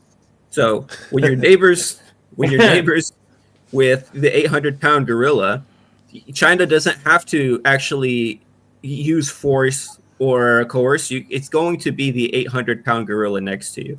It's going to have a lot of influence and a lot of sway already. There's no reason for you to make it seem like a really scary and unpredictable and dangerous 800-pound gorilla as well. People are not going to want to have anything to do with you, But Bradley, are you thinking that China is willing to destroy completely its economy like it is right now by starting a war somewhere like that? And no, not at all. Leaving China is already in China making. But also look at it this way. Look what United States did when it wanted control over the Caribbean, or when it wanted to secure South America against the Soviet influence. They didn't send fisher boats to bully the rival boats out of the Puerto Rico or something like that. They overthrew all the governments in South America, like all of them. We do it differently, and invaded several countries directly, like Panama and Nicaragua, and so that's the difference. Like you feel threatened by China, but if you compare China's foreign policy with American foreign policy, China is actually a piece of cake. They're lovely. They're cute. They're cuddly. They send soldiers with sticks to hit you with their sticks. They don't do drone strikes on your leaders. So that's the difference. Because India the difference is incomparable. I know. India is the nuclear power. So and then the Southeast Asia part is because there's United States. So no, in the American sphere, there is no counterbalance to United States. That's why United States is so evil, in the American area. They give no fucks, So that's why they can have a fucking navy, in front of Venezuela just to threaten it. That day will come for Southeast Asia. Trust me. If United States give up on Southeast Asia and East Asia, that will be my future. Like any country, for example, decided that it's against their national interest to sell certain things to China, or maybe we should stop trading or stop buying so much Chinese goods because it's killing our economy, Chinese Navy is going to come and force us to open the market. But you remember, because I will be doing that. Because if I'm China, I will be doing that, man. I understand that. You don't buy my Chinese goods. I'm going to send my Navy and make you open. They're going to secure. There is a difference, though, because you remember the Cuban crisis, right? The missile crisis.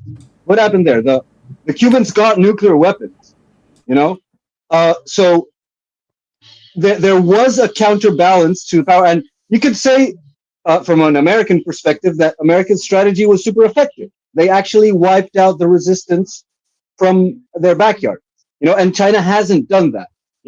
Maybe they can't, and that's why they don't do that. But still, America was contested. They did have a rival power, a nuclear power, that was sponsoring communist revolutions in South America, in Latin America. And America was ruthless, and they actually suppressed any dissension, any opposition. I would say it's a first mover thing. I think it's a first mover thing because I think it's because they have a different the Monroe Doctrine.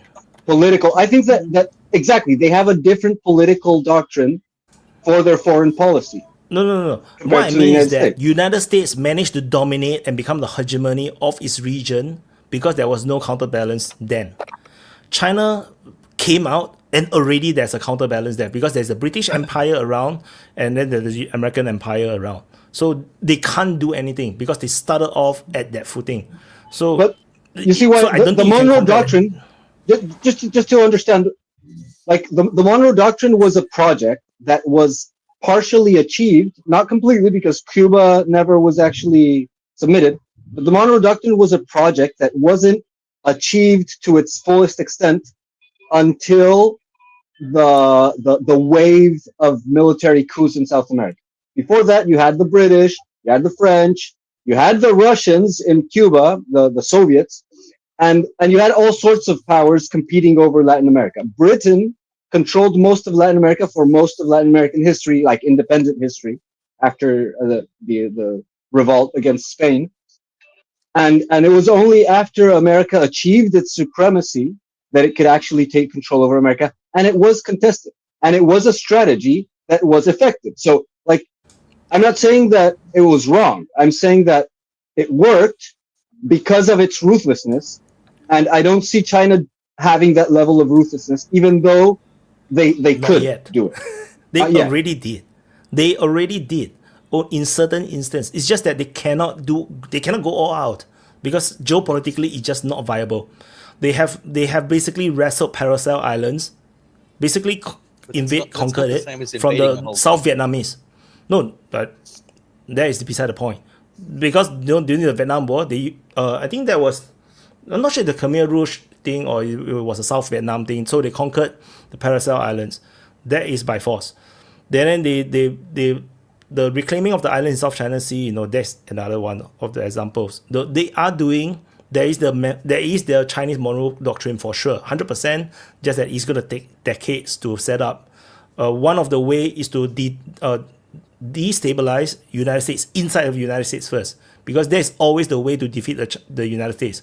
How Vietnam War is lost also is because of the politics inside of the United States. That's the way you defeat the United States. You cannot fight them head on, because then you're just going to lose a lot of men. The United States was defeated because the Vietnamese killed enough of them till they went home. And they inflicted their defeat heavily on themselves by their own lack of discipline. There's no good reason for the United States having lost that war, and it wasn't lost at home, it was lost in the field. I disagree in why, because United States actually set too much limitation on themselves. So they are not allowed to enter into Cambodia and Laos. But that does not apply to the Vietnamese. The Vietnamese actually have tunnels all the way into Cambodia and Laos, and they use it to flank the American forces. So that creates a problem, because the war is too limited for them. Russia would be justified in striking Europe now because it's arming Ukraine. No, that's not arming. I'm saying that the forces is flanking around. Let's say today, Ukrainian forces attack Russia from the Baltic states. No, listen. If the Ukrainian forces today launch attack into Russia from the Baltic states, Russia 100% is going to whack Baltic states. They're going to enter and conquer it, regardless what NATO says, 100%. The thing is, in the Vietnam War, the Americans limited themselves and said that they cannot expand the war into Cambodia and Laos. And that basically hampered their military war strategy. Okay, so except that they did put the military into Cambodia and Laos in the form of, the MAC-V group. And of course, they also bombed Laos horrifically. And the CIA ran a whole secret covert war there. Yeah, but it's not official. They cannot... Okay, but it's not like they didn't extend themselves. They just did it illegally and deceived their own populace as to what they were doing, violating international law, as they always do. Wyatt says they could have done that harder, is what he's saying. They could have done that more. Given how heavily they bombed Southeast Asia, I find that quite difficult to believe. They could nuke it. Yeah, they dropped more bombs in Vietnam than they did in the Second World War. So I don't think they could have actually bombed them any harder. And they also bombed Laos and Cambodia. So it's like, look, there is a struggle for power. Okay, we can all agree on that. And the struggle for power is ruthless. And ruthlessness is a strategy, but you also have diplomatic strategies like what Russia's doing. Now, one can argue that Putin is too soft and, he should go harder, stuff like that. But you don't know what the calculation is in the bottom. And China has its own calculation. And they are a functioning state. Like I understand that from a smaller, like I can complain about the United States policy in Latin America. Like, oh, they're so evil, they're cruel or whatever. But it would be pathetic and ridiculous. No, there's a struggle for power. And that's the reality. Now, of course, if someone offers a better deal than the United States, I would prefer that, and if the United States offers a better deal than China, then I understand why you would prefer that. But I don't really see a better deal insofar as the United States has deliberately bankrupted the Asian giant, like the Asian tigers, to reap the benefits of their financial success. And that was the downfall of Japan. So Japan is now in an economic, spiraling away in an economic downslide. Just stagnation. Super chat. They just like level 99. They don't improve. Didn't they drop ordinance on Cambodia and Laos? And the answer is yes. For 2 months. Yes. For 2 months. And why 2 months? Why they have to drop? Because the Vietnamese are there. And they have no choice. They have no permission to fight there. So they secretly bomb it.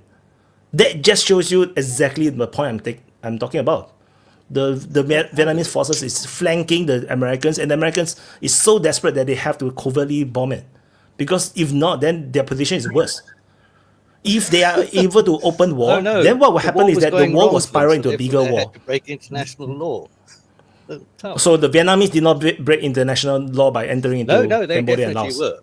They definitely were. So that's beside the point. It's just war. So the thing is, the American leadership probably was trying to avoid World War III.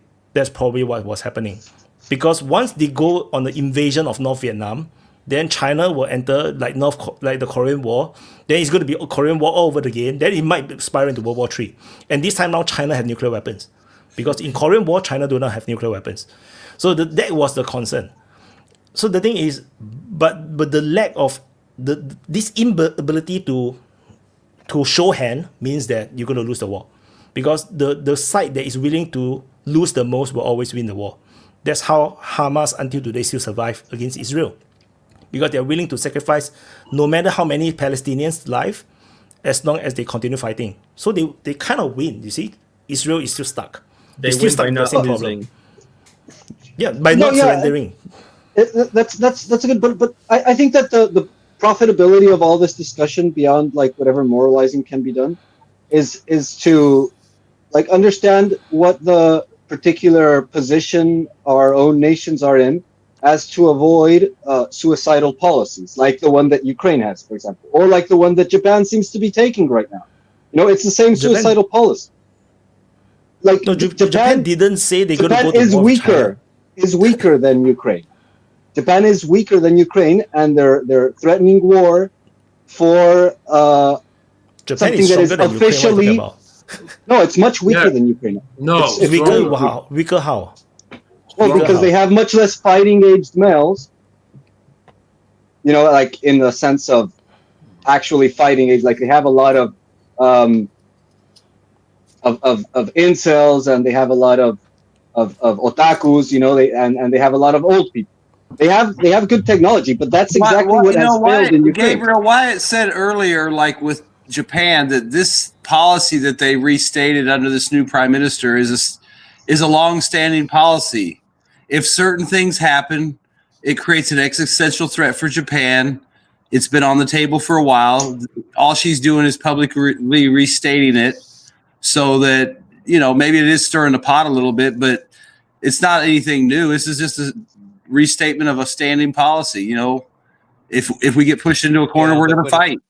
I mean, that's native official comes out and restates a policy that is a message.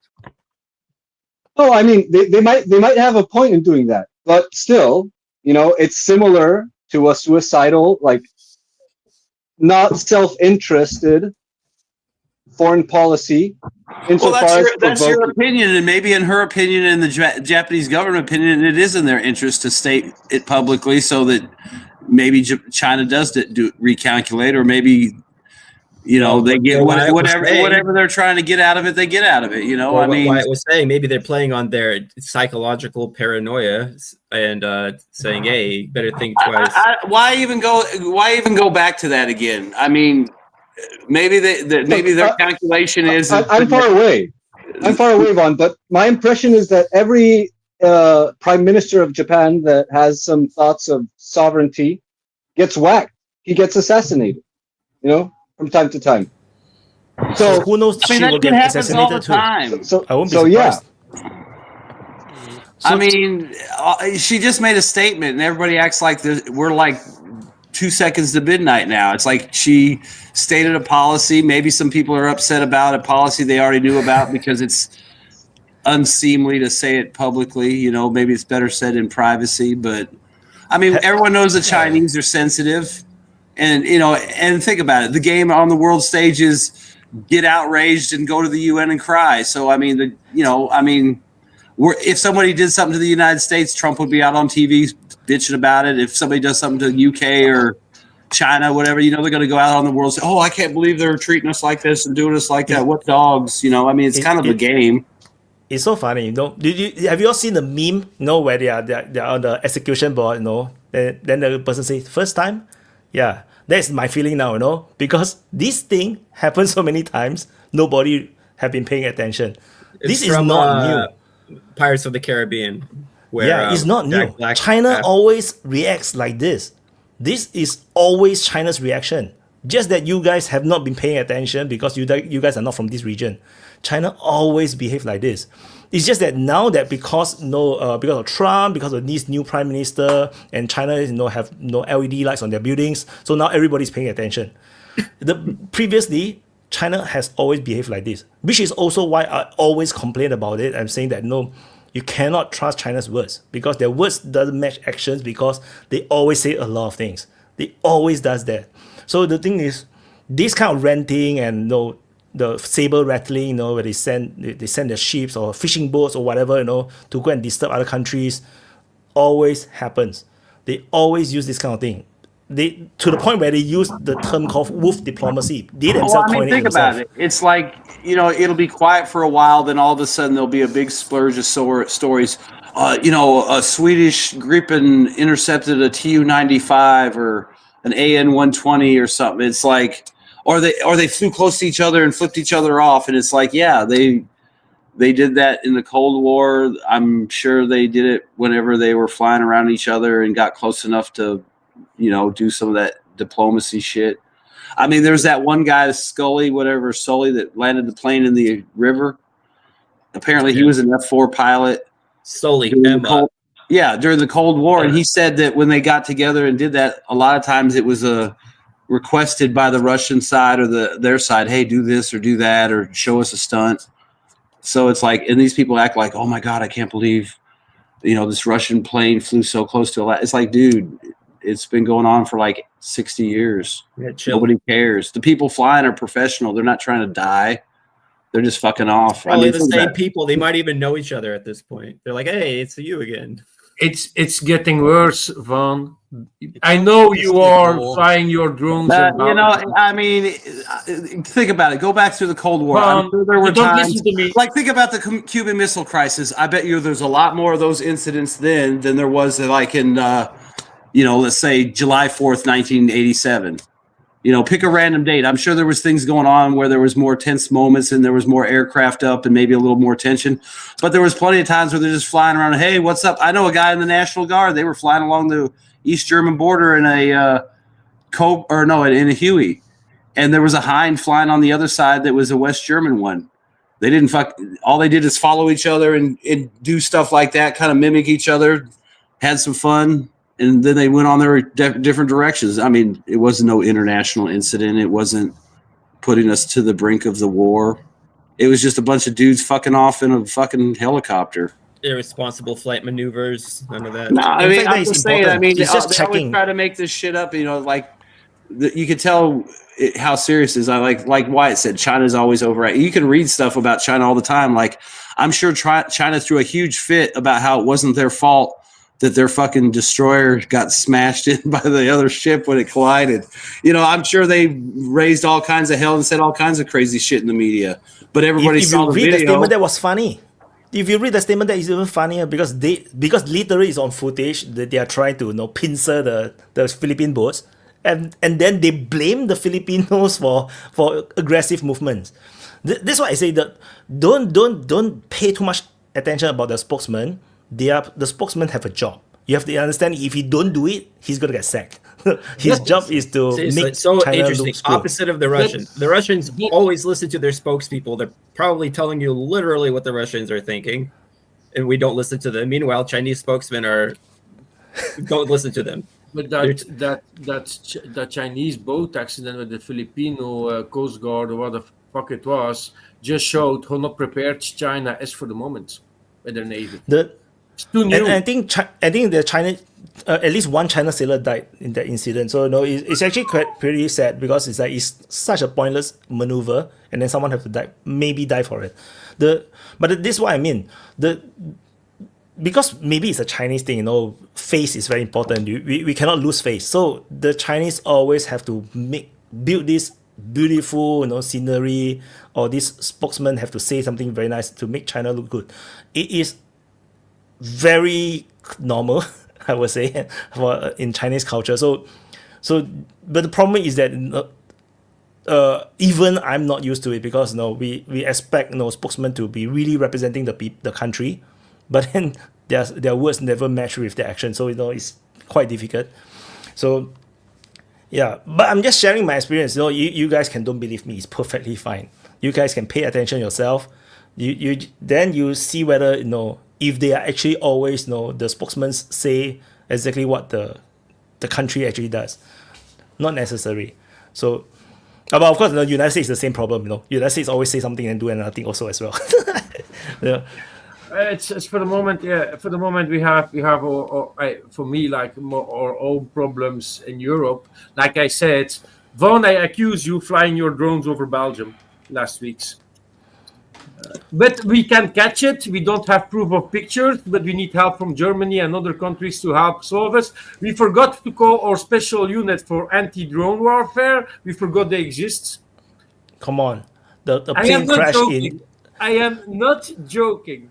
Come on, the plane. There's a UPS plane crash in Vaughan's city, and Vaughan is flying drones. I'm not sure if there's correlation, but the thing is, Wyatt, if people doesn't know, for the last weeks, months in Europe, we have drones flying over air bases and airports. I know the couple last weeks, I think since that Bardaweva, our prime minister, said for the Ukrainian assets, they don't want to liberate these assets, these 140 billion, with no guarantee from Europe, assurance from Europe, if we need to repay it in the future, that we're not going to be bankrupt. Since he said that, we suddenly have a lot of drones over Belgium. We don't have pictures of it. So they really maybe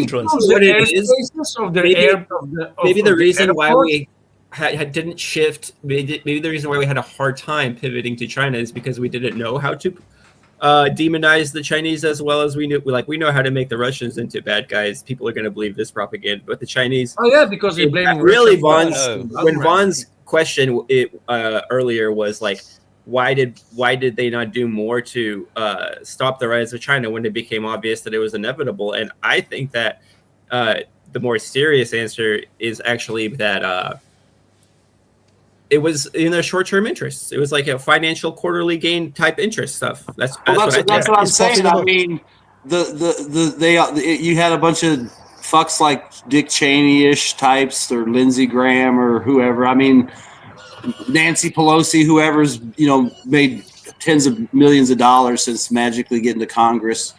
I mean, it's obviously all short-term game because think about it. If you really want to get rich forever and benefit your country, why wouldn't you make the long-term peace deals, the long-term deals, the economic ties, the cooperation? You're a boomer and you're going to be dead soon. Yeah, exactly. You want to get a last big fucking check dump into your retirement. So fuck your great grandkids.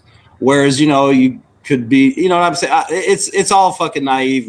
Could have been, should have been shit. I mean, the opportunity's already probably gone. I mean, for anyone to because you can't get anybody to trust anybody because everybody's done fucked up over everybody so much that, everybody's always going to just worry about getting rich, not worry about. I'm 100% sure Nancy Pelosi is feeling stupid right now. I'm 100% sure Nancy Pelosi is feeling stupid right now. She's retiring, but she's freaking old now. And then she have too much money in the bank. And it's like, what am I going to do with all this money without you? I quite 100% sure she feels very stupid, betraying his country, doing all these things. I bet she does just fine. Oh, come on. As if the Republicans aren't filling their boots. No, the thing is, you will only feel that, you only realize what is important when you're about to die. The thing is, then you start to realize most of I'm your life afraid- you're doing stupid things. Oh shit! What have I But done? Never seems to stop. Yeah, it's like anyone in what history. is it for? Like, no, all these $200 million or $500 million in the bank. What's for? I'm going to die, within the next 10 years. It's for that So- ice cream. It's for all that ice cream. The thing is, I want to answer Vaughn regarding that. No one stopped China because everybody's profiting from it. Because outsourcing to China, you earn a bit more money.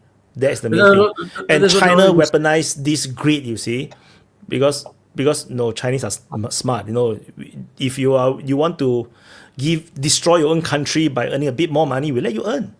Because for China, it's no problem because they can print their own money. It doesn't affect the the currency market because it's a closed controlled currency. So yeah, then that's the game. And then they just weaponize it. And now that Trump is doing something about it, people complain, right? Yeah, but that's the thing. And that is It something works. that there was always busy saying, and that is something that China knows, and a lot of countries knows, because they know how many companies and how many economics there are busy in China itself. All these factories making products for us because we became lazy and not willing to pay a lot for our products because it's too expensive here. All that shit. China. If you are getting in a war with China, are we not going to get goods anymore for China? It's going to be very funny to see what you're going to be able to buy in the stores as electronics or normal plastic stuff, just toys. How many things are made in China? You need to be crazy. How many companies from the West are building their shit in China? It's crazy. It's going to destroy us economically. Not only for us, for China also, because they're not Already. going to bring it back. Already. Yeah, it's going to be both sides. And so we both know you're going to be affected at that moment, at that point. So I don't really see, except, and I think that is something that Trump is willing to do, and I think it's not a bad idea, is bring back everything home. Make it back local. And Yeah, It's- I mean, it's gonna be really that's difficult. kind of the problem with Donald Trump. He likes to talk a lot about America first, but he's not really delivering. it's difficult to do, Vaughn. It's so difficult to do. There's a lot of things he could do that he's not really doing, or he's kind of half-assing, or he's kind of like let fall by the wayside, ignored, maybe not, send a snappy letter that says, thank you for your attention to this matter. And you can see how it's causing cracks in the base, because he wants to spend money other places and people think he needs to spend it here and do things here. And, we'll see how it plays out. I don't know. Yeah, I think we're still buying a lot of stuff from China. And Oh, yeah, we but I don't mean, want that's not Oh, really. you don't want to know how much. You don't want to know Oh, how I know we much. buy tons of stuff from China. And I mean, it'll take years to do it, but, is he even going to do it? Is he going to follow through? Because there's a lot of things, not to be petty or anything like that, but, you can always throw out the Epstein list. The deportations aren't really anything more extraordinary than previous administrations. He's made comments about H-1B visas and dumb Americans. And I mean, he's kind of having some fumbles right now, more than normal. So It's something that Trump is not able to do alone. He need to help for the other countries of the world. I'm speaking about Europe also need to be behind the United States and doing together to say, like I said, to all these companies, like, stop fucking making your shit in China.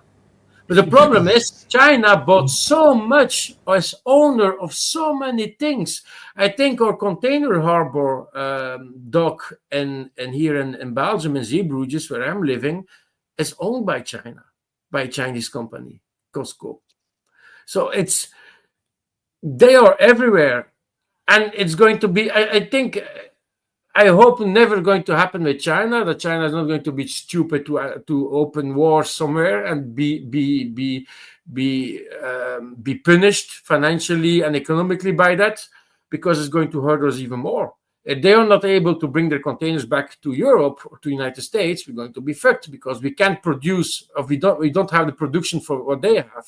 And you do also understand, because even somebody that has his own little company, a one-man's enterprise, like a woodworker, and he bought a CNC machine. What do you think of yourself if you're just starting a business? I want to not spend too much money. You're going to buy your CNC machine from AliExpress, from China. But the day is going to be broken, and you're not able anymore because you're in war with China to buy your spare parts. You're going to be fucked also. So this is why, if you look at the trade war situation, right, both sides is dragging out because China is also not ready. The United States is also not ready. So both of them, they are playing this dance. Both of them, just make sure that they just put on the show. They just negotiate. But both sides is actually dragging it out because both sides is not ready. China is not ready to just overthrow the United States, be it de-dollarize or through conquest or through diplomacy or whatnot. It's just not ready. United States is also not ready to just detach entirely from China. They so still both need each sides other. play this dragging game, but both sides is both preparing to cut trade with each other. Both is preparing for it. I am already seen by my hobbies I am doing, like collecting scale models, all that shit. So before 2015, we're going to say since 2010, something like that, a lot of German brands, American brands moved to China to build their scale models, for example. And this is just one example. That the only thing that these companies could do in our favor is for the same price that you're going, because the price has never changed, but we got more detailed products and return. So if it was built in Germany, you had a basic good scale model, and a few years later, the same company started the production in China. You had, for the same price, a new scale model of the same size, more detailed. Not going to say better in quality, but it was just more detailed. It was more beautiful for the eye. So nobody complains about that because it's more beautiful, less practical, but more beautiful. And we are lucky. That's how they destroy the economies. Yeah, but it's not because they are better. It's because the production cost is lower. in China, like the brand of the toy cars. I don't know if you know Burago and Maisto. There's one that was an Italian brand, was sold to Hong Kong. So the owner is based in Hong Kong, has a factory in China. I think that factory itself employed 60,000 people. I'm not even exaggerate. They do also their own transportation, all that shit. They do other brands also, but the big car, toy brands, collector's car, like that you also can buy for your kids, Maisto and Burago, they are based in the factories in China. Before it was in Italy. It was all sold to Hong Kong, manufactured in China. The prices never changed. They continued to use the same model, the same molds and all that shit, the same range. They started to do more things because it's China, and they used combined technology of other toy companies, all that shit. But it's not anymore in Europe, not at all anymore. But we're still buying it. I am pro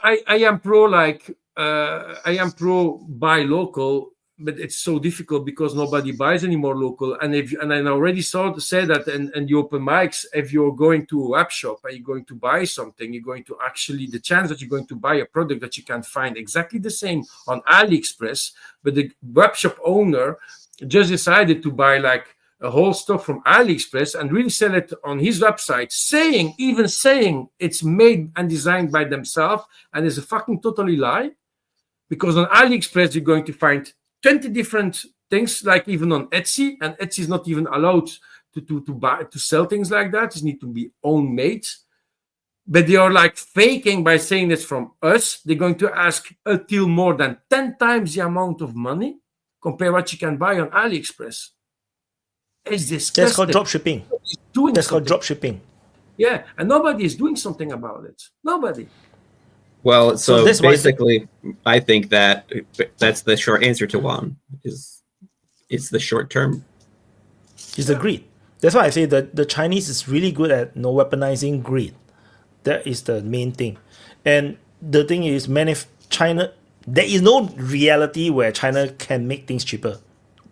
Like in a realistic terms, it's because everything is subsidized. Everything, the money is actually undervalued. Everything, China does is comprehensive to make sure that their goods is always underpriced to the point where it's below our cost price. Even in a third world country, it's below their cost price.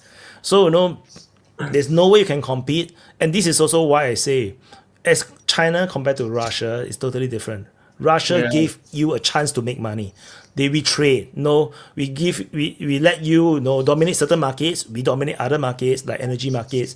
We trade. Then we all grow together.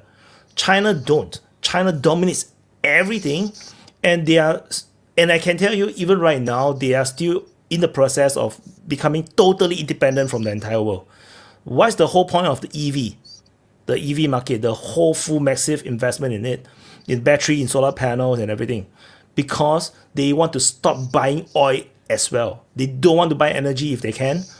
And if they don't need to buy energy, then all they need to buy is just raw materials and perhaps soybean. That's true. And they are also trying to green their deserts. Of course, everybody celebrates, wow, China is so great, they're greening the desert. Sure. What after that? They're going to start to plant their own soybeans and everything. Eventually, the whole aim of China, as per always in history, is to 100% self-sufficient. Once they do that, then we are all doomed. But no, and that's the main thing I'm talking about. No, and there's nothing we can do about it because everybody why would you spend more money when you can save money? I also buy a lot of Chinese goods. Yeah, I am also going on AliExpress and all that shit, but I have a mindset like I find things there that I can't find in Europe. And like I said, the example, I'm going to buy a Chinese product. I'm going to use like the tools for make miniature models, like for Gunpla models from Bandai. You need like a one-sided nipper to cut your plastic moldings. And the best brand for the moment is DPA or something like that. DPA is a name, something like that. They have a very big range. The thing is, you can find the full range on AliExpress, but you can also find that on retailers here in Belgium or in Europe. The problem is, here in Europe, they're going to ask 3-4 times the price for the same nipper. So, and I actually buying from the source because it's China, it's a Chinese brand that's making them. So I'm doing nothing illegal or against my own rules because I just can't find it as the correct brand. It's the same like you want to have a Chevrolet and you can import it for a cheaper price from the United States directly. You don't need to buy it via a second person in Europe. Why don't you do that like that? If you can do it, if you can do it directly by United States, do it via United States. You don't need to do it by a second person that want to make a profit of your investment. You know what I mean? Something like that. So, but I am really busy checking if I am buying some stuff on a European website. I'm going to take a picture and I'm going to check it on AliExpress if you can't find it on AliExpress. And I discovered some products, and I'm not joking, 10 times the price. It's disgusting. Yeah. Okay, go ahead, Gareth. Thank you. First of all, let me mention that a lot of this would be explained just by reading the Communist Manifesto. As it points out there, capitalism chases itself all over the world and turns everything into itself. What's happening here is that the capital investment in a Western country doesn't have any loyalty to that country, only to the shareholders that may live in that country and are subject to its property laws. So they don't have any mandate to create jobs locally. They only have a mandate to get the maximum return on investment and return it to the original investors. And if they ever fail to do that, then the original investors can simply close the shop down and take all the proceeds that they've already had and find some new project that will do that more effectively. There is another factor, though, which is that the more investment that a country or a region already has, the greater its background maintenance costs are going to be, because all of that hardware is depreciating. It all requires it all has to be written down, and that requires greater and greater service through profit in order to replace it. So there is a strong motivation for them to again raise profits as much as possible. Now, so if you want to object to them doing this, then you will need to have some reason for why that should be a bad thing. Because after all, none of this was done secretly. When the big trade negotiations in the late 90s and so on were going on, all of this was proudly extolled as a good thing that would export low-paying jobs to the third world so that the West would fill up with high-paying biotech and science jobs and so on, and that would be the new economy. Now, it hasn't worked out. I think it's quite obvious that it wouldn't have worked out. But the kind of steps that you need to take are something like capital controls. It's hard to export capital out of China. It's tremendously easy to export it out of Western countries. They're loath to have that kind of thing. Money is very mobile. It sloshes around all over the place. As they tell us, if you put taxes up, the rich will leave, right? So as long as these situations pertain, the money is going to flow to China because that's where the profit is. China's profits rates will also be coming down as their accumulated investment in hardware and so on is also climbing. But as Wyatt says, they want to be independent, so that's not too much of a problem for them, or self-sufficient. But you're going to have to start acting as to impose national goals onto capital. And I don't think there are any Western countries that are willing to do that. Yeah, well, the thing that you said wrong in all of this diatribe, which was pretty correct, was that the maintenance of the equipment is what depreciates the capital investment. No, it's the work, it's the manpower that gets appreciated because they unionize, because they get skilled as so they become proletariat by virtue of industrial work. And therefore, perhaps their wages start to come up. Okay. Yep. And so then, as the labor cost increases because of the development due to industry, the profit margin reduces, and then you have to depreciate the labor market by exporting work outside. And like in the capitalist logic, you have to depreciate the labor cost by exporting the manufacturing and by importing cheap labor by mass immigration. Just one point. It's actually easier to push down the cost of labor than to compete on the basis of hardware.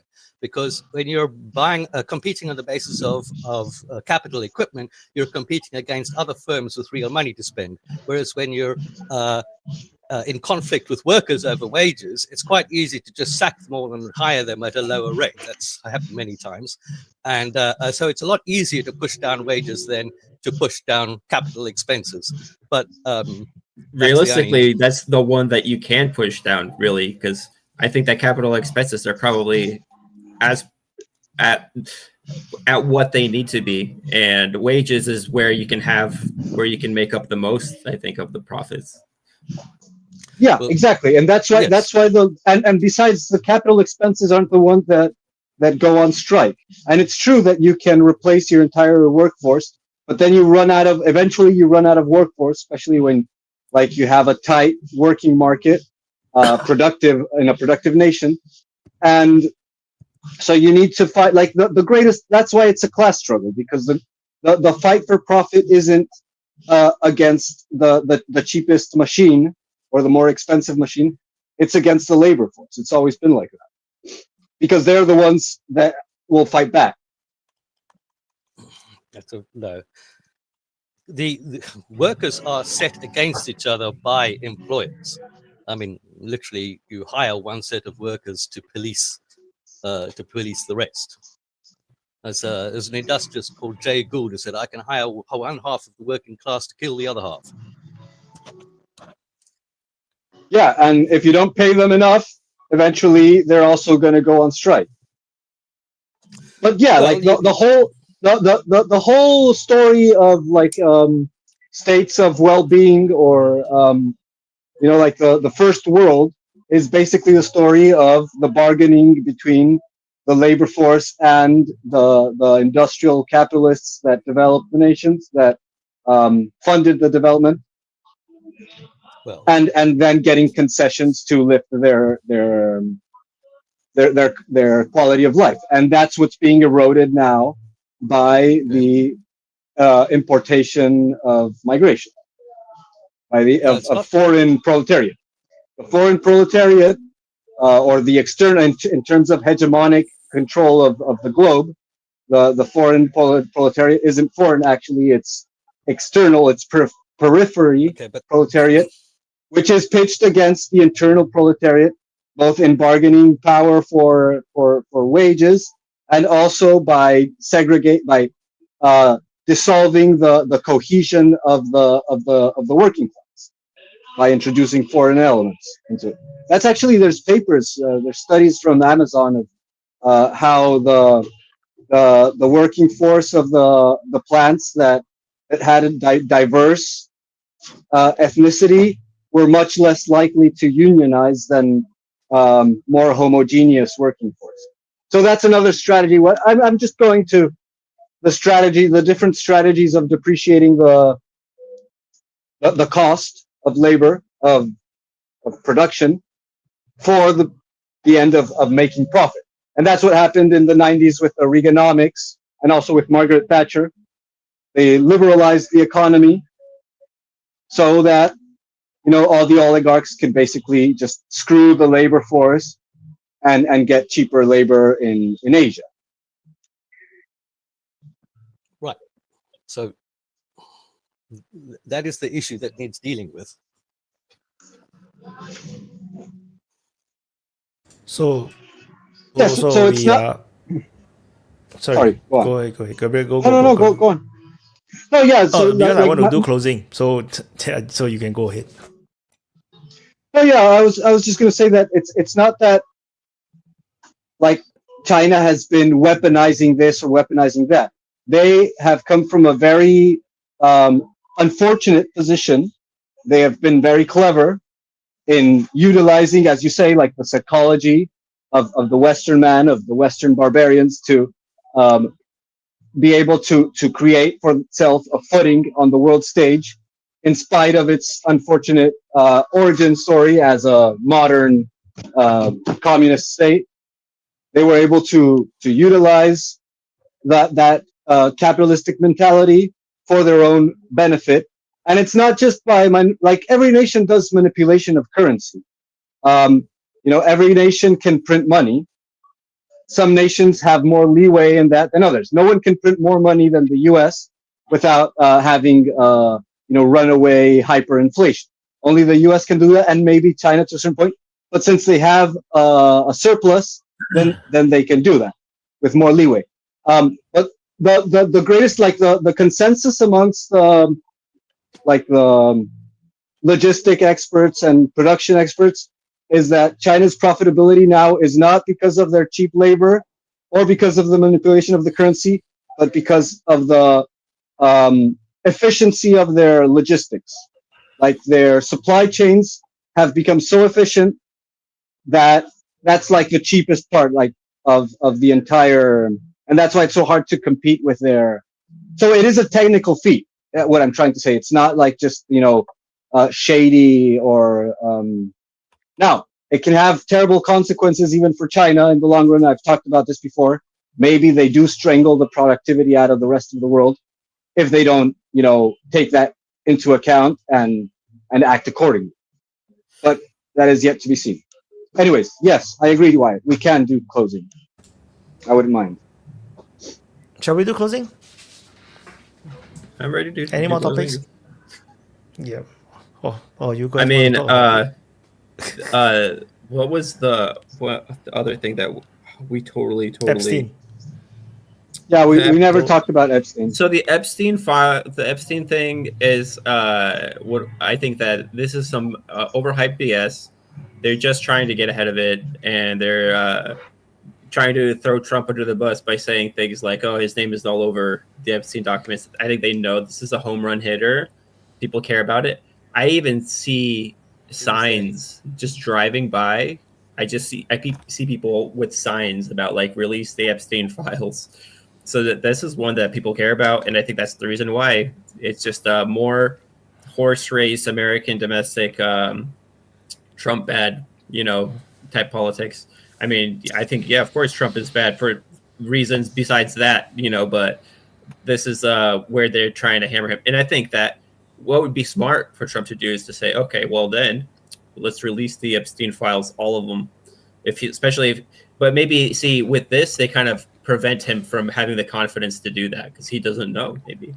Well, baby, Actually, they requested the courts to release. States. Well, I think Trump administration wanted to release all the documents from the court case, but then they blocked it. I think the court or something blocked it. They don't allow everything to come out. That was just the transcripts of Ghislaine Maxwell's testimony, which might have been interesting, but certainly wasn't the whole thing, even if they wanted to present it as a Yeah, I think on the court case, the only thing they redacted that Ghislaine Maxwell didn't kill herself. No, I think on the court case, the reason they got stopped in court was just because they might have changed it, but I think they had to. If they were going to do it, they would have had to redact like victims' names or some shit or certain people like that weren't associated with.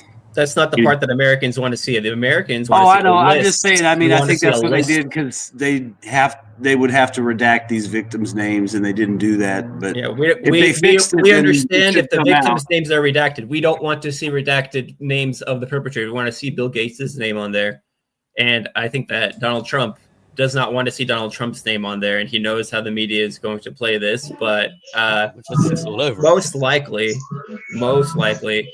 I think that his involvement is not at the same level as somebody like the Clintons.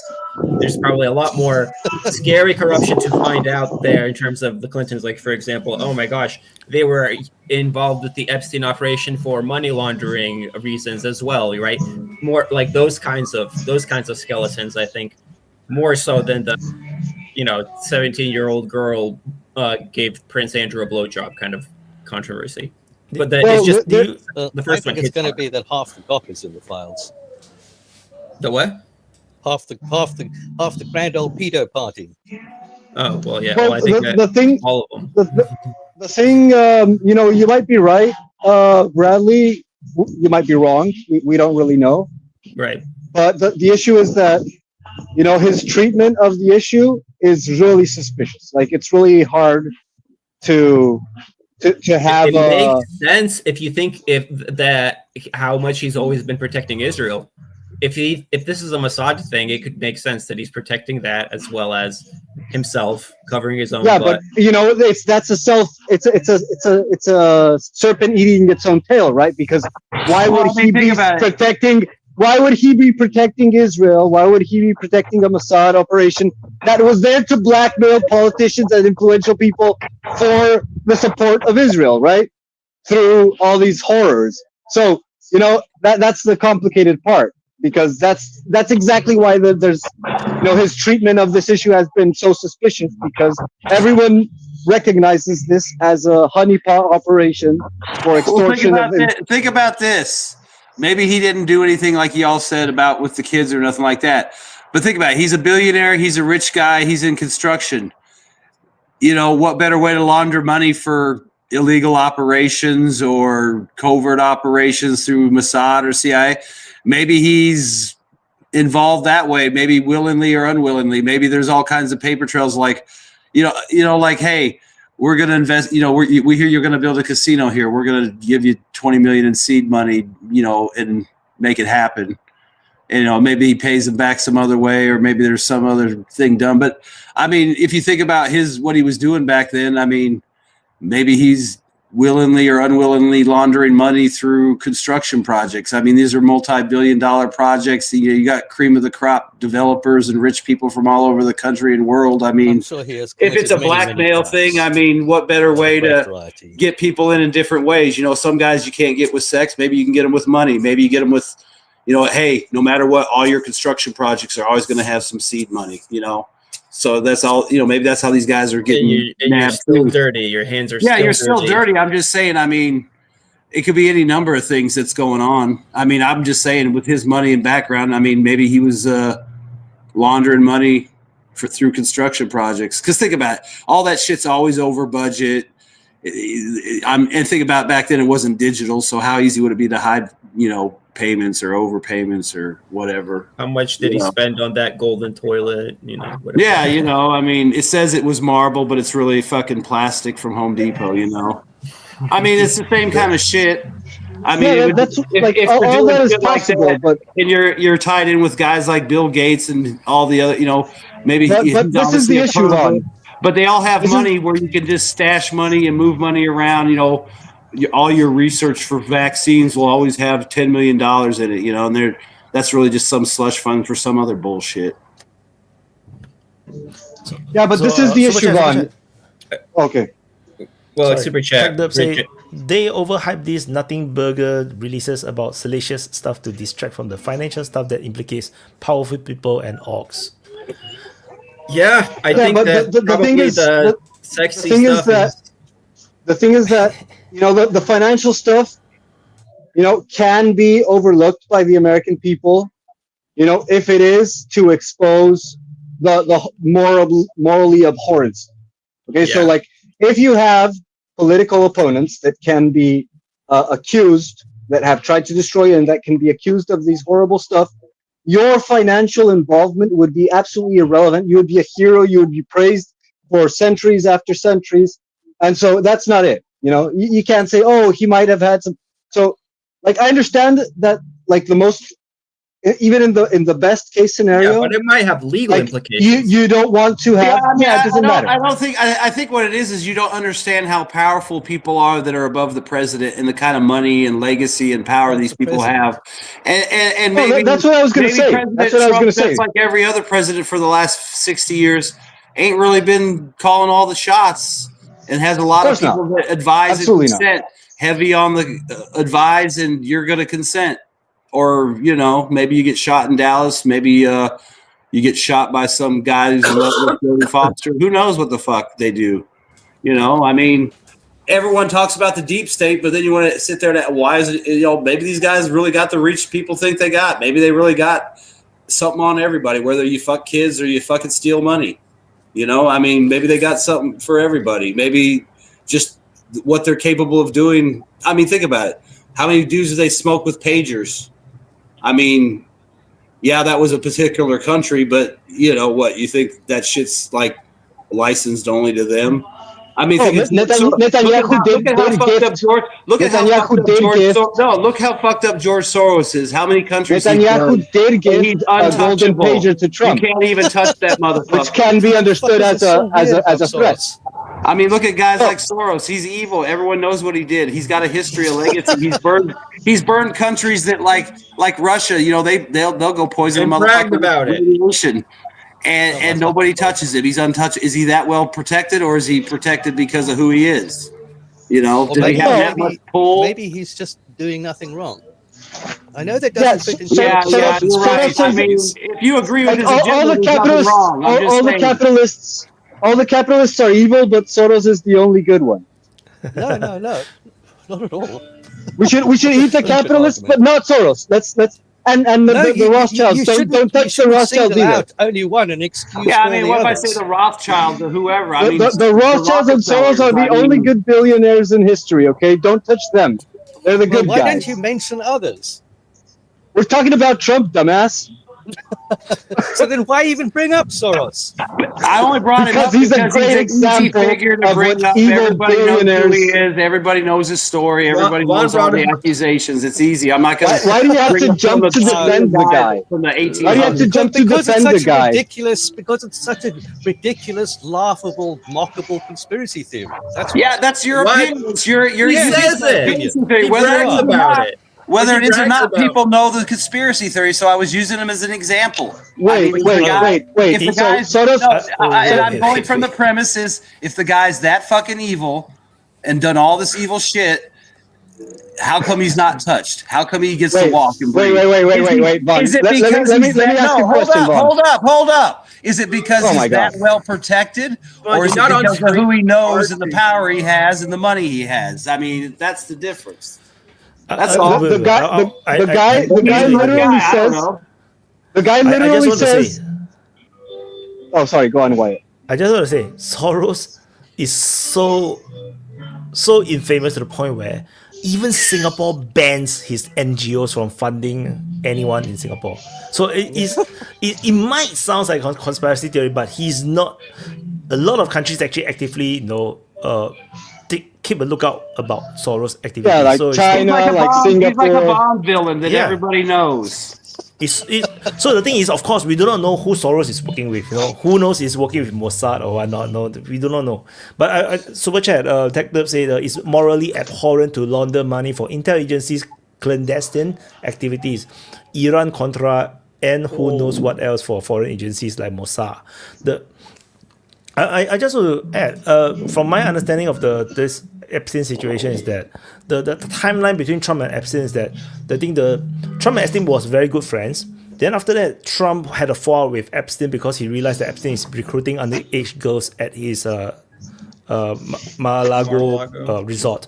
Then they totally fought out. Then after years later, Trump actually voluntarily give information about Epstein, which eventually also led to his arrest. And then after that, Epstein was working with the Democrats to try to go after Trump. So there is one of the latest things came out is that they actually corroborated the text messages between Epstein and some Democrats people who was actually questioning Trump's lawyer like live. They were like he's actually teaching the Democrats what to say or what question to ask. So that was the latest thing that I saw. So they definitely have this rivalry going on between Epstein and Trump. But of course, this is just one layer of the onion. I'm quite sure there's a lot of things happening around. What we also see from the messages is that Trump and Epstein spent Thanksgiving together in 2017, that they maintained their friendly relationship long after this pretense of having broken up. Listen, that is actually proven it's false. actually only two possibilities here. Either, or actually three. There's actually only three possibilities here. Either, yeah, Donald Trump does have some pedophile stuff on Donald Trump. Two, it's not that, it's some financial stuff that Donald Trump is paranoid about. Number three, there's actually Donald Trump is a narcissist and he loves to be friends with powerful and important people. And Jeffrey Epstein needs to be taking pictures with powerful and important people. And this is an easy mark for him. You could get a couple of photos, maybe get a couple of donations, whatever. Donald Trump wants to be seen with cool, powerful, hip people. And Jeffrey Epstein would have been perfect. Would have probably loved to be the fill that role, right? Feed his narcissism. I don't know, if you guys ever known any narcissists, but everybody look how now everybody feeds Donald Trump's ego.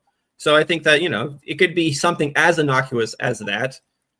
But I think more than anything, it's either that or some financial stuff. And for Donald Trump, who understands the optics of this, that probably makes him more paranoid for his name to be quote unquote all over the documents, right? I think that even that language is important. Well, look, Trump said that his dating life in the 1970s, because of the risk of sexual diseases, was his personal Vietnam. He spent his whole life chasing women. He put his hands over his own daughters. He was having unprotected sex with a porn star at the same time that his third wife was recovering from giving birth to his fifth child. He boasts of grabbing him by the pussy. He said that he likes his women young, and Jeffrey likes them even younger. Okay. And also, he kind of gave himself away with that sketch that was in the birthday book, because they clearly show the small cups of a young woman, not the boobs of an adult. Okay, I think it's screamingly obvious. Oh yes, and of course, he also boasted about how being the owner of beauty contests allowed him to barge into the dressing room so he could ogle the young girls there. I mean, Trump is so fucking dirty. I think you have to jump through hoops to assume that he's got nothing to hide. You saw it swimming and the lefty propaganda, my dude. I mean, like I said, I could just be want to any. add one point. I just want to add one more point. Just now Gareth talked about the 2017 they actually spent Thanksgiving together. That is actually false. That's actually proven false, because Trump is actually 100% at his own resort. So why With does that eyewitnesses prove and false? everything.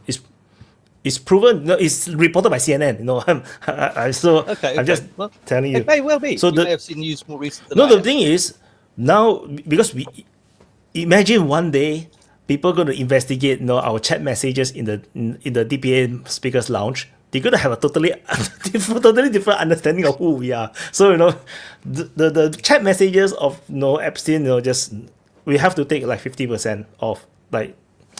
Because people talk shit, in chat messages. I just want to say, but of course, everything else that you say about whether he's with porn star and whatnot, I do not know. But I'm quite sure he sleep with a lot of people because he's fucking rich, and he was pretty handsome And then. he's the So candidate of the And Family he's- Values Party, of course. Well, Dude, if you that's have a his money joke. and I he mean, has his why look, are you you- also will sleep with a lot of girls, man. So, come why on. are you why are you upset that Trump is not a morally upstanding person? He's a narcissist and he's got some other psychological problems. Yeah, we he's don't not the expect Pope, him right? to be. Yeah, we don't expect him to be morally upstanding. I mean, maybe some people do. I don't know. Maybe cult of Trump people do, but that's well, not. the Republicans used to swear that they couldn't possibly vote for somebody as immoral as Bush. He's a freaking Democrat. Who Come on, cares Trump is what the they Democrat. swear? He's not a Republican. Come on. It's called lying, like Yeah, you're of running course for it is, and office. that's the point I'm making. Oh, That- I that- got you, all of these Republicans. You conservatives, voted for none of an them believe the immoral things that they say they character. do. You are No. hypocrites. Now Yeah, let me go I- defend this lovely billionaire called Soros who never did anything wrong. Like No, the thing you're is, Which word did complaining you look about up today? a Which word did you Republican. look You're up today, complaining Gabriel? about Republican. You're complaining about Republican hypocrisy while Yes. defending George Soros. Like, what the fuck is Yeah, what's your worse? Oh my God, self-awareness? you are so stupid. What's but the worse? thing is, we have to remember that Trump is a lifelong Democrat. He was not Yes, really Republican and a good personal until friend of he have to Clinton's. run for president because the Democratic Party is no longer the Democratic Party that he knows. No, Well, that's complete it bullshit. moved. No, that's the reason why, right? If not, he would have run as a Democratic Party. Trump No, said but he that he was didn't. He running ran as as a a Republican. Republican because the Republicans were easier to fool. Yeah. I think that he was, as somebody who understands marketing and branding, understood what he had to do in order to get to where he is. So he knew that he would never be able to do this agenda that he's doing right now if he had appealed to democratic sensibilities. And he could sense the winds too. He could sense the anger and frustration with the policies of Obama, policies of Biden. That's why he upplayed those a lot, right? Yeah, Always. but Bradley, the thing that's so funny is that people are shouting at Trump like with the ICE raids, that deporting all these immigrants, like he's a fascist, a Nazi. How dare he doing that? But nobody is saying anything about Obama deporting 3 million immigrants. That's not true. There were illegal protests against immigrants. it. They called him the 3 deporter in million chief. in No, his no. terms. They And they nobody did. is saying Obama one was word called. about that one. No, you're wrong. Obama was called the deporter in chief.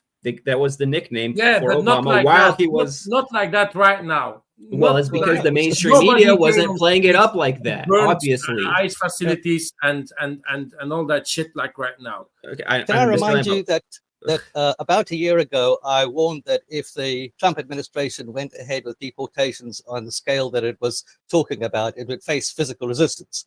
And that's what we're seeing. I mean, there's nothing surprising about this. People are reacting because because that's masked aggressive. thugs are abducting citizens off the streets. It's That fucking is what you're horrific. expecting by left That's people, one by of the the reasons, extreme yeah. leftists, is that they are fucking aggressive. Yeah, I don't know yeah, about that. We're not, it's I'm like not that. even talking about the Look at protesters. right I'm now. talking Look about, at right now. Look what like for Antifa example, is doing all those that shit. 600 people Oh, in fuck Hyundai it. plant that were supposed to be setting up a factory to make batteries in America, part of the reindustrialization program. Somebody reports them, ICE goes in, slaps them all in shackles, throws them in prison. And now we hear that they were also going around doing the whole slanty eyes thing and talking about Kim Jong-un to South Koreans, because of course they don't know anything about any other Koreans. So they're behaving badly and antagonistically and they're getting pushback. It's the easiest thing to predict in the world. Yeah, this over 3 million is deported by Obama between his two terms. Yeah, so and people did talk about that. It's just that Donald Trump is unpopular for reasons on top. Besides that, the same thing with the pedophile thing. What do you think? What do you think happened? No, it's because Trump is a Republican and they can't understand that, so they're going to burn everything and riot and find any reason to be aggressive and all that bullshit. That's how that's how the lefties are for the moment, and it's everywhere like that. Look what happened after the death of Charlie Kirk. Did they rob shops? Did they burn buildings? Did they destroy houses? Destroy cars? Well, actually, there were a whole bunch of bomb threats at historically black colleges. Why was that? Why did they send bomb threats to black colleges? But I think, Gareth, I think you're barking up the wrong tree. The real answer to your question, Mr. Lambo, is that when you look at the quote unquote violent left resistance, things like Black Lives Matter or Antifa, you really think that doesn't scream of astroturfing and like completely infiltrated and drenched by the CIA plot? Like Antifa doesn't even have a leadership structure. What that tells you, what Belgium is not. I don't live in Belgium, so I don't know if Belgium's different. I'm talking about America, right? So in America, this is the real religion of America, like our real religion that everybody is instilled with from childbirth, almost, right? As soon as you can understand words, is anti-communism. This is what we're really paranoid about. So overly paranoid, even. So in this kind of like context where we're saying that. Shit, what were we just talking about? I just had a complete brain fart. BLM, Antifa.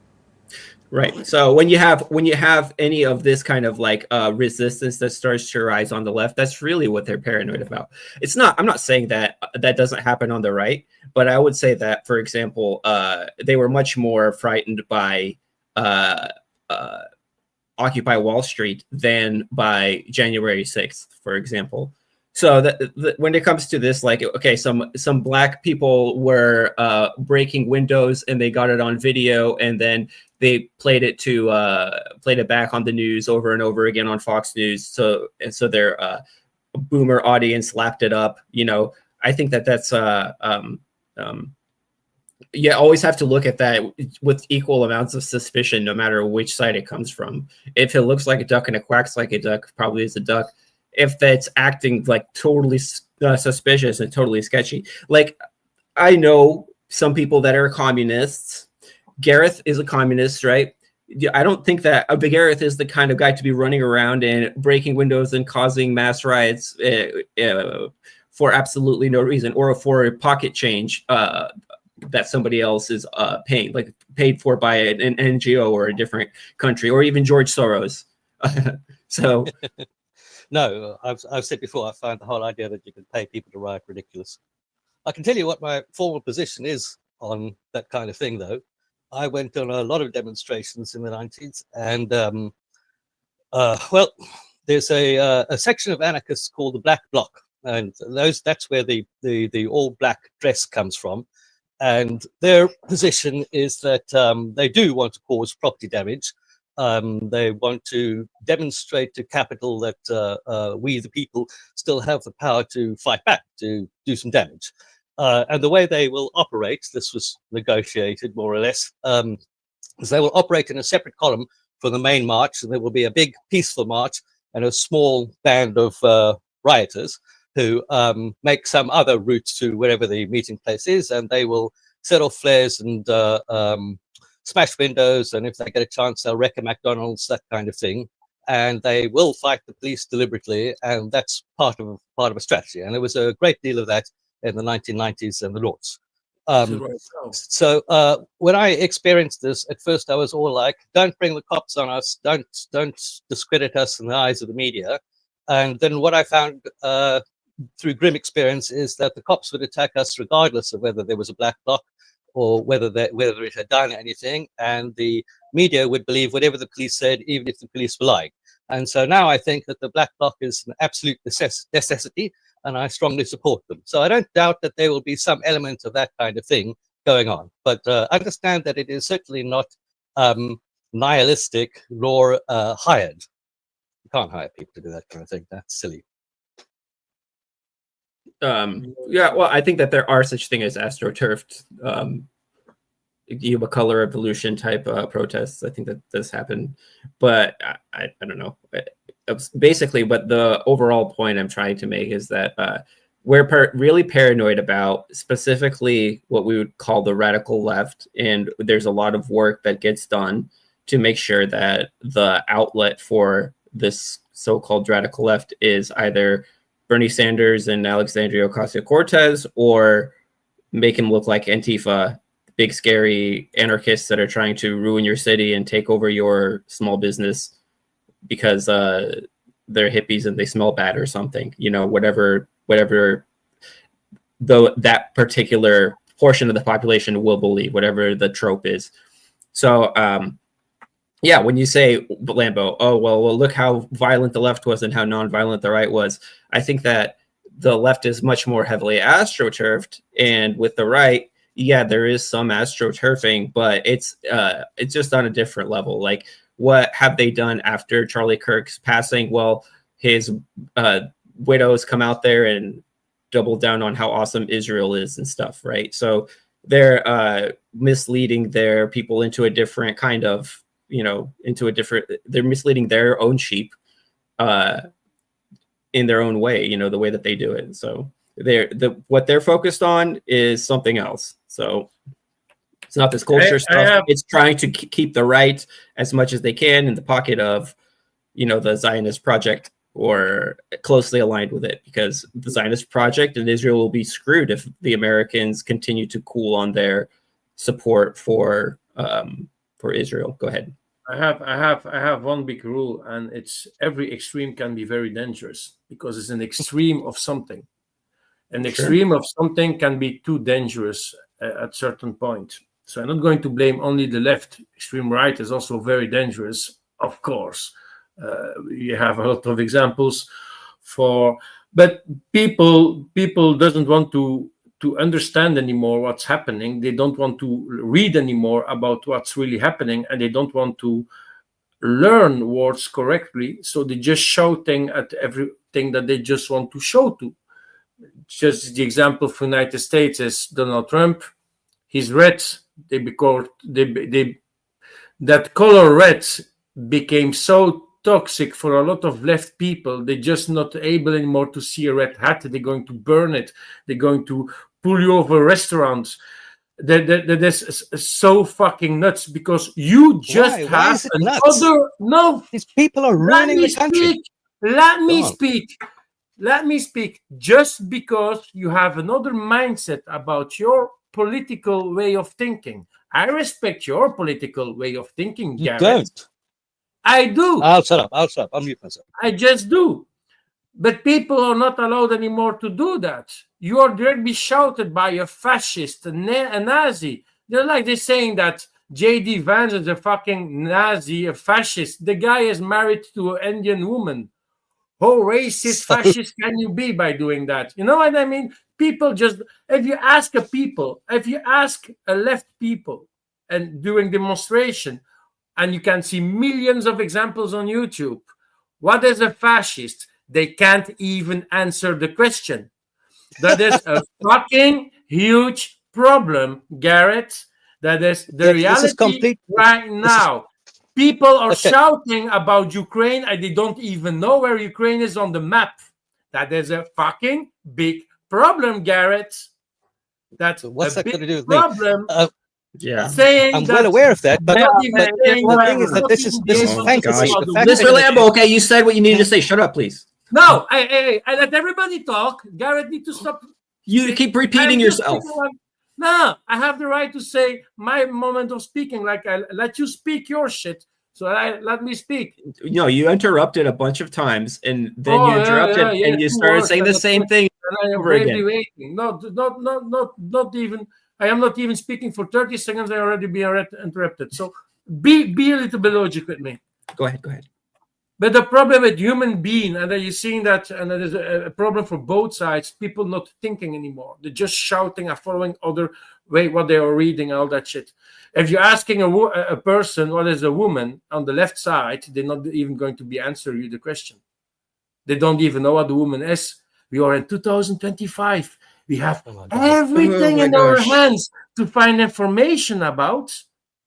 I just give you examples. Just fucking examples. Yes, people yourself. Are not even able to answer a question. If you ask what is a Nazi, what is a fascist, they don't even able to answer you the question. Hey, in the United States, there's an argument going on in the right now. In words like Nazi and fascist, no one gives a fuck because everyone throws it around like fucking birds in a fucking cat box, so nobody even gives a shit anymore. Yeah, you've got, Bradley kind of brushed over this other thing that's going on. I mean, it's kind of a big deal. You've got a lot of people questioning our foreign aid support for other countries and our relationship and the control.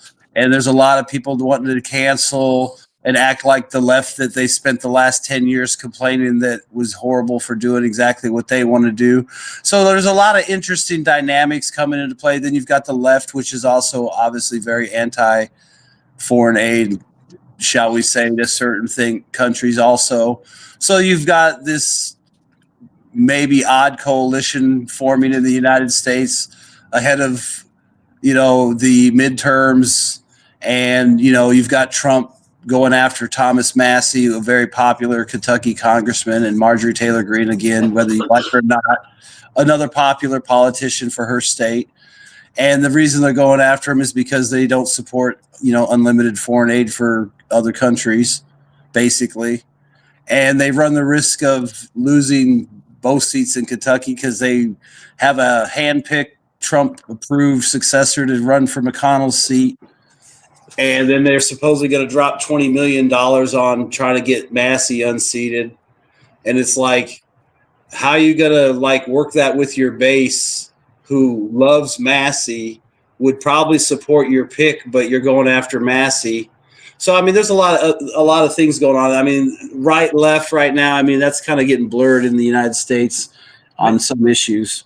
But the problem now, and now we're seeing it on the real day, BBC being accused by cutting clips and make it smaller and fucking telling completely lies about what Trump is really saying by making their dudes. Don't say it's bullshit. It's happening. That's 40 minutes apart. We saw the story about the documentary where they doctored the clips and they got busted. I mean, everybody knows the media does that. They chop and edit shit all the time. They got caught doing it and they got exposed, and everybody knows it. Of course. I mean, they're caught doing their job. The thing is, people are still believing what the media say for 100%, and they don't even going to check the full interview that you can find on the other social media like YouTube. You can find every interview completely by every political person that did an interview somewhere. Not even Trump. I don't speak about Trump only. I speak about everybody. You can find every interview that they did. But people became so lazy that they just going to believe the title of a press message. They don't even open the press message. They do the title, "Oh, Trump is back. How dare he?" It's like you saying, Garrett, grabbing the pussy. Sorry, if two dudes are speaking at each other about women, we're going to say shit like that. If two dudes don't speak like that, they are fucking gay. They are fucking gay, Garrett. You're such a fucking loser.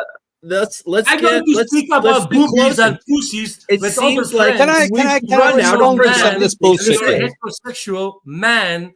And like the lefty like to say, if you're a heterosexual cis man, we are going to speak about boobies and pussies. Can you finish off already, dude? You keep repeating yourself. I mean, come on. For fuck's sake, can we close? No, I just like giving facts, Yeah. Here's facts. You've been talking a lot and repeating yourself and interrupting. You're interrupting right now. These are facts. So, of course, Lambo does not like facts at all. He hates them. He fears them. He does not know what a fascist is in the slightest. People have been publishing articles for 10 years now, pointing out how Trumpism is a fascist movement. Academics, okay? People are already fleeing the United States. Students of fascism are fleeing the United States because of what they see coming. It's just ridiculous that you fools are still trying to run this masquerade when there are fucking troops in the streets. Okay, you're just a laughing stock. You've been a laughing stock for years. I don't know why you bother with this fakery. Okay, No, I'm laughing with you say that people don't know what a woman is. You are completely and utterly ignorant of biology. You don't know a fucking thing. On the topic of this, I know what a pervert this is. edit, this alleged edit, is the only valid way of presenting Trump to show his whole hour speech. Well, if not, then it has to be cut. That's all that happened. This is a storm in a teacup. It is not a case of malevolent editing. All media agencies have to cut down speeches. It's just more right-wing victimhood, frankly. And I just want to throw out one other thing, which is to remind everyone that Donald Trump's mentor was Roy Cohn, okay, who is a very prominent figure in American politics. He was involved in the anti-gay lavender scare and the red scare in the 1950s, despite himself being a gay man. And he was photographed in the Blue Suite in a hotel in New York with J. Edgar Hoover and his gay lover, some rent boys, and the Bishop of New York, if I remember correctly. And it was Donald Trump's mentor. I don't think that Donald Trump has a mentor. I don't think Donald Trump is physically and psychologically capable of being mentored. I don't see that. Can we please close? Okay. Okay. All right. So. Oh wait, I did have one further thing to say. Oh, okay. One more. Sure. Sorry, it'll be quick. Lambo says that he hates the extremes and he peddles the most absurd right-wing extreme lies about Britain. So fuck off. Okay, well, so my close is going to be short, because I'm still just fascinated and shocked. The paradigm through which I am viewing Chinese statements and China's relationships on the geopolitical stage is now viewed through a prism of there's a deep underlying current of psychological, their own psychological baggage. And I understand that for the Russians, for example. I understand that for the Russian side, World War II is big. It's not the same kind of World War II that we think about here in America, so there is such a thing as like a deeply seated underlying psychological, almost like emotional, you can't explain it, but it's like a shared cultural history that you have. And even somebody like Wyatt's like, he's not even living in China, but he's like, listen, there's definitely this kind of feeling. So this is going to be something really interesting for me to think about. I think that was like a really interesting perspective that we could only get from somebody living in the region, understanding that. And I just want to know how well that whole paranoia is understood by other countries that are making statements like Japan. I don't think we understand that in America at all. But the region, the players in the region, for example. So it's just fascinating thing to think about. Other than that, I would say it's awesome that we were able to have an open mic. I was like, I don't know, we're going to be skipping this week too, but we did not, and I was able to catch it. It's harder to catch the channel since it's been on DPA Open Mic new. So like you really have to sometimes dig for it, but that's unfortunate. Hopefully that'll get sorted out with more subscriptions and stuff like this. So don't forget to like and subscribe for that reason, as well as all the other ones. And hopefully we'll see y'all next week for more conversations like this. Peace. Gareth closing. Thank you, Bradley. Okay, thanks. I'll just say to Bradley quickly that idea of the years of humiliation in China is certainly known in the West. I mean, it's certainly discussed. I personally these days doubt that our diplomats and politicians are reading history because they don't seem to know any. So, so I don't know how many of the people who are actually running the show know that, but it's certainly the information is available to be found. Apart from that, I'll just use my closing to say that I've long been annoyed about Americans peddling nonsense about Britain and London in particular. So I've got a long-standing offer. If they think that there are something like no-go zones in London, then just send me the address and I will go there and film myself there, and you can watch me get stabbed if that's what you're hoping for. But I will charge 20 quid, which will pay for the transport and a six-pack. So there you go. Anybody who wants to take me up on the offer, just let me know. That's a better offer than Lambo's, I'll say. I don't want to see him twerk. Yeah. Need to be live streamed though. Yeah. Yeah. Because if it's recorded, then it cannot be uploaded if you get stabbed. Yeah, just joking. live stream. Von closing. Yeah, I was just gonna say it was a good open mic. It was good to get back and see everybody and get people back in here yapping again. Like with the whole U.S. right-wing Civil War thing going on, it'll be interesting to see how it plays out. There's obviously high-profile players on all sides of the argument. You can go on YouTube and find videos and see, clips, commentary of the clips, unedited clips, and watch this all unfold for the next probably 2 years. It'll be interesting. It'll be fun. Hold on. As far as Ukraine goes, I think Murahad's pretty much a wrap. I don't know if there's anybody left to get out. I've seen some different maps to where it looks like there might actually be a closure along a tree line heading down towards Rivne. And that's not to say that people can't still get out, but if you zoom in on the area, there's really not a lot of places to sneak through. And, I'm looking at an older map, so it's not like those trees are still there and there's leaves on them and they're not all blown up and burned up and everything else. So, and then like with Kupiansk, I guess we'll see what happens there in the next week. It looks like it's the next one to probably fall after Murahad.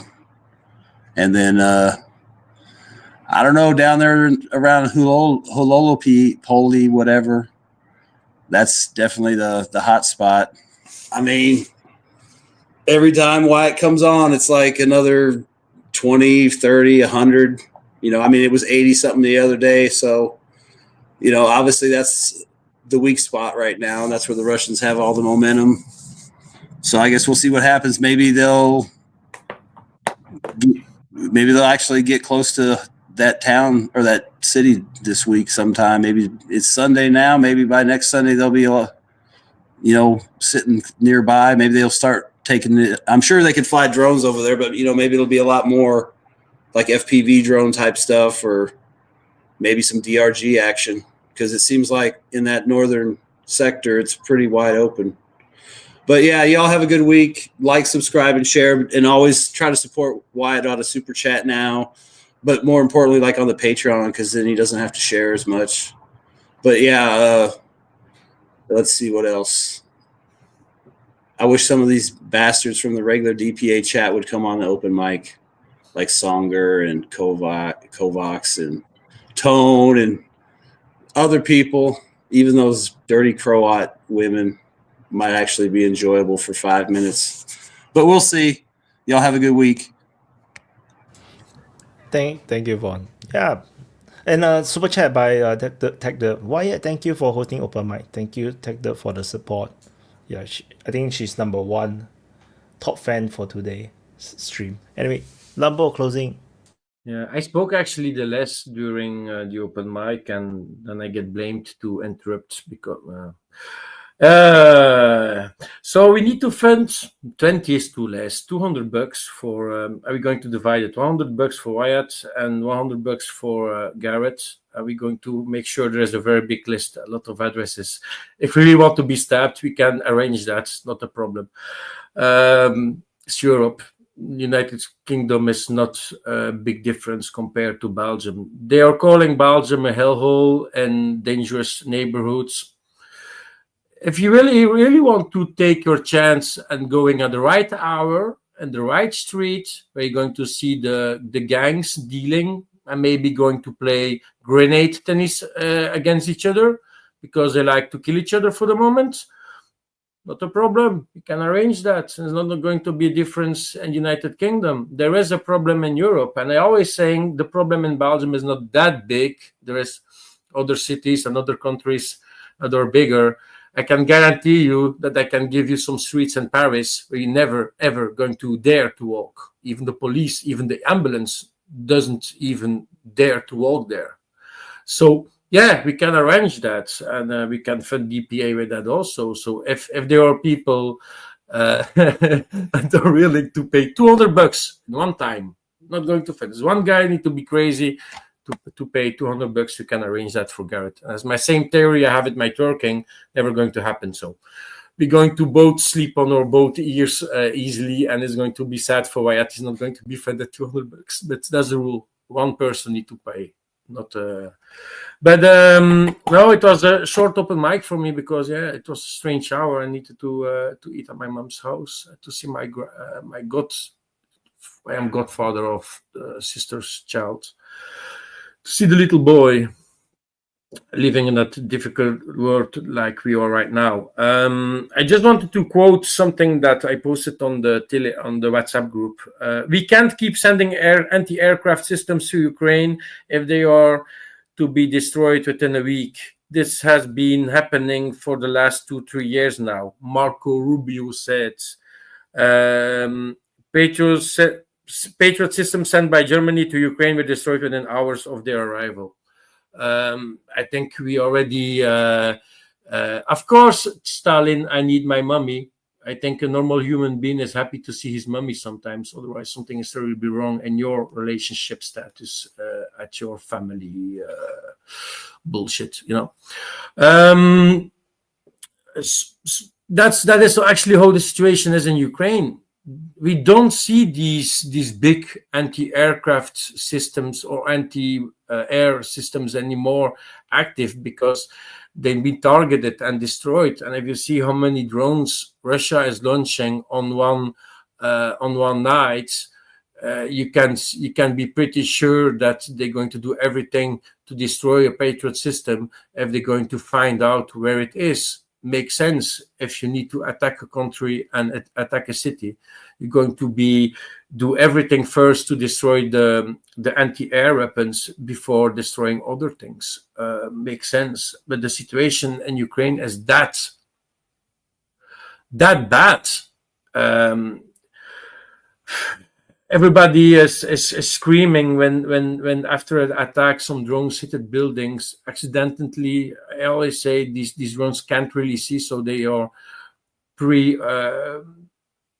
preset and they're going to hit the building because they didn't saw it, and they're going to kill people, sadly.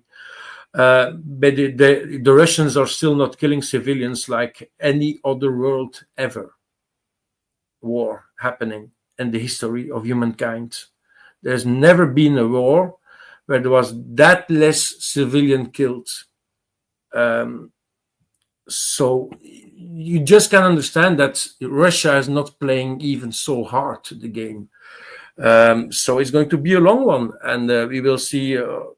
It's not looking good for the moment, but we're saying that every time. The front line is not looking good, and even now they managed to survive very hard. And but we will see. Pokrovsk is done, so now we're watching more the southern front. See how that one is developing, and then also situation in Europe with these drones that I already was trying to speak to end up the conversation about China. Didn't work out, so I'm going to speak about it right now.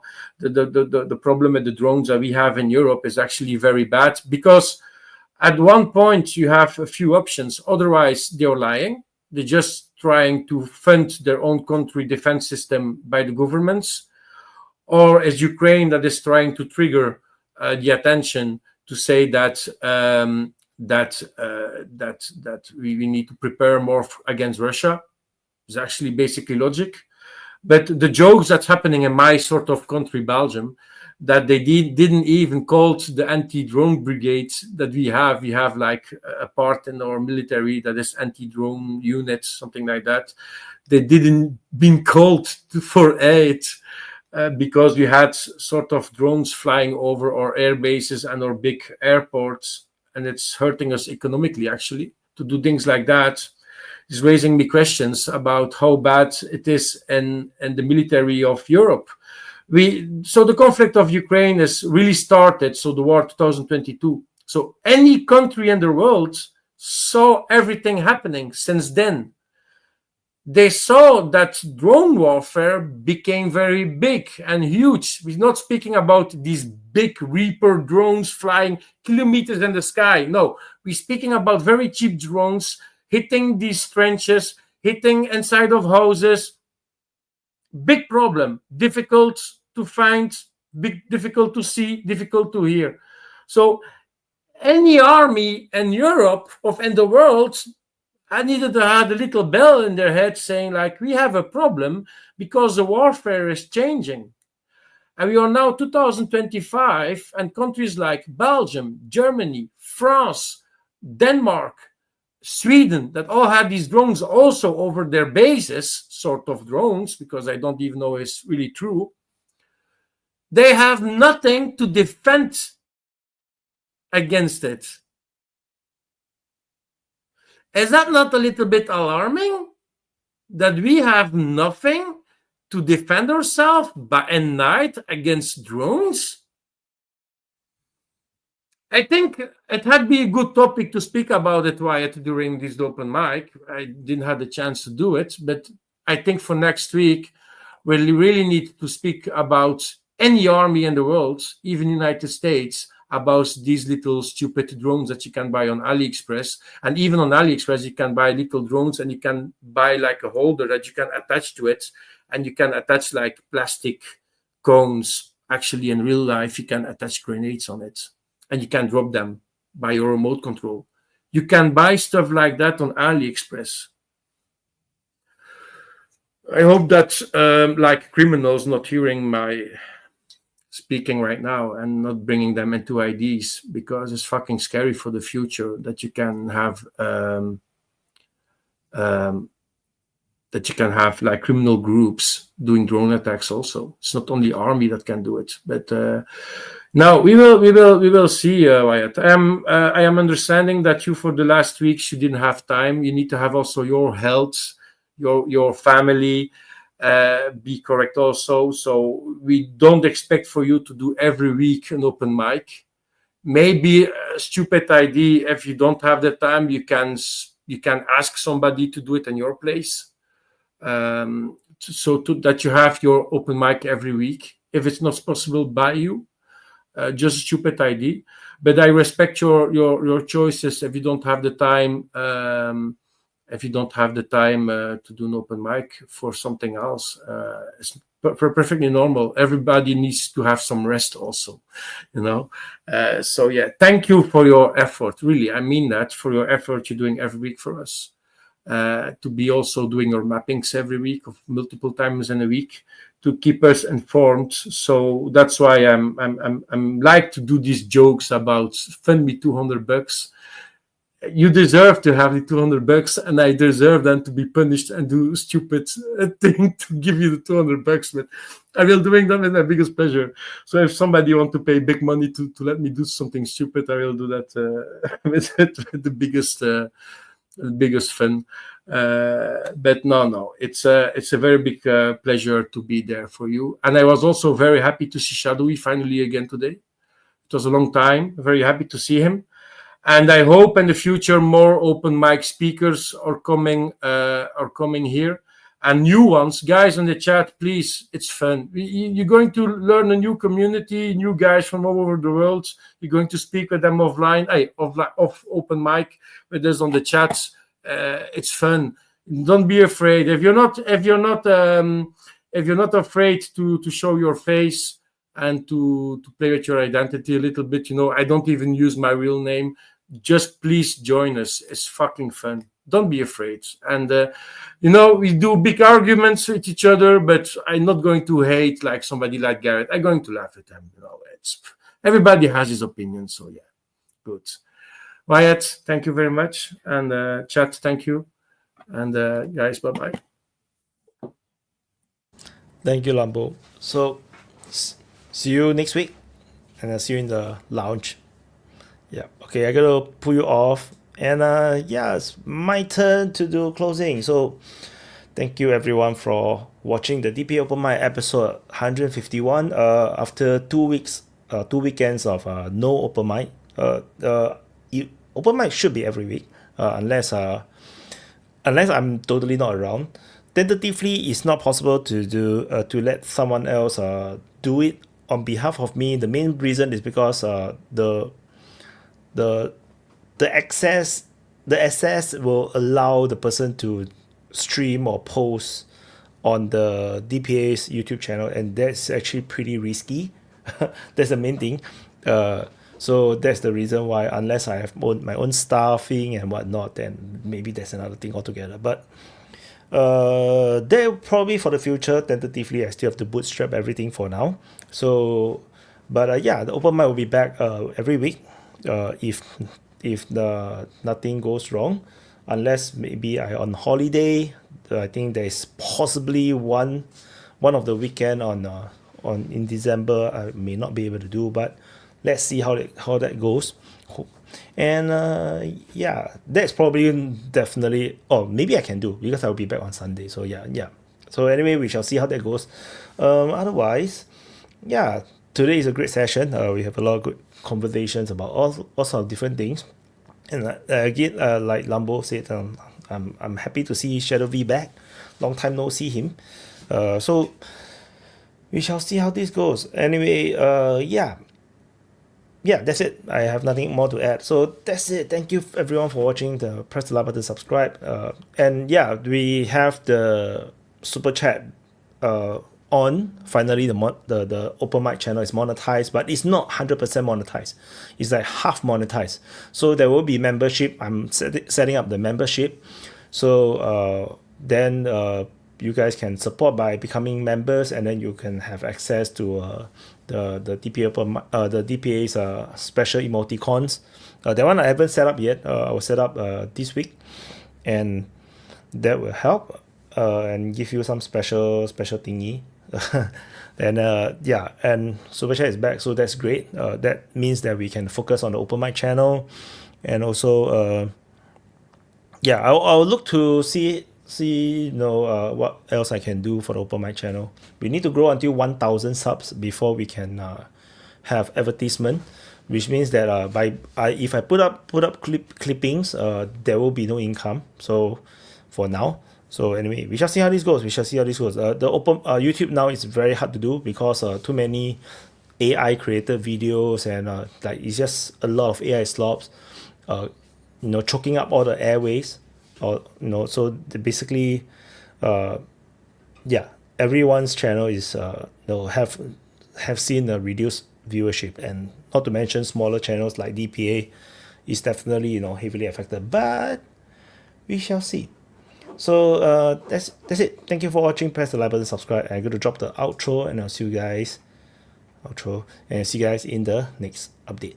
Bye guys.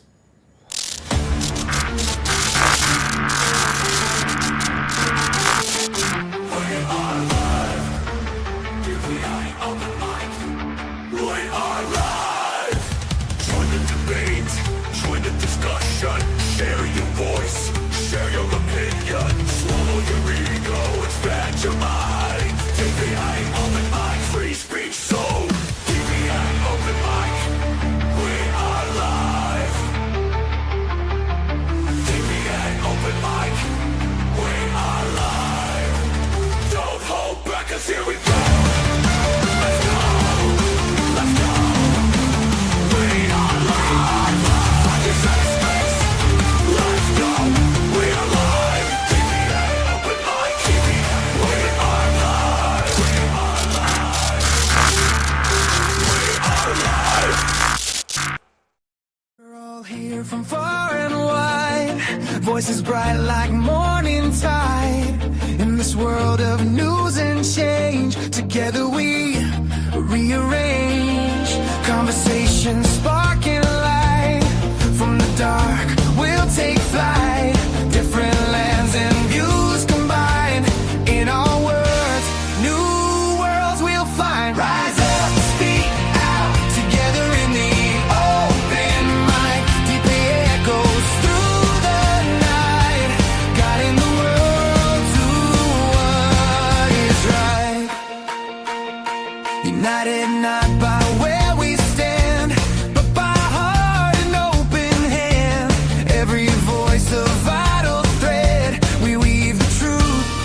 what is said. Rise up, speak out, together in the open mic. DPA echoes through the night, guiding the world to what is right.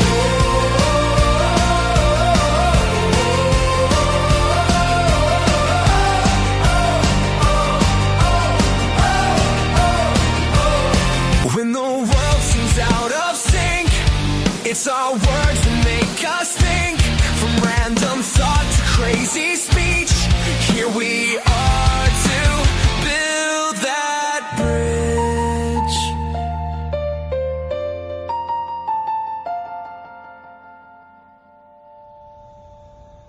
Rise up, speak out, together in the